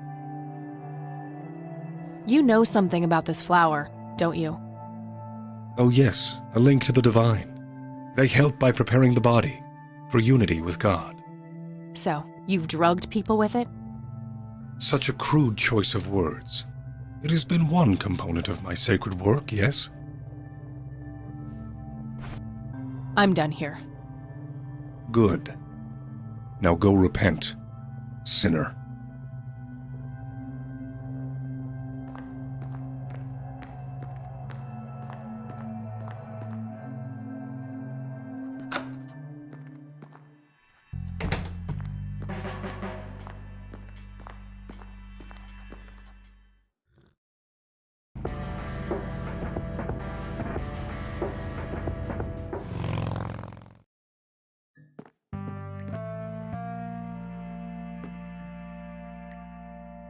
I can't open it without a key.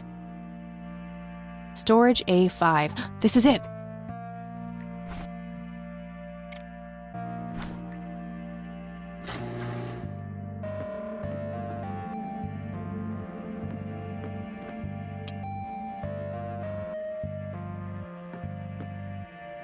Where is it? Was he trying to uncover something in these paintings? I guess he felt compelled to tell the world how hard he was looking for something. Lunatic.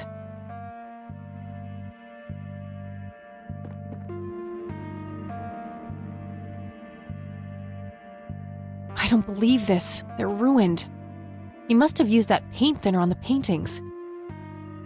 That means there's only a single painting left. The one in the cabin. This might come in handy.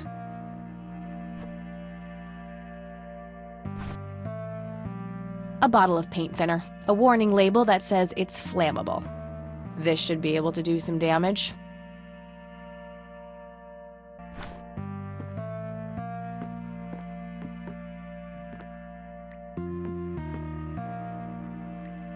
I can't open it with...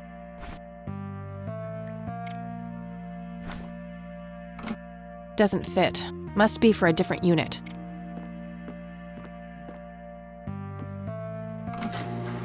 Aha!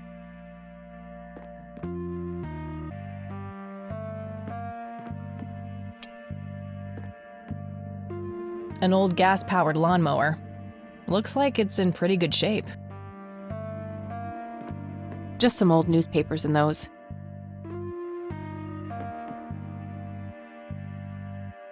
Nothing useful. Looks like an old Boy Scout uniform. Guess Grandpa was involved back in the day. Oh, wait! Didn't Jimmy's note on the back of the photo say something about being in a troop before they were men? That's gotta be the Boy Scouts! It says Camp Parowan on a patch here. Parowan Peak is a local clifftop not too far from here. Could Jimmy have hidden Grandpa's metal box somewhere in that area? So that's where Grandpa's old uniform went. I wondered why I didn't see it in the attic. Empty. Found a tape in there. There's also something else. A custody appeal form. For me? July 15th, 1981? I don't believe it. He tried to get me back from my mom. right to the very end.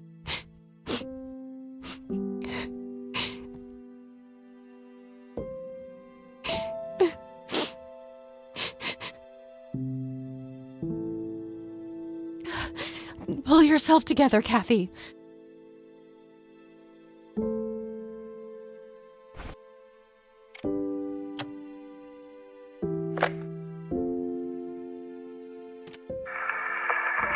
This is Joseph Rain. Operation Log, Part 2. August 2nd, 1981. I've come to believe that the glowing lights are sudden bursts of energy, similar to the static discharge that causes lightning. However, instead of a positive and a negative electric charge, the colliding forces have a dimensional nature. Assuming this hypothesis is correct, the lights would only appear on the edges of the zone. If I can plot enough sightings on a map, I should be able to determine the shape of the area. When I have that shape, I can find the center. That's where the source must be. That's where I have to go. I'll mark the map where I know the lights have appeared. The nature reserve is a start, but I'll need to find more points. It's the nature reserve, where the smoky lights were photographed. I've marked the spot where the photo was taken. Conwell Woods. What were you doing out there, Grandpa? Conwell Lake, where Lily Myers met her demise.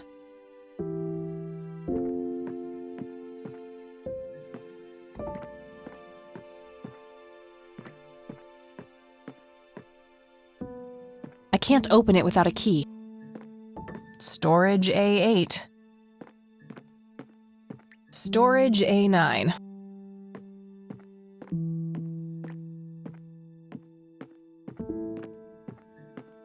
Storage A6.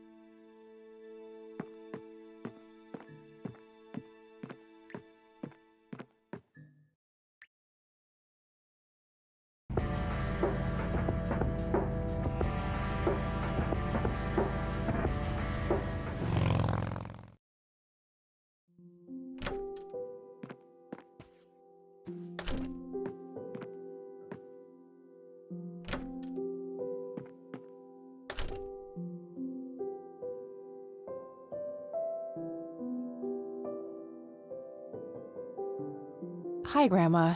Listen, I found something in this storage unit. Oh? What was it? Custody papers, with my name on them. I was hoping you wouldn't have to see those. I need to know what happened, Grandma. Sharon was never a good mother to you, Kathy. I know. It was the illness. She tried her best. It wasn't all bad. You don't know the despicable things she and Brian did. Drugs, violence. We wanted something better for you. Joseph started talking to lawyers, staying up late at night on the phone, trying to find a way, some kind of loophole to get you back. But eventually we ran out of courts to appeal to, and your mother retaliated with a restraining order. And that was it. She had won. I wish things could have been different. I do too, dear. Every day. Now you're getting me close to tears. Let's talk about something else. Okay, Grandma.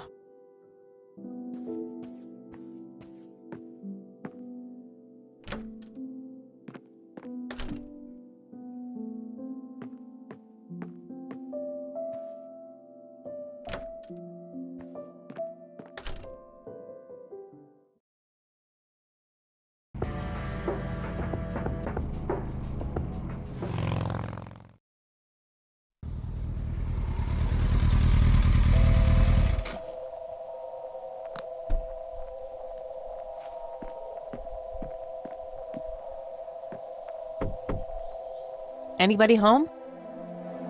Guess not. Locked. It's a simple tumbler lock.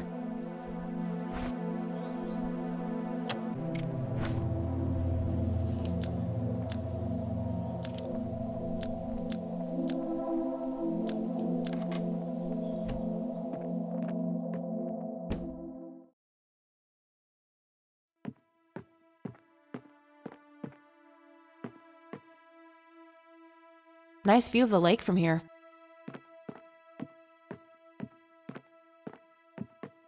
Looks like they barely touched the food.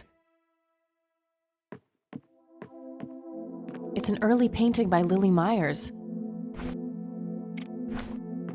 Sorry, Sue.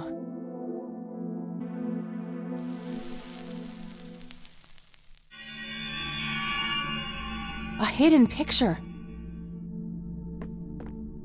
Oh my God, that's Nathan. He's holding a girl underwater. It must be Lily. Wait, that doesn't make any sense. Lily wrote a suicide note, so either she planned this or saw it. I knew you were trouble. Sue, I found something. It's horrific. Spare me. I invite you into my home, and this is how you repay me? Breaking in here, sticking your nose where it doesn't belong? Just look at it. That's your son. That's Nathan. You think I didn't know? What kind of mother you think I am? Wait, you knew? For how long? Long enough. Now it's time for the lady with the gun to ask the questions. Okay, relax. Whatever you want. Good. Now who else knows about this?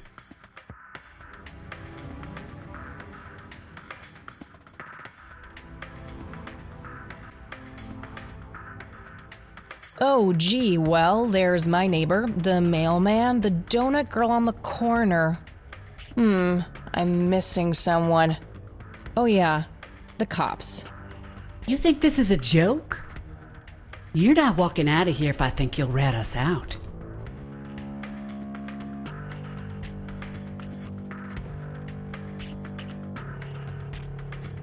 That's not my style, Sue.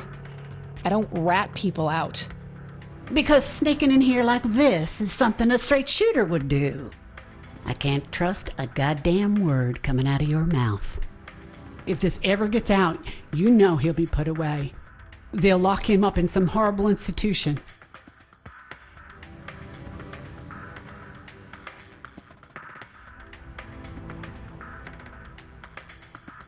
I understand you're scared, but I'm just trying to find the truth.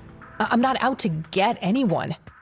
I guess we better pray that we don't end up as collateral damage on your way to the truth, then.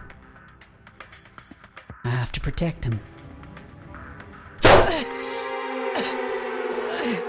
I'm sorry. God, I'm so sorry. Now it's time for the lady with the gun to ask the questions. Okay, relax. Whatever you want. Good. Now who else knows about this? No one. I just found out. Good. Now, we're in kind of a jam, aren't we? How do I know you won't squeal on us as soon as I let you out of here?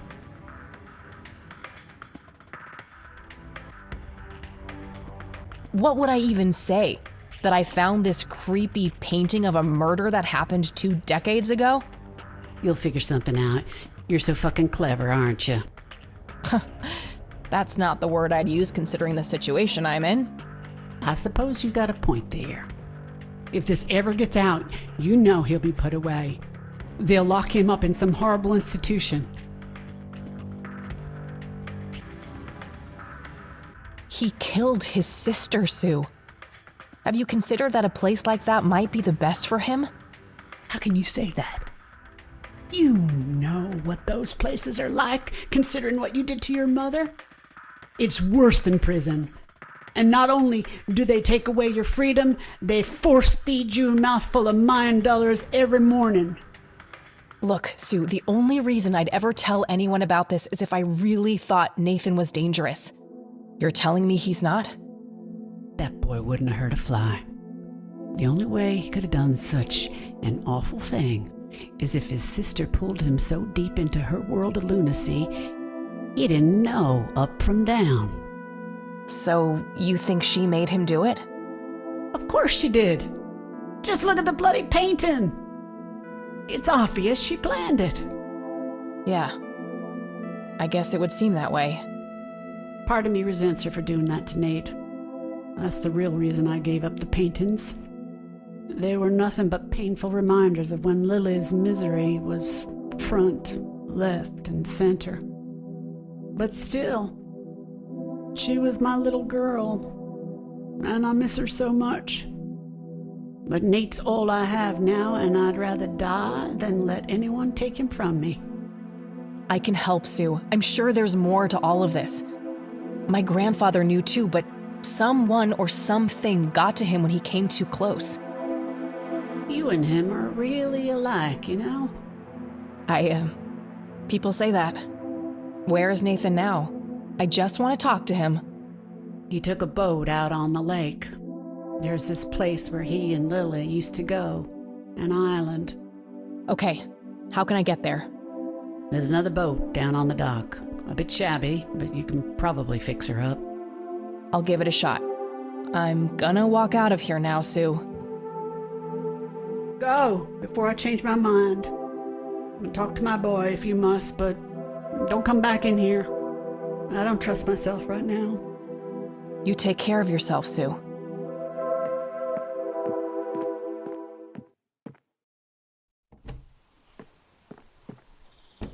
Christ, that was close. Oh, what's this? Looks like another of Nathan's drawings. He must have dropped it here.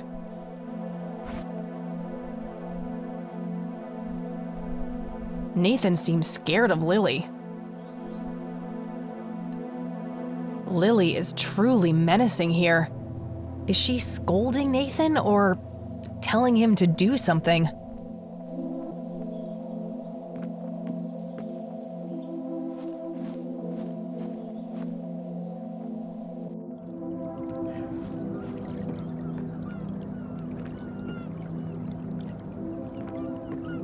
Big island over there in the distance.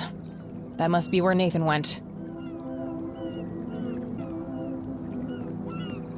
All right, let's see here. Oh crap, the tank's empty. I'll have to find some kind of fuel for that, which means that I need to get my hands on a gas can first. Looks like one of the spark plugs is busted too. I'll take that with me. Hopefully I can find a matching replacement plug somewhere.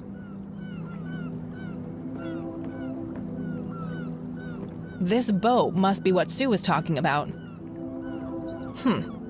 No oars. Guess I'll have to rely on that engine to get around.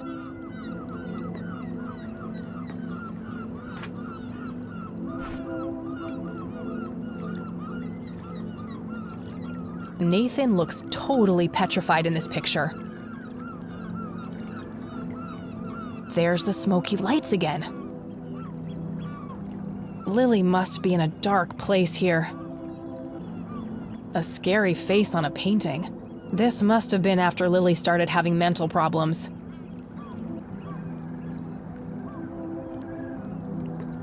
Faith. The name of the boat, I guess. Sad-looking thing. I'd be surprised if it even floats.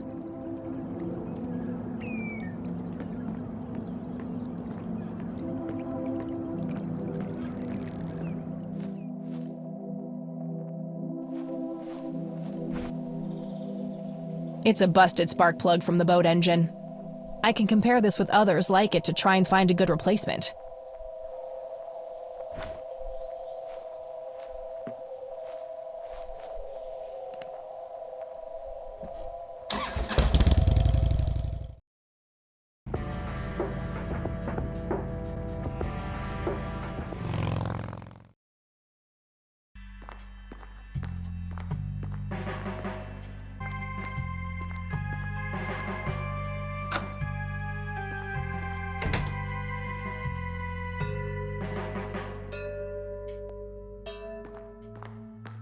I have more things to say to you. Speak what you will. Why did you destroy Lily's paintings? Is that what you think I did? They looked pretty ruined to me. Like an ignorant child. You look only to the surface, and not on what lies hidden beneath. Are you implying that the paintings contain some hidden message? Oh yes, Lily was special in God's eyes. A chronicler, a bestower of wisdom. As an emissary of God, it is my duty to unlock the divine knowledge in her work for all of mankind. I'm done here. Good. If I ever feel the urge to...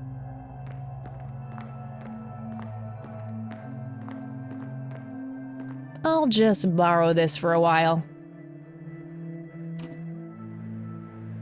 Rats. Feels empty. I'll have to get gas elsewhere.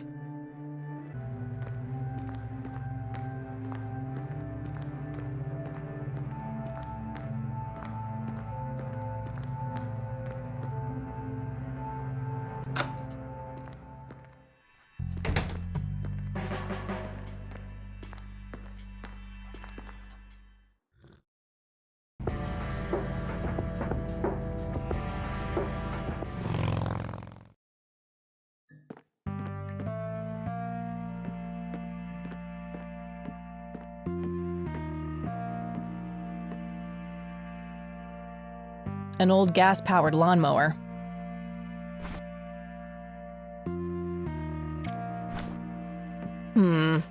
Let's see here.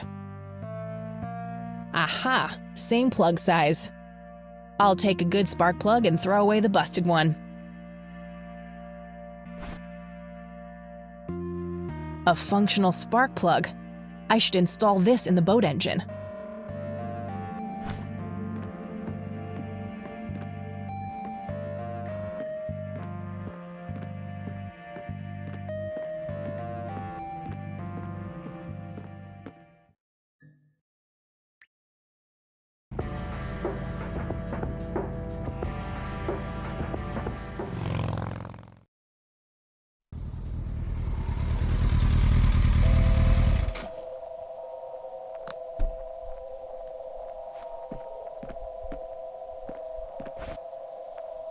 A totally empty gas can. Womp womp.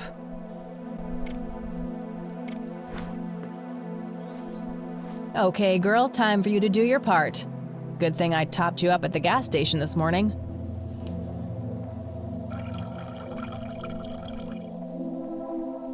Okay, that should be enough.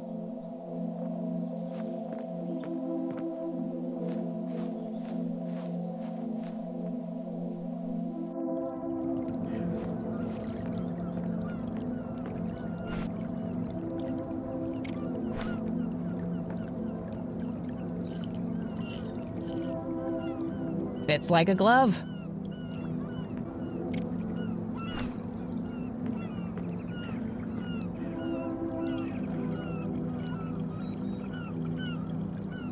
All right, moment of truth.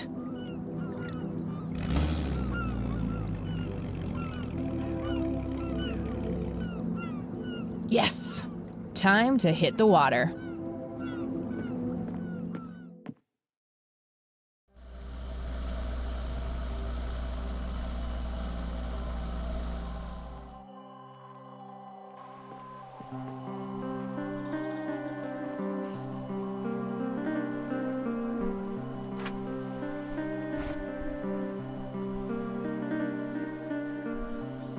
The siblings are holding hands as they watch the smoky lights in the forest. I wonder if they are afraid or if they are in awe. It seems like Lily and Nathan encountered the smoky lights in the forest too.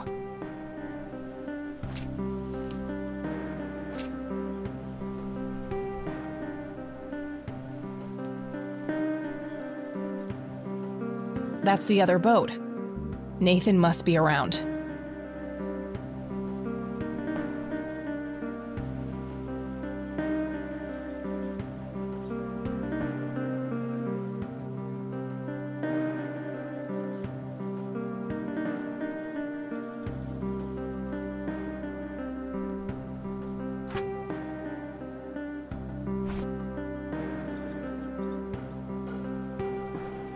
Nathan is distraught after Lily's death. I can't imagine the horror of that night. Poor kids. Lily floats dead in the water. Did she truly want to die like this?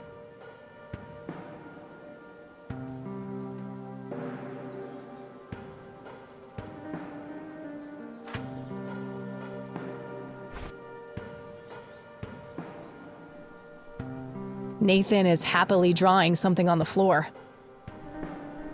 Lily is painting a happy landscape on a canvas. This must be the early days.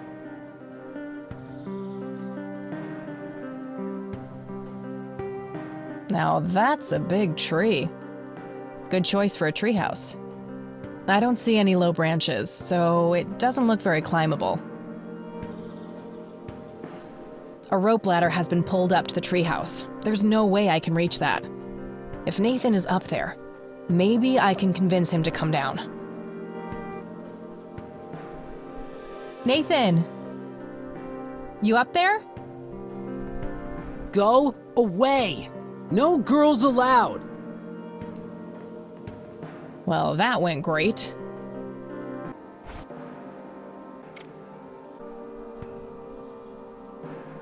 Hey, Nathan! I know what happened with you and Lily. Nuh-uh! Yes, I do. In the beginning, you and your sister were happy and carefree. You both enjoyed drawing. Then, one day,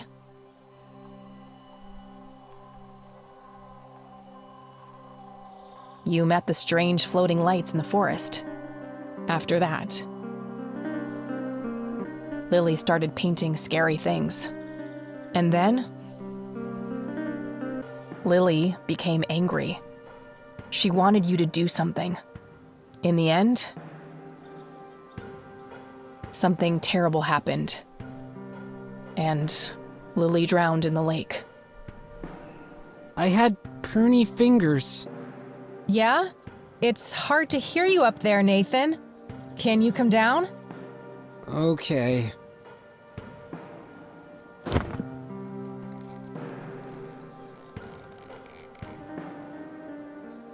Lily was angry that time. Angry and sad. Mostly angry. Angry with you? Angry with everybody. Mama was asleep, Papa too. Okay, what happened next? Lily wanted to go down to the lake. She told me to hold her under the water for a while. She said I had to. She had painted it, and everything she painted was supposed to happen. I didn't want to, but Lily said she would tell Mama that I was bad if I didn't. But the Red Man says it was an accident, and that Lily is in a better place. It's okay, Nathan.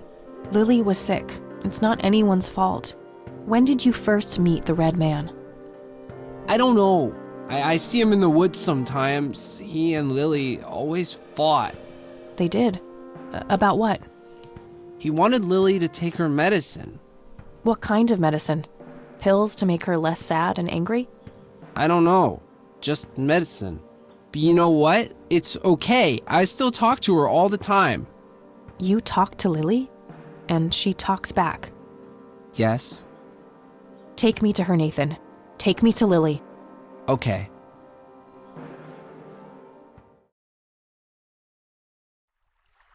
So, what are we waiting for? Shh! They're close!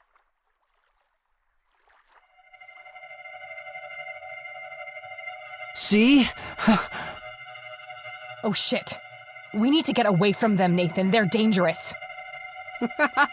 No! They're nice!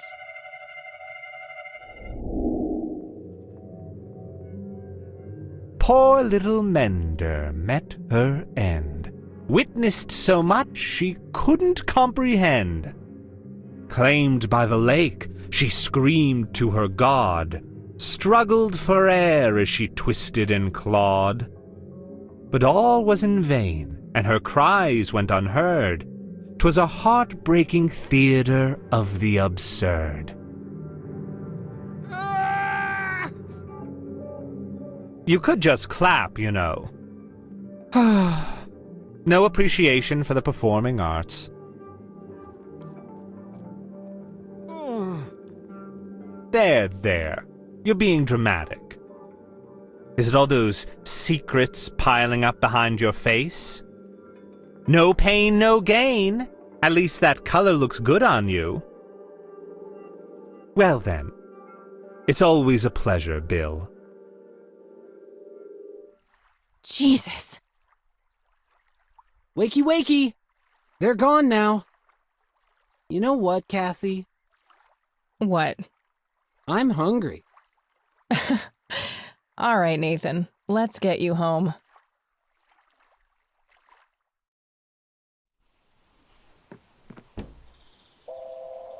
Poor guy. I don't think he understands any of this.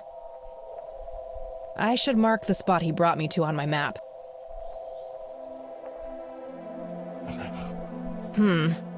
2 points can make a line, but that's not really a proper shape yet.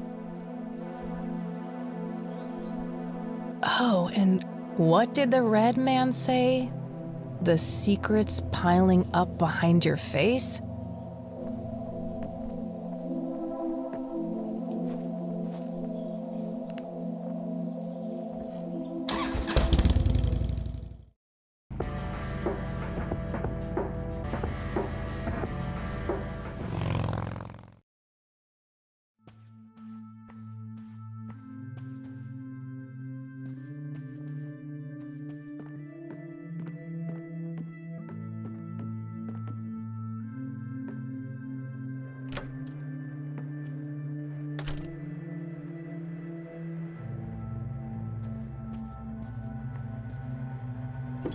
A hidden safe. There's also a poem here written by Father Bill. I copied it to my notepad. The code to the safe must be hidden somewhere in this poem. Father Bill mentions his wife and children. Maybe there's some connections to his family? I'm sure there's a hidden meaning in this, but I think I'm missing something in order to make sense of it.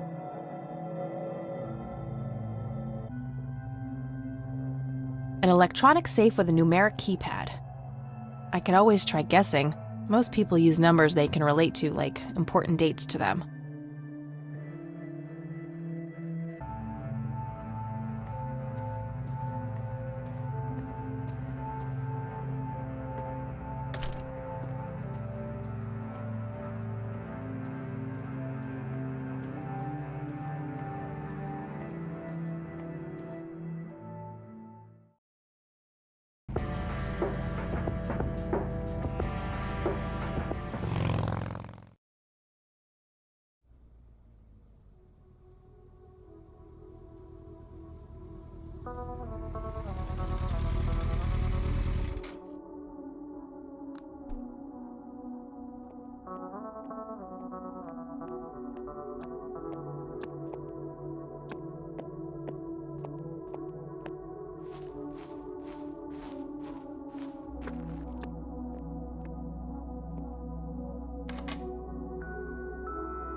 In the text, Father Bill's family members are used as reference points.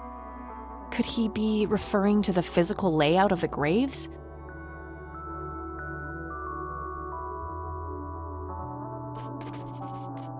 I copied the grave layout to my notebook next to the poem.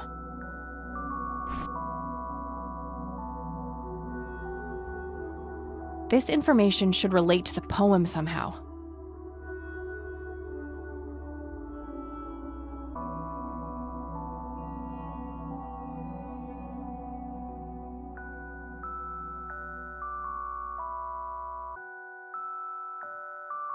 Of course! The sign of the Lord! Some of the graves can form the shape of a cross. Now, if I can only figure out which dates are relevant.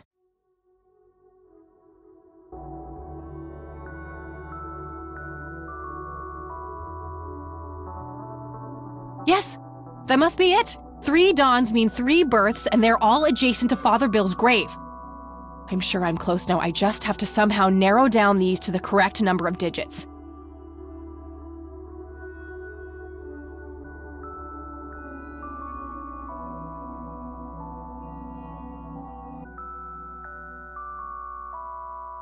From lasting to brief. Year, month, day. That's gotta be it! That grave is...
Yes!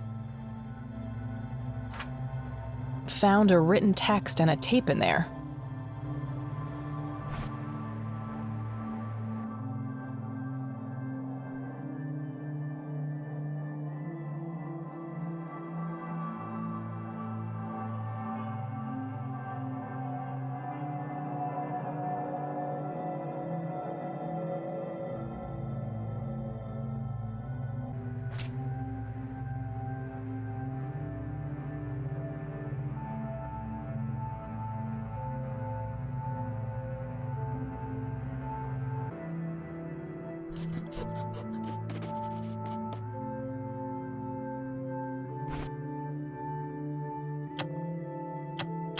Standard microtape, no label. It should play fine in Mr. Dicto.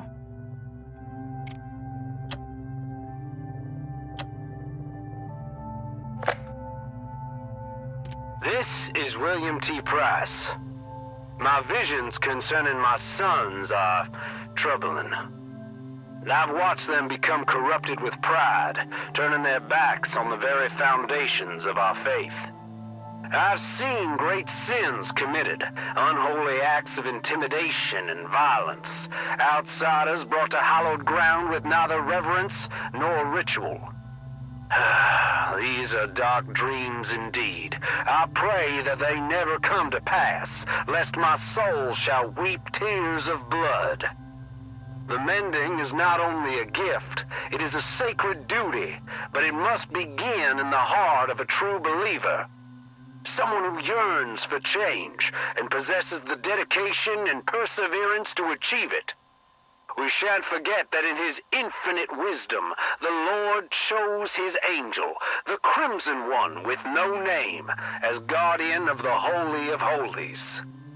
Only he is poised to understand the struggle of those who are lost, the broken, and the guilt-ridden. Be grateful for his sacrifice, for his existence is one of meek servitude. To have no name is to have a shattered spirit. Now I will speak directly to the mender, the one filled with passion and indomitable purpose.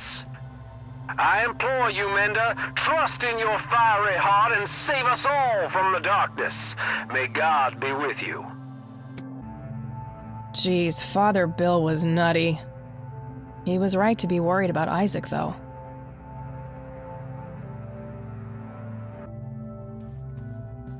It's empty.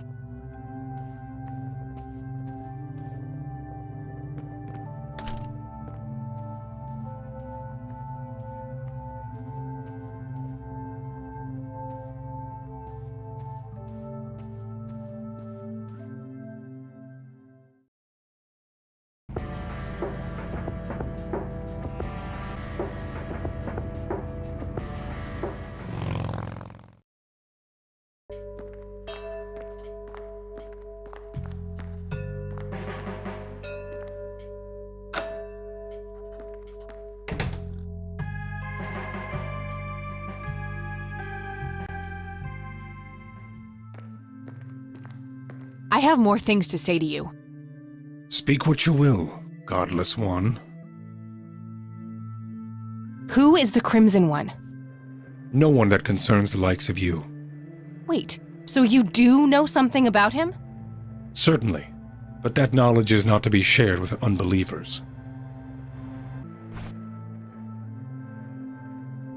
Look what I found in the church, Isaac. Come to gloat, have you? I see that you've added stealing to your list of sins. Honestly, I just want to understand. What does it all mean? The mending? I don't believe you are sincere for a second. I'll speak of this no longer. Listen to this, Isaac. This is William T. Price. My visions concerning my sons are troubling. What is this? I've watched them become corrupted with pride, turning their backs on the very foundations of our faith. I've seen great sins committed, unholy acts of intimidation and violence, outsiders brought to hallowed ground with neither reverence nor ritual. These are dark dreams indeed. I pray that they never come to pass, lest my soul shall weep tears of blood. I don't believe it. Father saw all of this coming. God, have I strayed from the faith? It's not too late to redeem yourself, Isaac. I've met the Crimson One. We're on the same side. Preposterous! No one has witnessed that apostate since Father's death. I've been praying for his return for years. I've walked the sacred path. I've been atop of the cliff where the holy lights first graced Father's presence, yet they elude me, and so does the Crimson One. My faith never faltered, but in his absence I have had no choice but to assume the divine work myself. You believe that you are carrying out the work of the Crimson One? Don't think I can't hear that mocking tone of yours. I will speak of this no longer. So Father Bill saw the lights on a cliff. Was he talking about Parowan Peak? That's the only real clifftop in these parts, so probably more likely than not.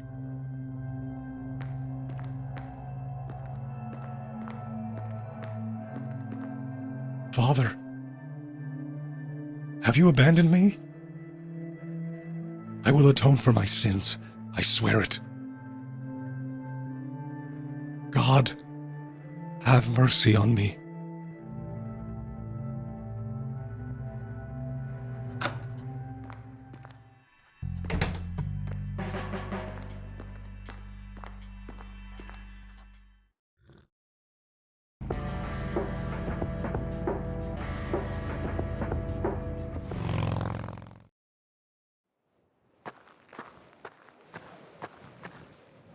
All right, so let's say Jimmy's metal box is concealed somewhere in this area. It's gotta be hidden real well, or somebody would have found it after all these years. I may need some kind of tool to help me search for it. Oh good, a sign. I was worried I'd miss this huge-ass cliff. Guess some graffiti artists like to live dangerously.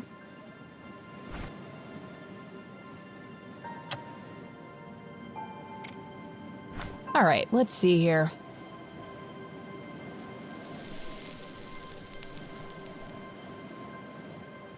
That's better.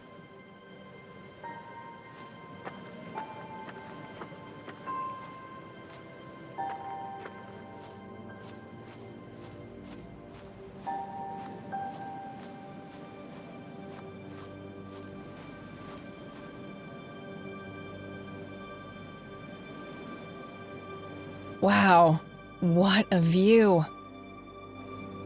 So, this is where Father Bill saw the lights. This is where it all began for the church. Not much of interest up here. I guess I'll just mark the point on my map. Wait. It's a triangle. The lights were spelling it out all along. And there's the center. That must be where I'll find answers.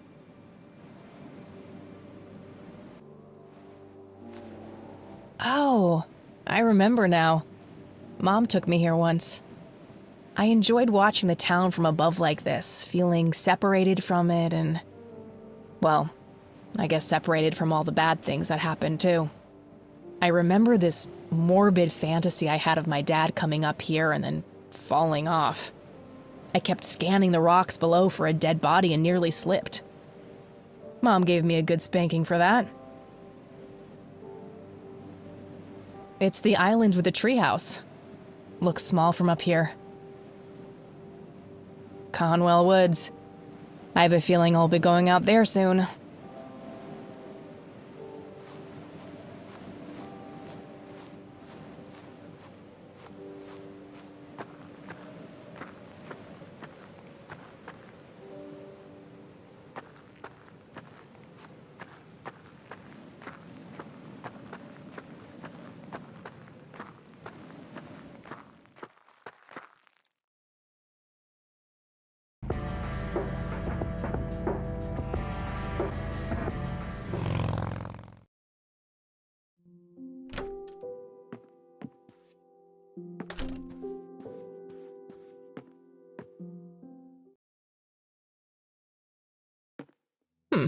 Okay. I'll load it on the Catmobile.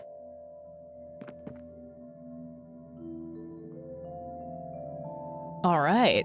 I'll have access to the metal detector anywhere now.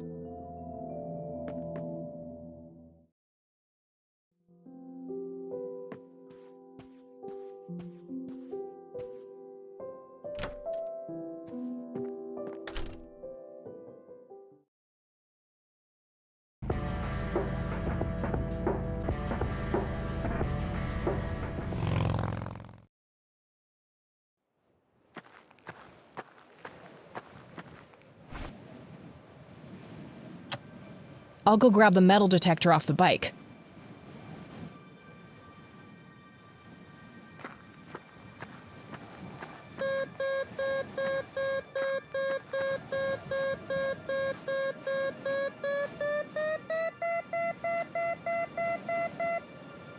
Got something. I'll mark the spot on the ground. I'll go and put this back on the Catmobile.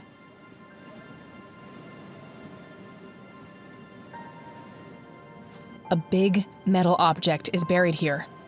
I'll have to find some kind of tool to help me dig it up.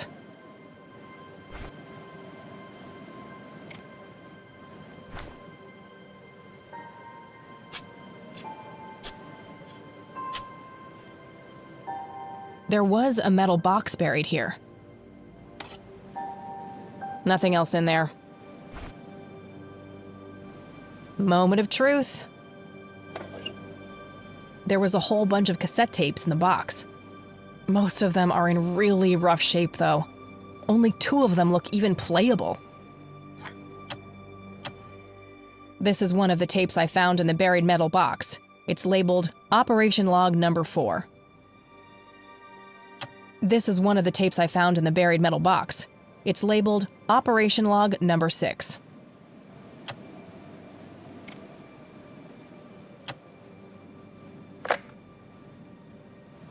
August 6th, 1981. I've come to understand that the environment in the source is formed by the mind that inhabits it. That's essentially how the so-called mending operates. I also believe that certain objects in the real world can survive the transition. These things are made of strong materials, often metal, and can potentially be used to create a form of a discrete pathway. However, to do that, an item must be innately imbued with a mutual significance for both subjects. A shared truth.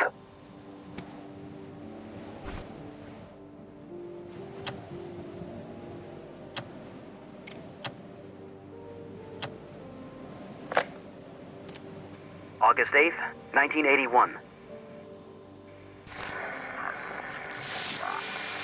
Along the outer perimeter, I've determined that some kind of endothermic reaction is taking place. So it's important to be observant of changes in temperature. Find the source. By severing the link, perhaps I can save them. Jimmy and all the others. Reoccurring dream. standing in front of a huge black hole in a clearing in the woods. There's a man dressed in red, urging me to jump. I'm afraid to, but I take the plunge anyway. For some reason, I don't think I have anything to lose. As I'm falling, I reach for the parachute cord, but to my horror, there's nothing there. That's when I wake up.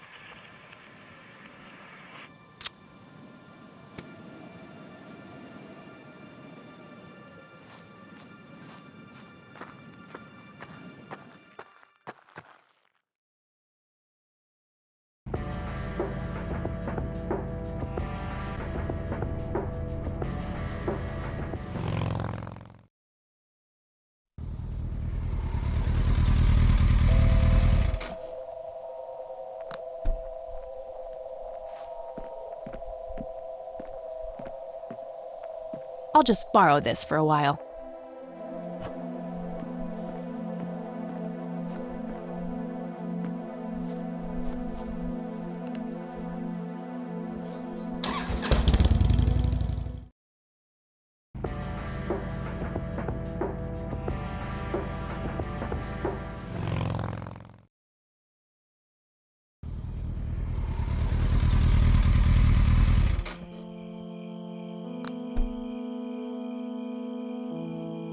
All these trees look the same. It's hard to find the exact point on the map. I should be fairly close, though.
My God, what is this place?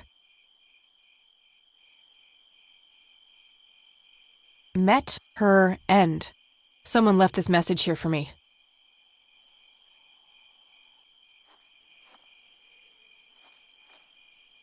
A huge hole with no visible bottom. What's that? I can see something, faintly. It's the red scythe flower. Must be hundreds of them here. Intense. Oh, they're making me a bit dizzy.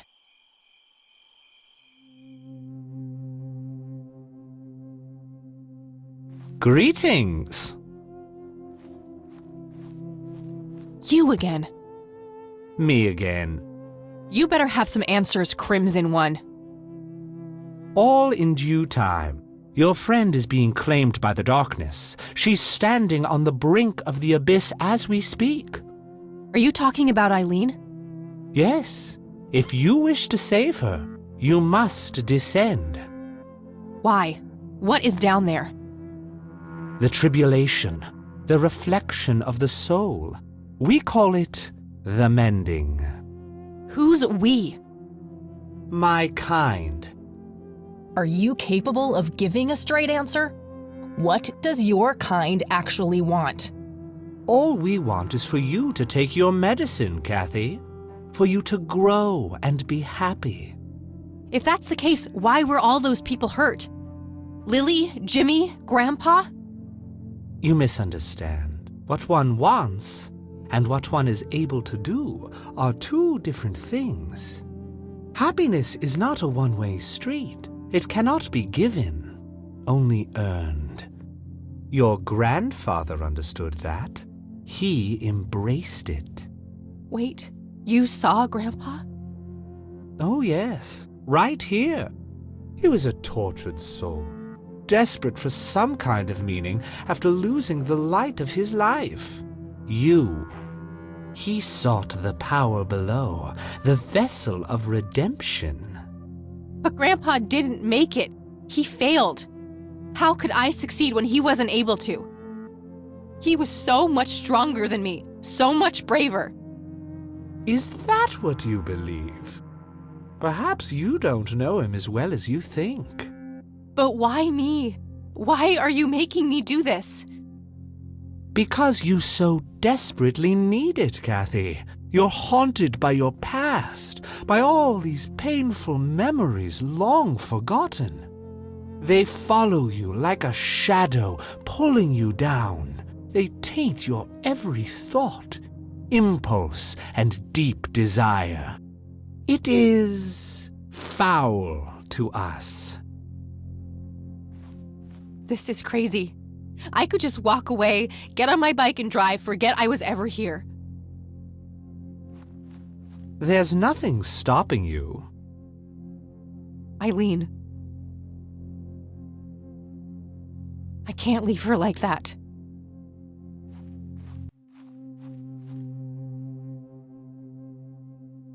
Perhaps she'll be the one who breaks the cycle.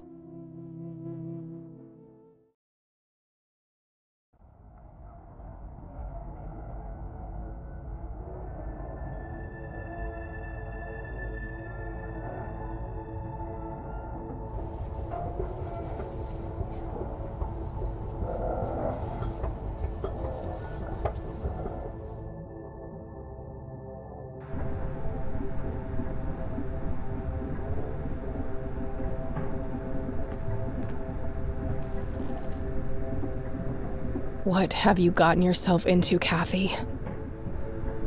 Hey, where'd all my things go? My pockets are empty. Oh no, wait. The penny is still there for some reason. Everything I had is gone, except this coin. It's hard to explain, but I feel a little safer holding it. There are 2 padlocks here. One requires a key, the other is a combination lock.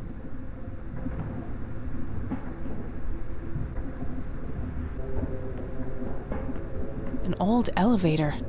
I don't see any way to open it. An old... Gears are moving behind the window. Am I inside some huge, bizarre machine?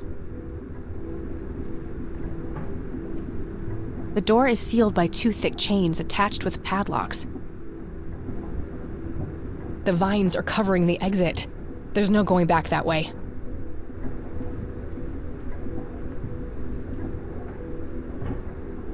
The paintings resemble TV static. Guess the reception down here isn't too good. There was a pen hidden inside.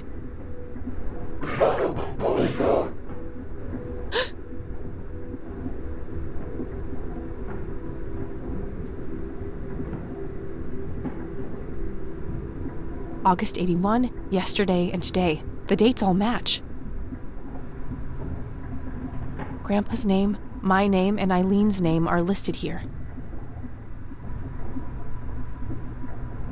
Looks like Grandpa and Eileen have both signed already.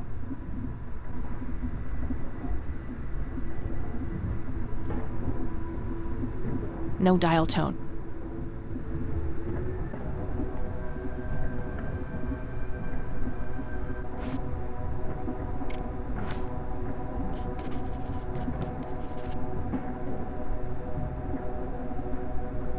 What the?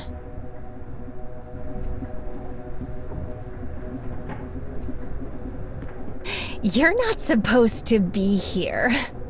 Who are you? You look just like me.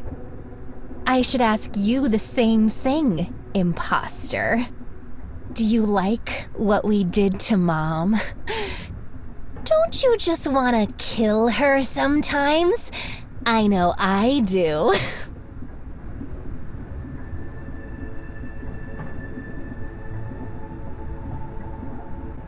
You're a complete lunatic, aren't you? Takes one to know one. Now, I'd love to stay and chat, doppelganger, but I have more important things to do. Ta-ta.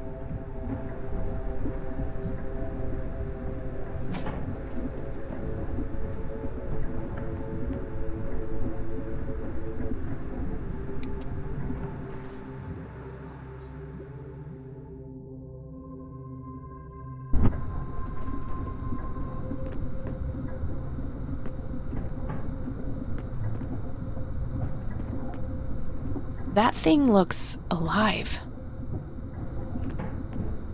There's a cluster of vines growing here.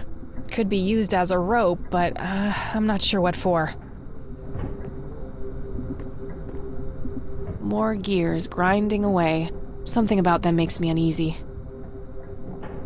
I don't even want to think about what happened there.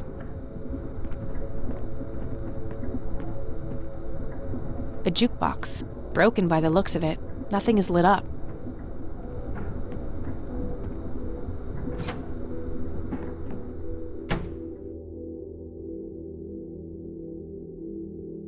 Oh my God.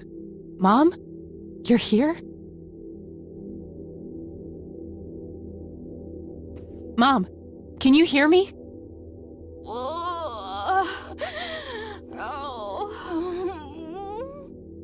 Don't worry, I'll find a way to get you out of here. There's some blood on this wall. It's too tough. I might need something sharp to get it open.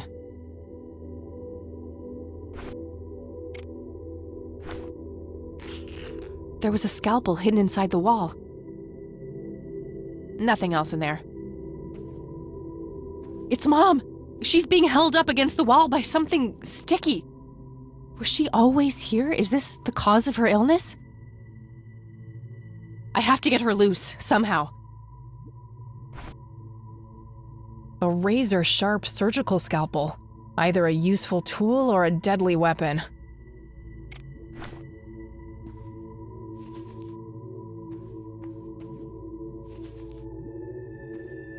There you go, Mom. Are you okay? No!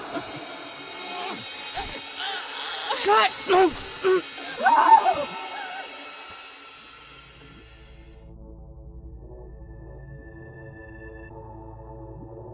Mom! No, what have I done? I forgive you.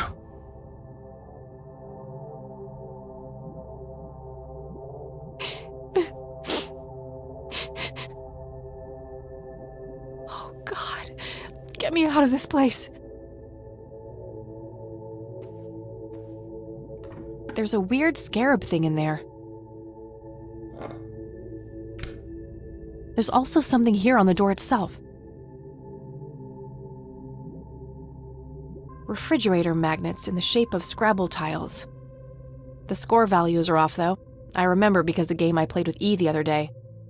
Hopes in jar, an inkier heart, rule me nemesis.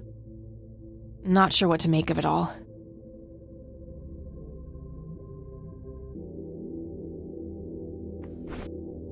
It's the red scarab I found in the refrigerator. When I shake it, I can hear something moving inside. It has a hard shell. I'll need something heavy to break it.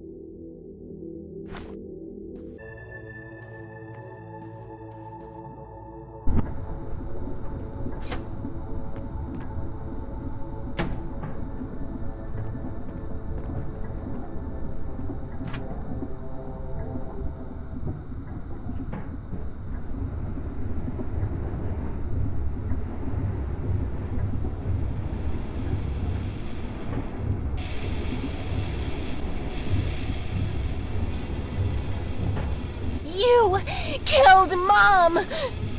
That wasn't Mom, it was some kind of monster. We're all monsters to you, aren't we? Kill her, Dad! No, it can't be. Who's your daddy now, bitch?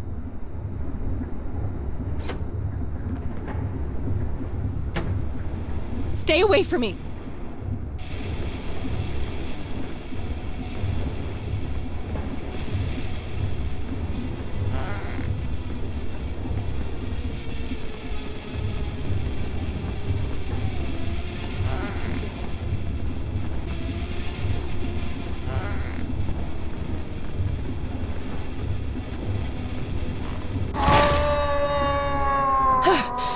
Good riddance.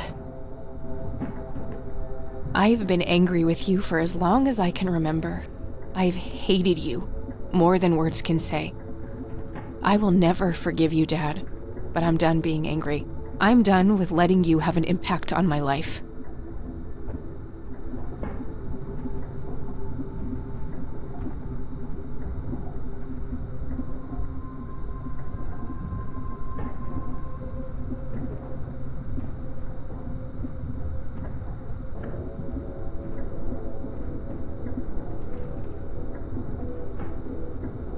A gaping hole now, leading into nothingness.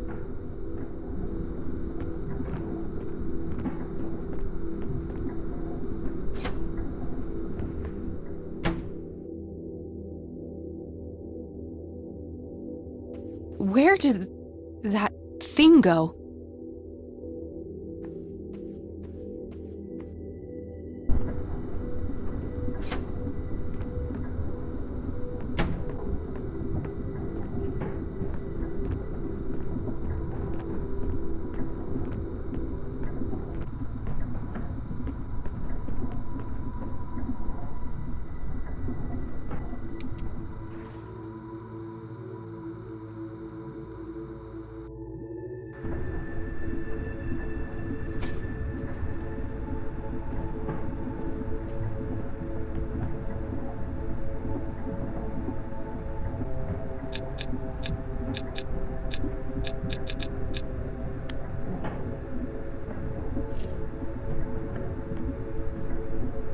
This padlock might be useful. I don't think I need to use the chain itself for anything right now. A sturdy iron padlock. This should be pretty hard to break. A single padlock remains, but it needs a key.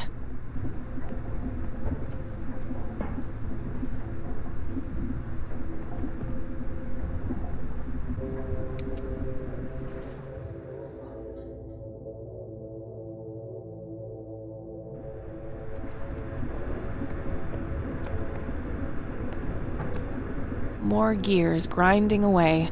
Something about them makes me uneasy.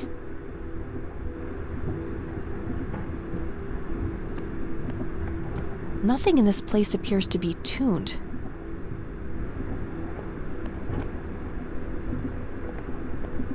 Looks like the crank is connected to a mechanism for raising the cage. No use, the chain is broken. I'll need to fix it first. The chain looks broken there.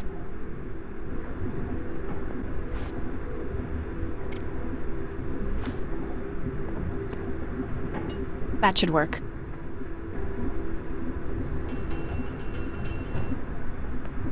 Indentations from spikes on the cage.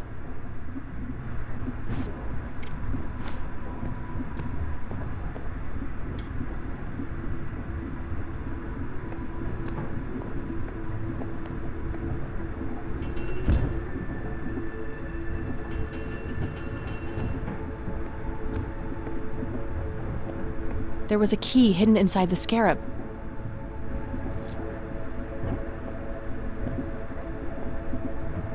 Damn, it's nailed shut. No use. I'll need something to pry it open with.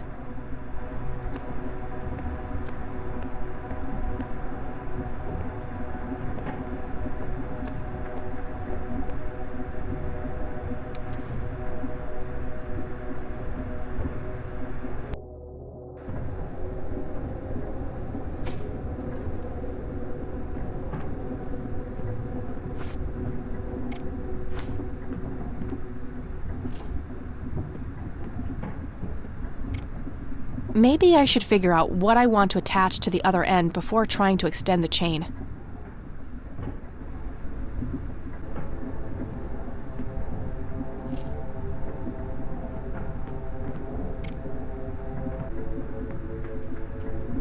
It doesn't reach that far.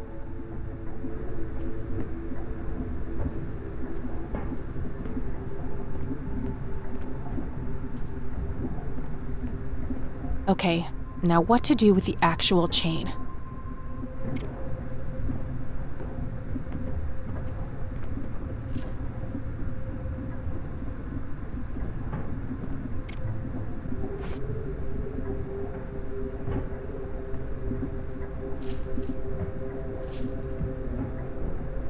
All right, we should be good to go.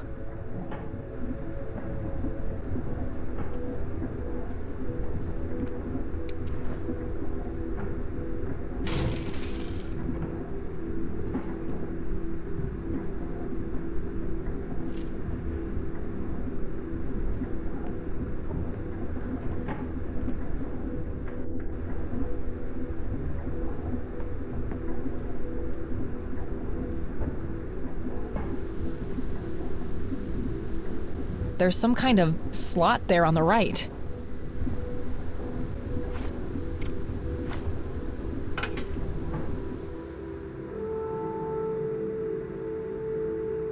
No, it can't be.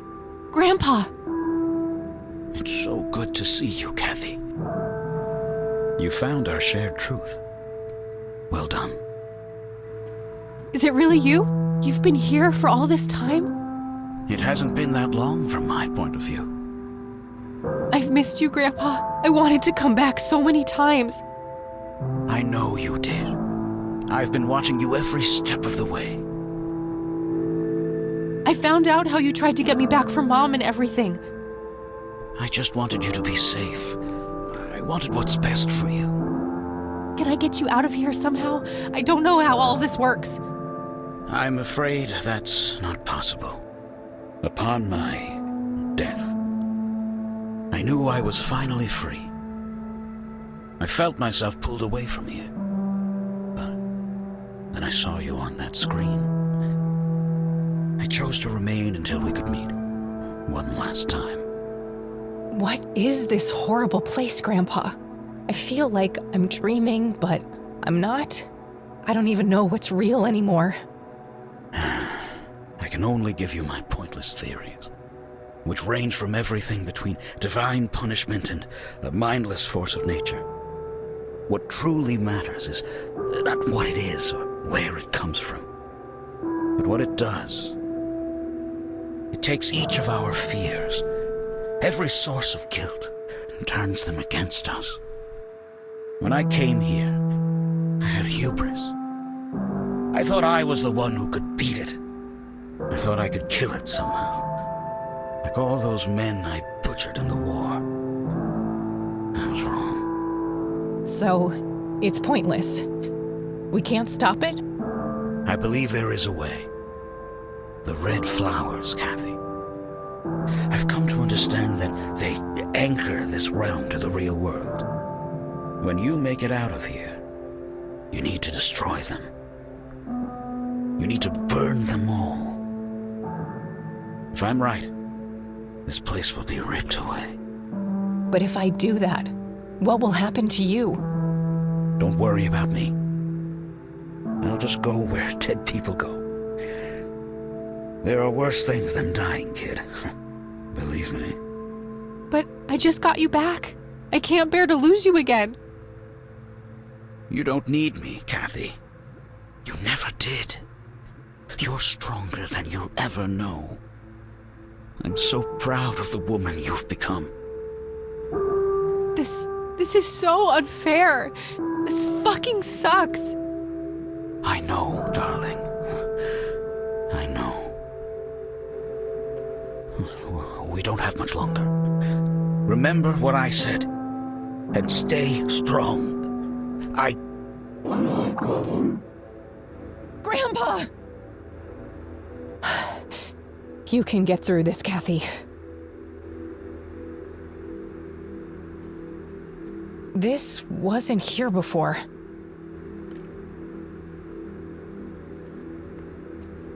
A shot of a corpse keeps flashing by. The gears follow me wherever I go.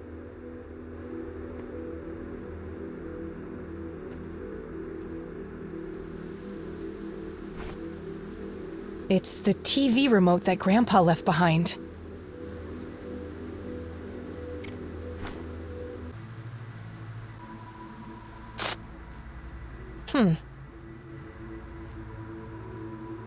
Looks like a crowbar, taped on some kind of wooden surface.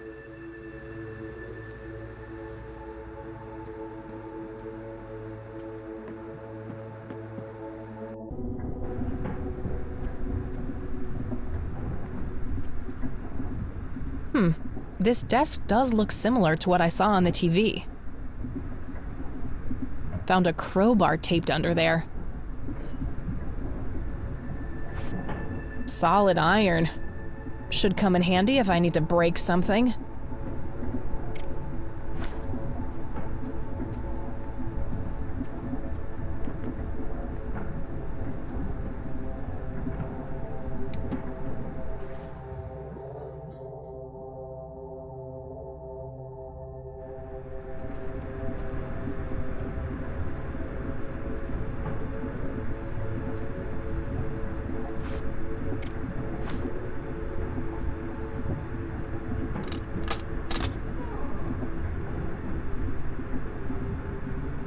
Do you see? I don't want to see.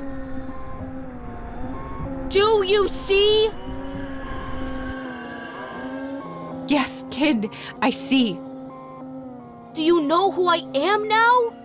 I don't like this. I want to go home. You'll never go home. We won't let you. When you threw me away, this place took me in, nurtured me. Do you regret what you did?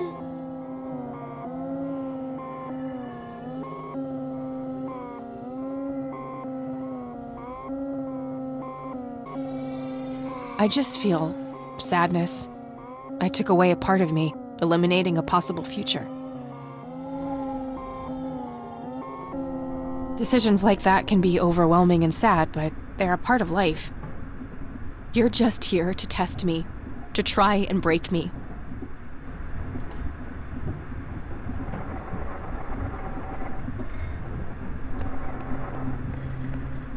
Bravo! Bravo! Is this what gets you off? Tormenting people? Watching them squirm? Oh no! Our only delight is watching you burn away the pain and rise from the ashes. And oh, how you have risen, Kathy. If you're so fucking pleased with me, let Eileen go. Oh, well, here's a little secret. Eileen Summers was never really in our grasp. Souls of her nature are like greasy little piglets to us. They keep slipping away. We are only concerned with those who truly long for our embrace. People like you, Kathy. For only what is shattered needs mending. You can fuck off. I'm not some broken thing for you to toy with.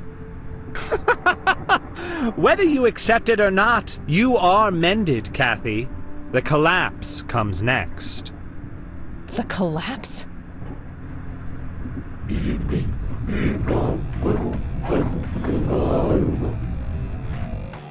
Hurry now, Mender. The path is clear, but your bubble is about to burst. I have to get the hell out of here.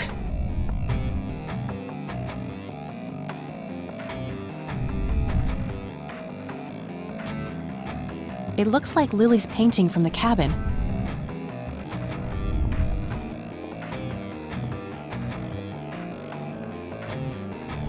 I don't even want to touch those. The gears have suddenly stopped turning.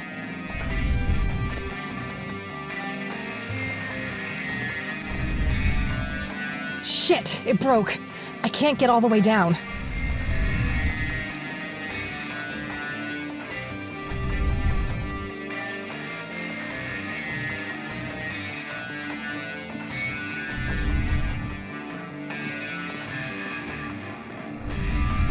Okay, now what? I can't believe I'm doing this.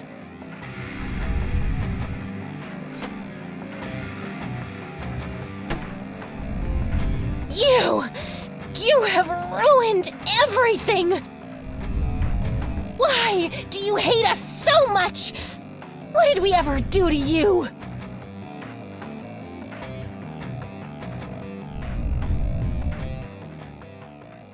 This mirror routine is getting tiring. And I'm not afraid anymore. I see you for what you are. You are nothing but a fearful little child, and there's nowhere left for you to hide. Now get the hell out of my way. No! You look a bit pale. No! I am the original! I am! This can't be happening!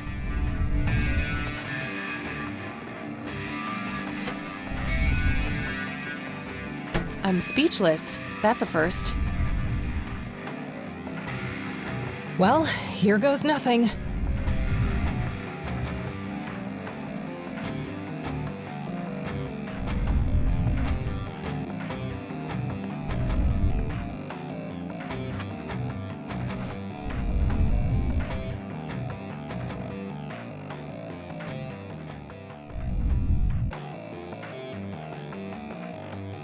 Now that's a hard impact. What if the graves can be pushed in like buttons?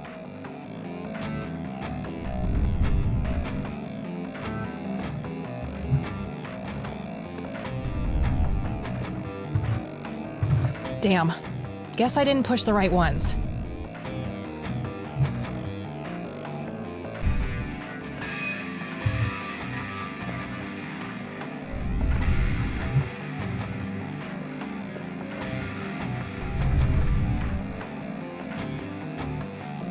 It's a shaft leading down.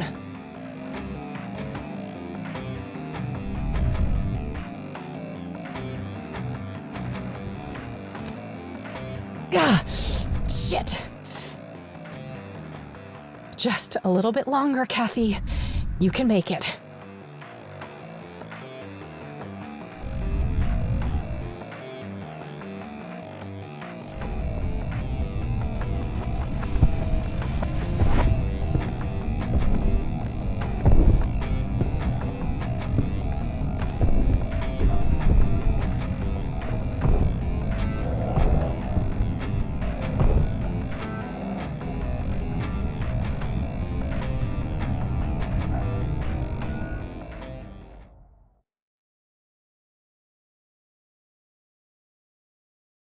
Ugh, my head. It's like the worst hangover ever. I need to stay focused. Burn them all, Kathy. Burn them all. A huge hole with... Sorry, flowers, but you need to burn. My trusty zip. It's too humid. The lighter alone won't be able to ignite them.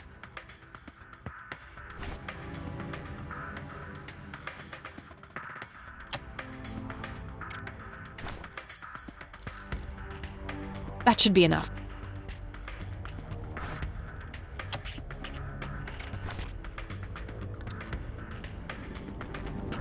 Oh, damn. That's a strong smell.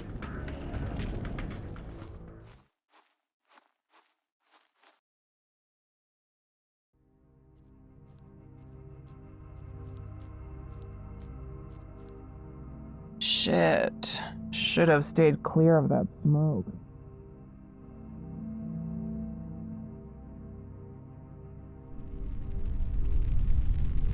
Ugh. Oh, fuck. I gotta get out of here.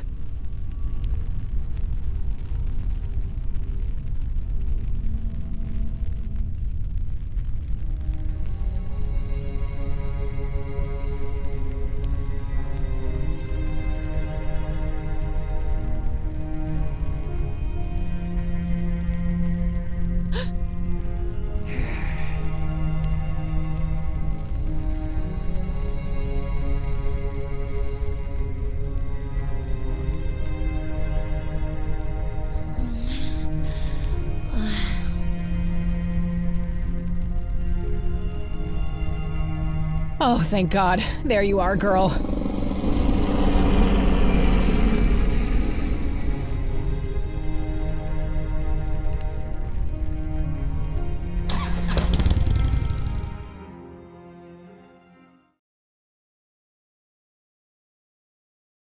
Major forest fire raging in Conwell Woods. The cause of the blaze has yet to be determined. But the latest reports say that the fire has been successfully contained, largely thanks to the local lake, which provided ample water for the dousing efforts. Over to you, Mark. Oh, thank goodness you're all right. You're back. We were worried about you. Oh, thank God. Are you okay, E? I think so, but I feel a bit different. Yeah? You were out for a long time. Do you remember anything? I think Isaac drugged me. I started feeling dizzy and weak. He carried me into the woods. I remember hearing the wind in the leaves and the biting cold. There was a weird, sharp smell in the air, too. I'm not sure what happened next. Things are a bit blurry. But I remember this terrifying dream. You know, like one of those fever dreams. Something was chasing me. I kept slipping away, but no matter what I did, it kept coming. Sounds scary. It was. Well, and after that, the next thing I remember is waking up on this couch. Well, I'm glad you're okay, E. Things looked scary there for a bit. Yeah, Mary Elizabeth told me what happened, how you found me and got Isaac arrested. Yes, about that poor man. The sheriff called. Something happened while you were away.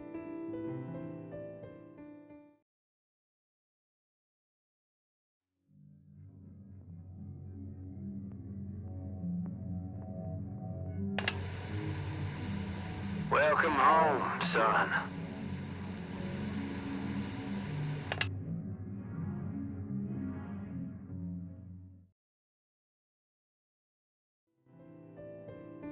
Guess he finally grew a conscience.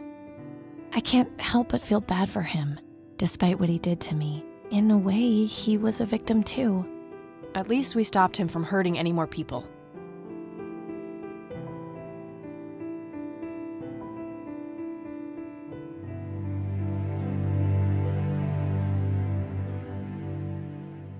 So, I guess this really is goodbye.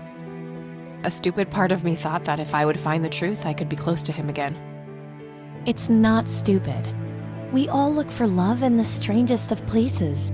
It's an inseparable part of human nature. Jeez, when did you become so philosophical, E? I told you, I feel different. Yeah, me too. You know, despite everything, I think we made a half-decent team.